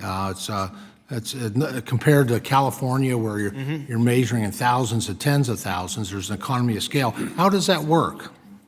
Well, you hit the nail on the head, Ranking Member. It comes down to economy of scale and overall footprint. I mean, one of the most important things about really completely changing the game on how much of this effectively free resources is captured comes down to partnerships with local natural gas distribution companies, companies like ours that are actually purchasing that captured renewable natural gas, but doing so in a manner that can be, albeit a little bit blunt. So thinking about this on a much more mass scale approach to facilitate a reduction in cost of capital, cost of borrowing. USDA programs help facilitate much of this. But being able to be programmatic about how these anaerobic digesters are rolled out. I think one of the challenges right now that we hear when we talk to developers and farmers across our business is installing and developing each of these facilities is not only costly, but it's also very manual, because each contract has to be structured and there's a lot of different moving pieces. So if there's ways that broad-based, performance-based programs that the federal government can use to be able to facilitate a much more blunt approach to growing the industry, we think over the long haul, that's going to make it much easier for farmers to participate in some of these programs and, frankly, at the end of the day, earn more income off of these projects. So it's not just third-party developers that are taking the lion's share of the profitability. So obviously, and I've visited a lot of these digesters, and actually in different parts of the country, even in my role as ranking member in my rural American agriculture visits. And they work really well where you have larger farms, you have, you've got the herd size to be able to provide that feedstock. It's a wonderful technology, actually. But it seems to me this also works if you have a central digester someplace, whether it's with a company providing it or a cooperative or in whatever fashion, and that digester serves perhaps, well, the size of our farms in Pennsylvania could be 30 or 40 farms to provide that daily feedstock. And what a blessing that is when the storage of that manure on the farm has always been a liability to either a small or a large degree, and now it becomes an asset. Right. Whoever thought we'd see a revenue stream off the manure, which is great for American farmers, but it's great for energy production as well. And so it's exciting, and this energy title is a really important part of our of the Farm Bill. I do want to, just from the bigger picture, I would just ask President Biden and his administration, we are so desperately in need of affordable diesel fuel. We need propane. We desperately need fertilizer right now. With a stroke of a pen, he could increase and open up more of our domestic American production today. And do it in the name of an emergency, because we're in a crisis. It's not COVID, but it's a food security crisis because of inflation. Inflation has sort of been self-imposed by the administration with some of the actions, but it's been compounded by Vladimir Putin. And we have people around the world by this fall that are probably going to be will certainly be experiencing hunger, starvation, and death by famine. Mm-hmm. And if we can provide the tools that American farmers need, we can increase our yield. And I like to think of it this way: for every bushel an American farmer can provide above and beyond what they normally do, that may be a life saved somewhere else in the world. So with that, Chairman, I yield back.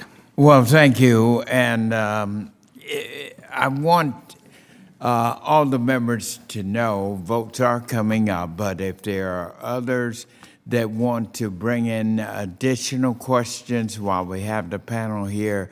This is an important panel.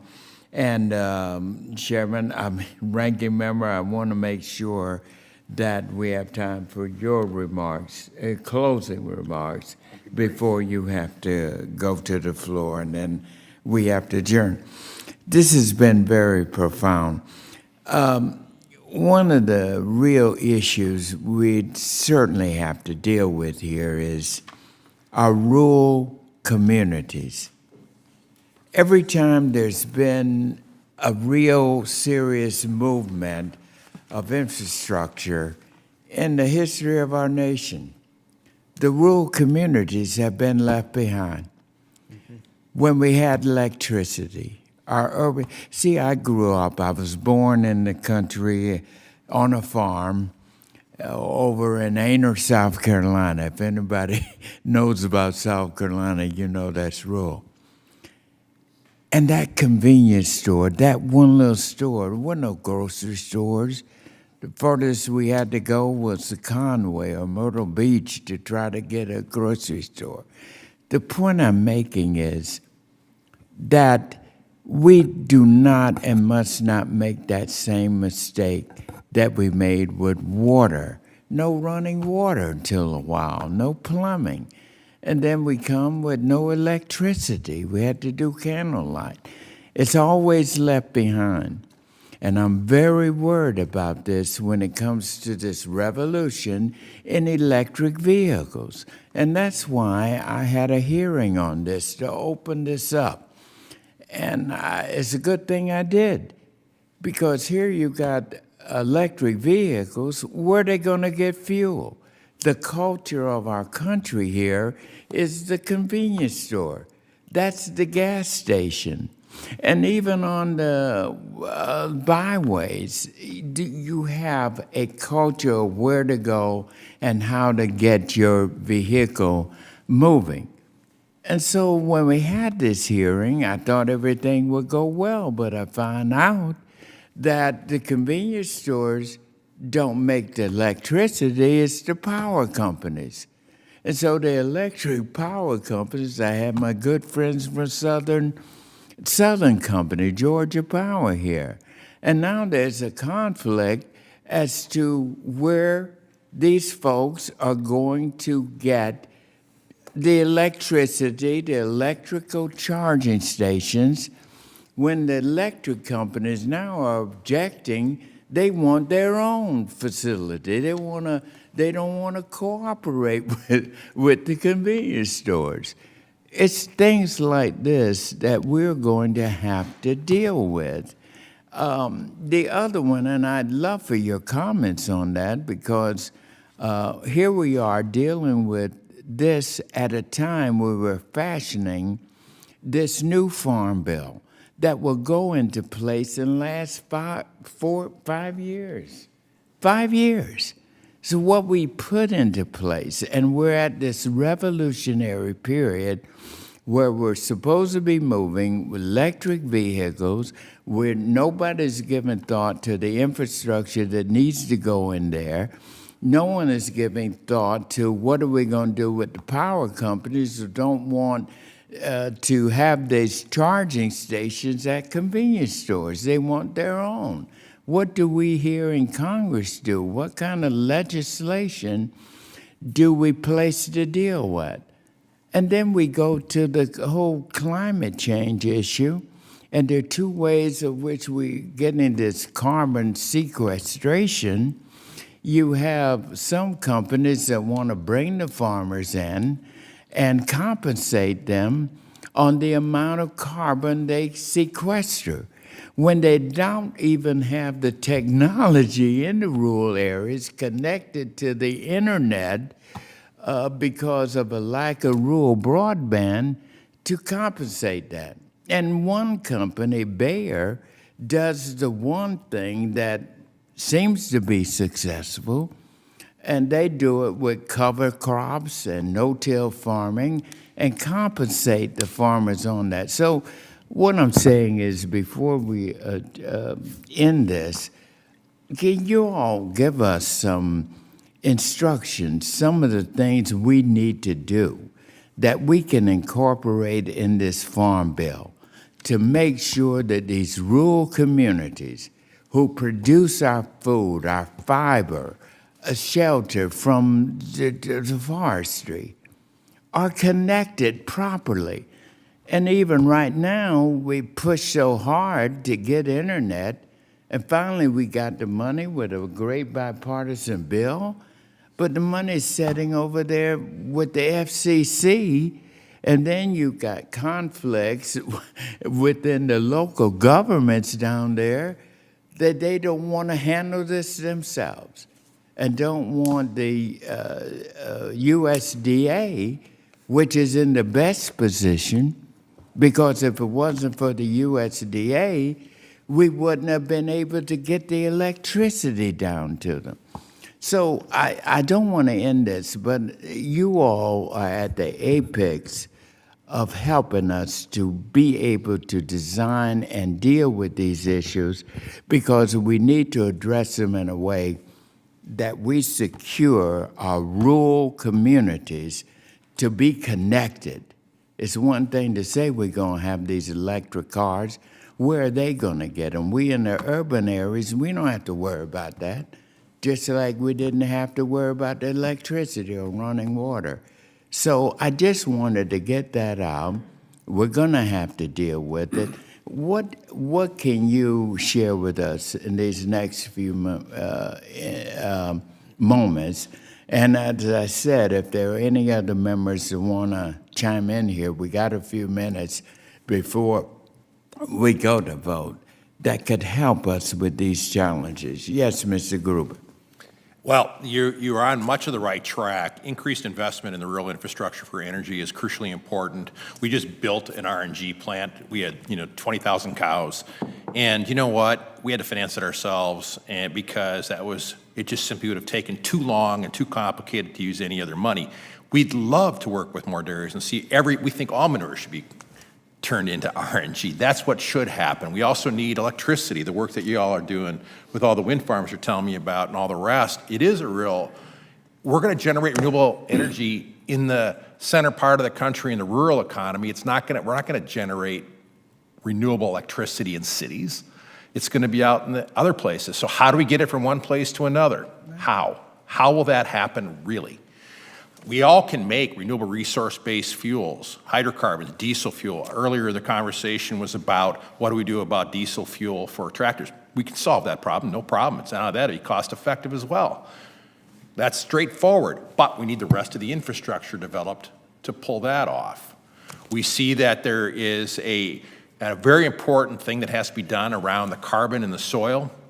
Why doesn't every farmer who wants to do no-till have access to no-till equipment? Because that is the barrier. Where do they get the money? I had this poor guy named Jordan. We had him do the farming on some of our land near one of our plants, and Jordan said, I asked him, well, how come you're not doing low-till? He's got beautiful corn, but I inherited the farm from my father, and I can't afford the equipment. Well, I want to help Jordan. I think we should be helping people because that matters for capturing carbon in the soil. It allows them to make more money on their fields. So you're on the right track.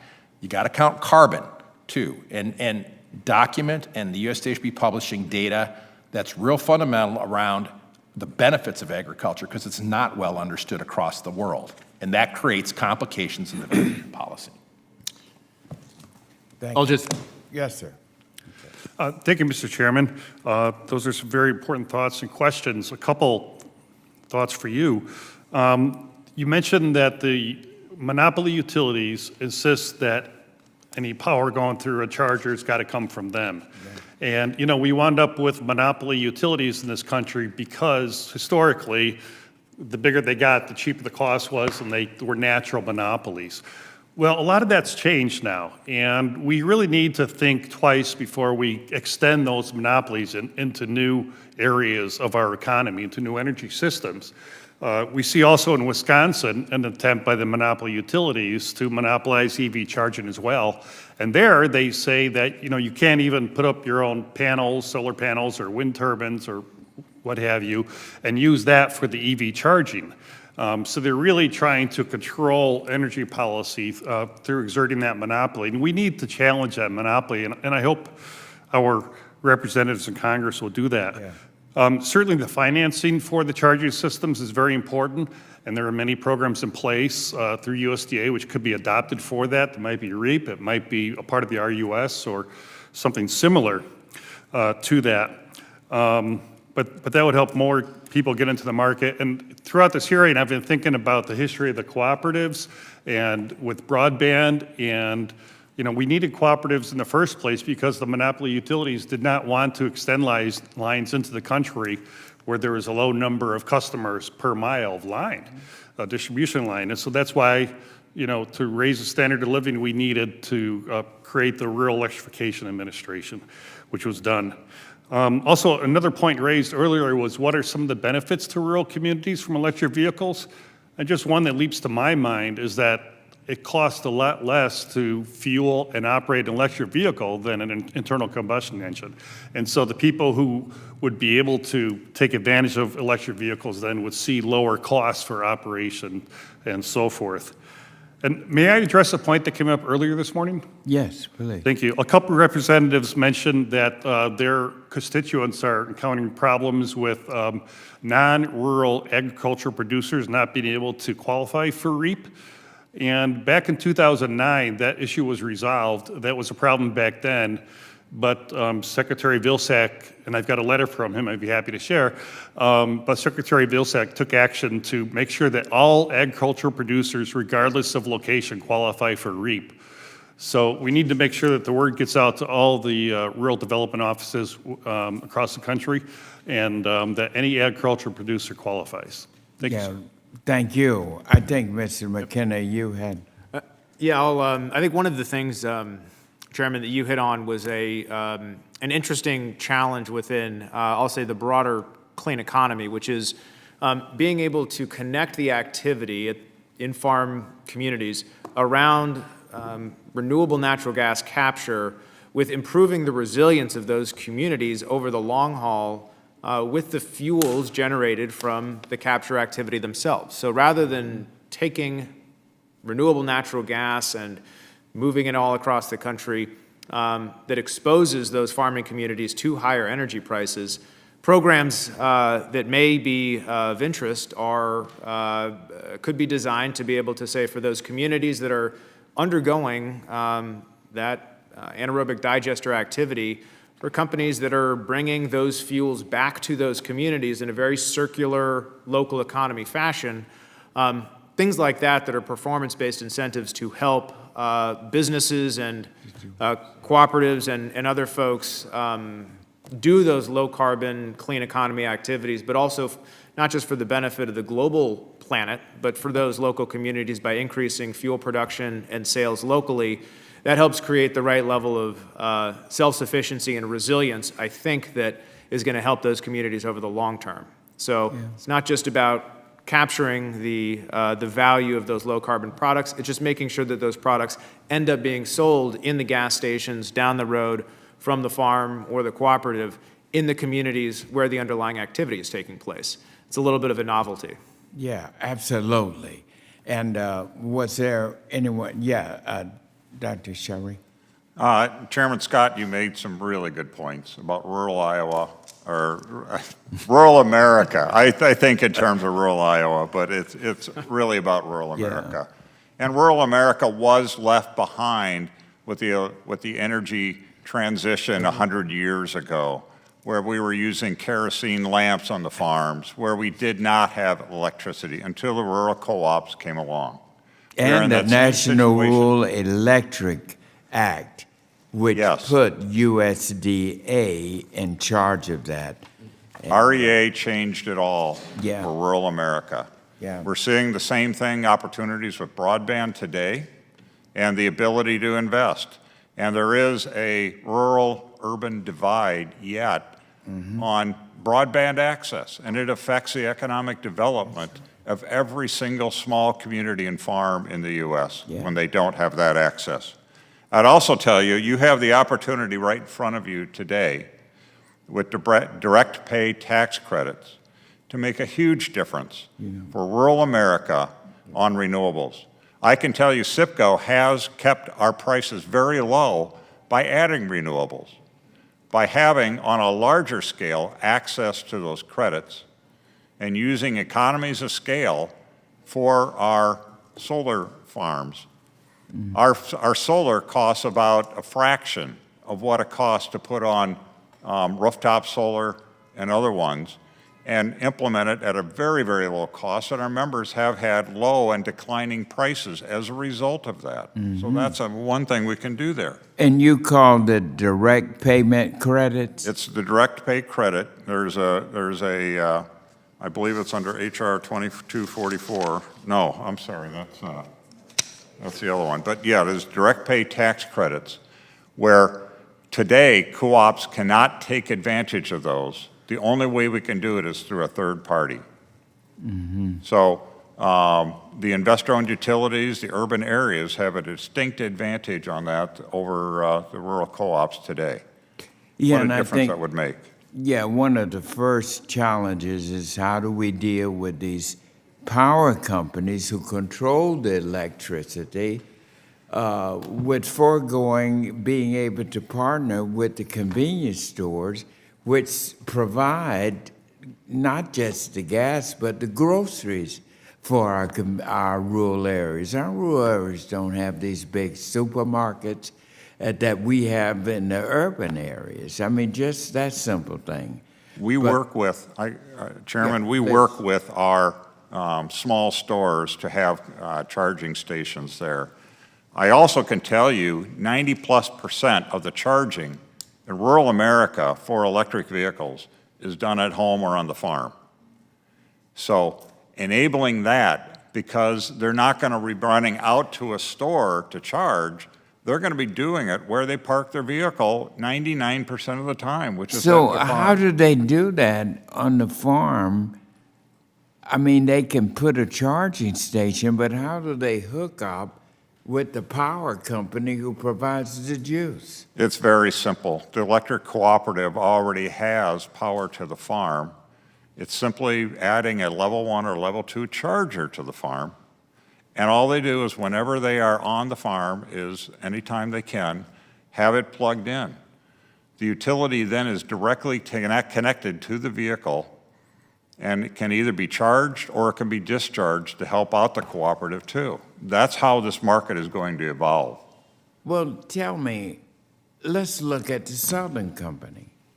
The Southern Company is the largest power source covering most of where we produce our food in the southeastern United States. Alabama, Florida, Georgia, it's all connected there, even going into Louisiana. And so they have said to me in our hearing that they don't want this relationship. They want to be in control of all the charging stations. So what must we do here in Congress? I mean, we can hush these out. We got time to do it, but you see the unique challenges that we have. Ranking Member, I know you have to say something. They're about to call votes, right? Yes. All Okay, right. go ahead. All right. I'm sorry. Chairman, well, first of all, thank you for this hearing. Thank you to all the witnesses for your testimony once again. I just wanted to follow up with, I agree with you, no-till. Dr. Ruby, you were talking about no-till and how important it is to have access to that new technology. Two things. Number one, we need the bill that this committee passed unanimously on rural broadband to be on the House floor, because it is a bill that addressed the digital divide. And that connectivity is such an important part of precision agriculture, which is energy-efficient agriculture. Ties right back into what we're talking here. I also wanted to point out, if you're not familiar with it, check it out. Dr. Scheer, it's actually one of your members of Congress, Dr. Ashley Henson, or Congresswoman Ashley Henson. Yeah. Just made her a doctor, I guess. But Representative Henson has the PRECISE Act, That's a part of a number of pieces of legislation that are conservative climate solutions, and it supports access to that precision agriculture equipment. Also point out the Sustains Act, which helps to generate more resources for programs like that. It creates a public-private partnership. That's a bill that I'm leading, but it's a broadly supported bill that looking forward to getting both of those before the committee here, because I think it speaks to what we do. And finally, just when it comes to the energy sector, I want to celebrate what agriculture does for a healthier environment and a healthier economy in terms of, and that is a marriage. It hasn't always been a kind of a rocky marriage between the ethanol industry and the petroleum industry. And I've got both. I got Pennsylvania's only ethanol plant, but I also had the very commercial oil well drilled anywhere in the world in 1859. And that's a marriage that needs a little marriage counseling. Those two come together because the solution to climate is not electric vehicles. We heard that in the hearing that the chairman put together, and electric vehicles are actually an attack on rural America. What it would do if they would actually take off and get anywhere close to the number of electric vehicles that President Biden would like to see, it would wreck the rural economy. When you look at the ethanol industry and the oil industry, actually, that's all rural America. Whereas what we're doing, but I'm very proud of what those two branches of the energy family tree are doing together to reduce emissions today. They've made for a healthier environment. It's a big part of why the American farmer, rancher, and forester are the number one champions for a cleaner environment, for sequestering, reducing emissions of greenhouse gases and sequestering greenhouse gases. And it's also, they're the that those two branches of the energy family are why really contribute to a very healthy rural economy. And without a healthy rural economy, every American's going to wake up in the cold, dark, and hungry. So thank you for this hearing, Chairman. I appreciate it. Well, thank you, Ranking Member, and thank our distinguished panel. You guys have really opened us up with some valuable information. We want to stay in contact with you because, as you see, we've got to address these unique challenges dealing with energy and climate change and the impact that these two intersect with our most important industry, which is food. You can do without a lot of things, but you cannot do without food. And where is that food produced? In the rural areas. And we've got to do better with making sure we bring rural America along with us as we're moving with all these new technological changes. And so thank you all very much. We appreciate it, and it's been very helpful. And I'm sure we'll be calling on you a little bit more as we get into fine-tuning our Farm Bill, because we've got to, I think this is the most dynamic area of it. The future of our food security is at stake. And we have the capacity with drawing up this 5-year Farm Bill to put the kind of resources, the kind of money in to make sure rural America is dealt with at the front point of the spear going forward. So we thank you very much, and I want to thank our staff with Ann Simmons and Ashley Smith and all the fine ladies, and of course my chief of staff. Thank you all very much, and God bless you. This, under the rules, I got to say this, under the rules of the committee, the record of today's hearing will remain open for 10 calendar days to receive additional material and supplementary written responses from the witnesses to any questions posed by a member. This hearing of the Committee on Agriculture is now adjourned. Thank you all.